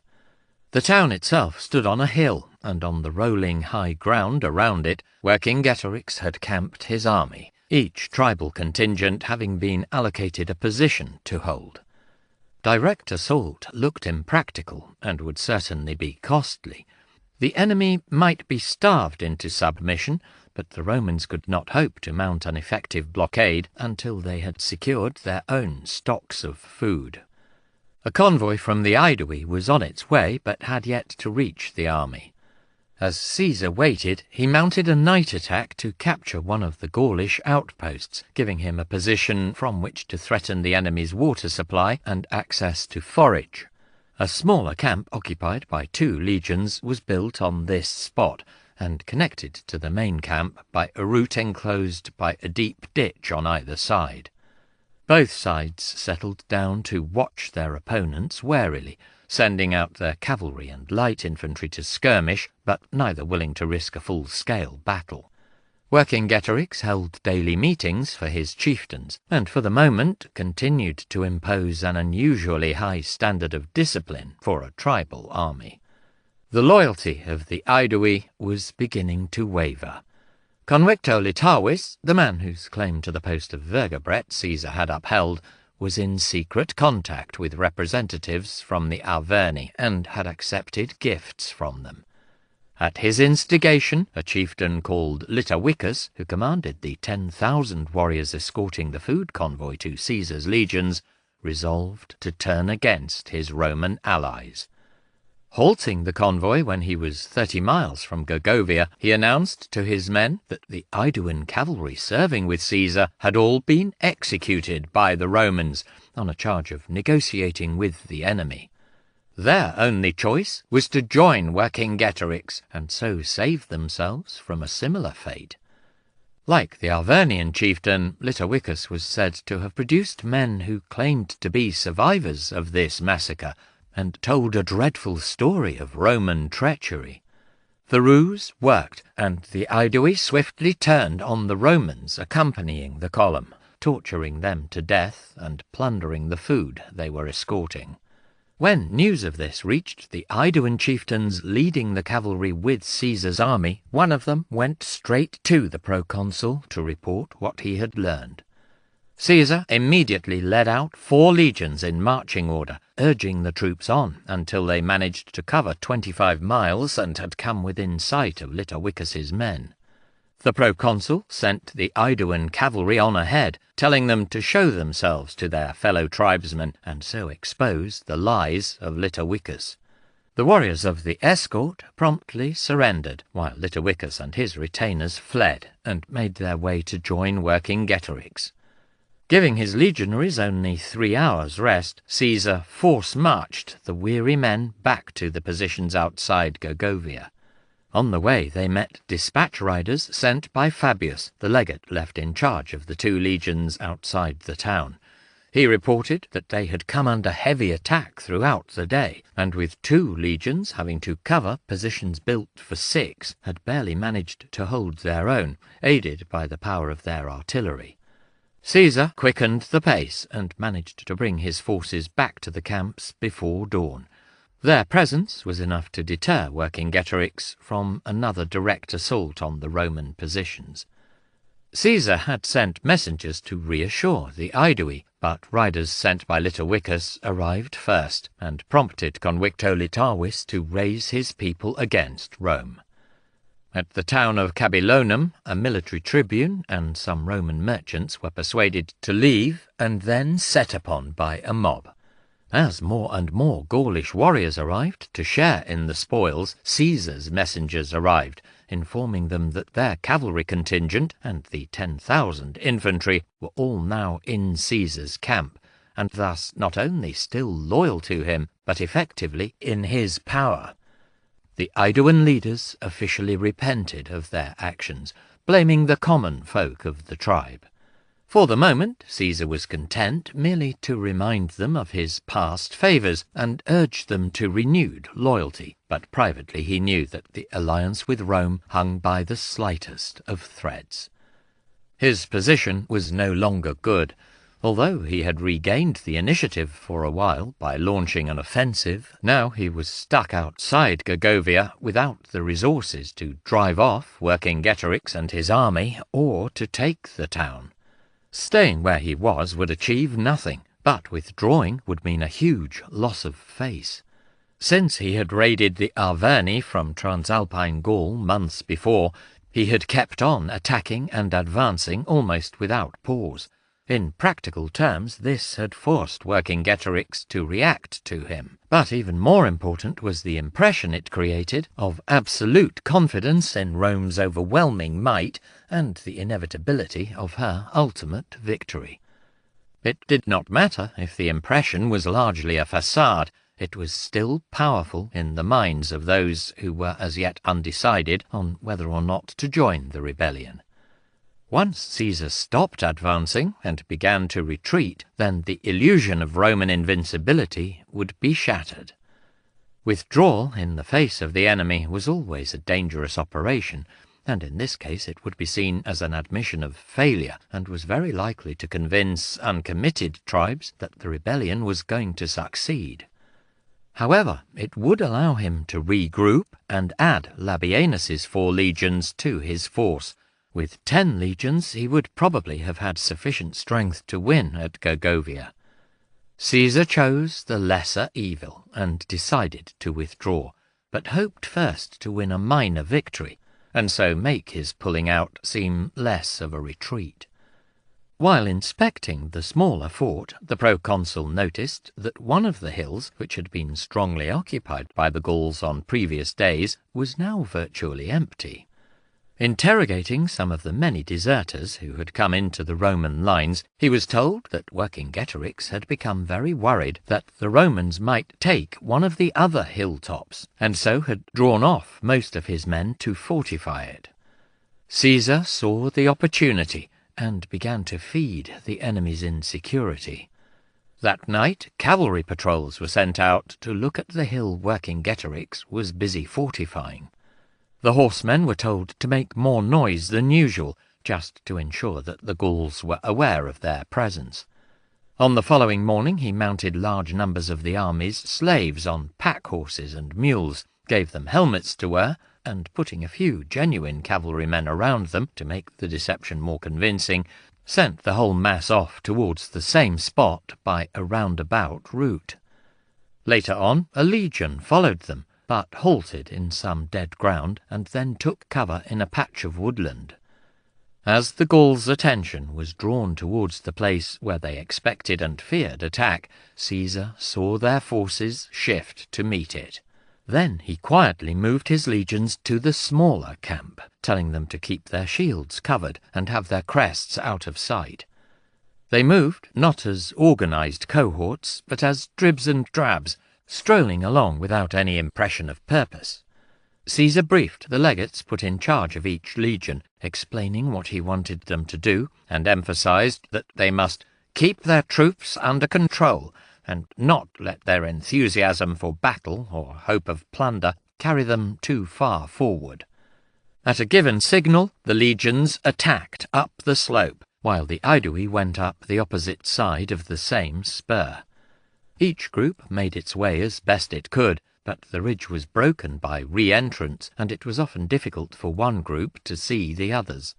There were very few defenders, and the legionaries easily scrambled over a 6-foot wall of piled stones that the Gauls had built halfway up the hill. The obstacle did not delay the Romans for long, but it must have caused some disorder in the formations, and this was made worse as they charged through the Gallic camps that were dotted around the slope.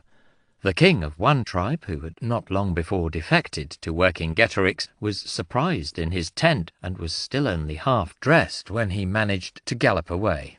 Caesar was with the 10th, and when he decided that the attack had done enough damage, halted the legion and ordered the trumpeters to sound the recall.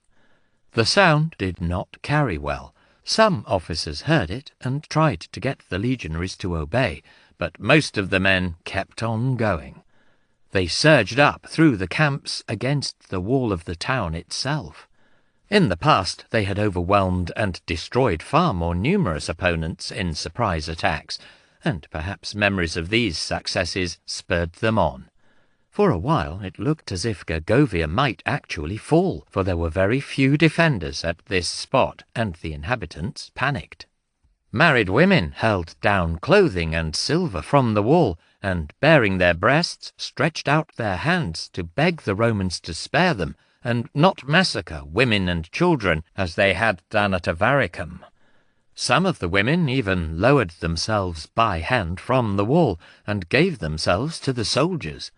Lucius Fabius, a centurion of 8th, who was known to have announced to his unit that he was inspired by the rewards at Avaricum, and would not permit anyone to climb the wall before him, got 3 of his legionaries to lift him up so that he could climb on top of the wall.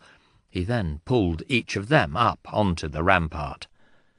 By this time, the Gauls working on the fortifications beyond the far side of the town heard the noise of the Roman attack and realized that they had been duped.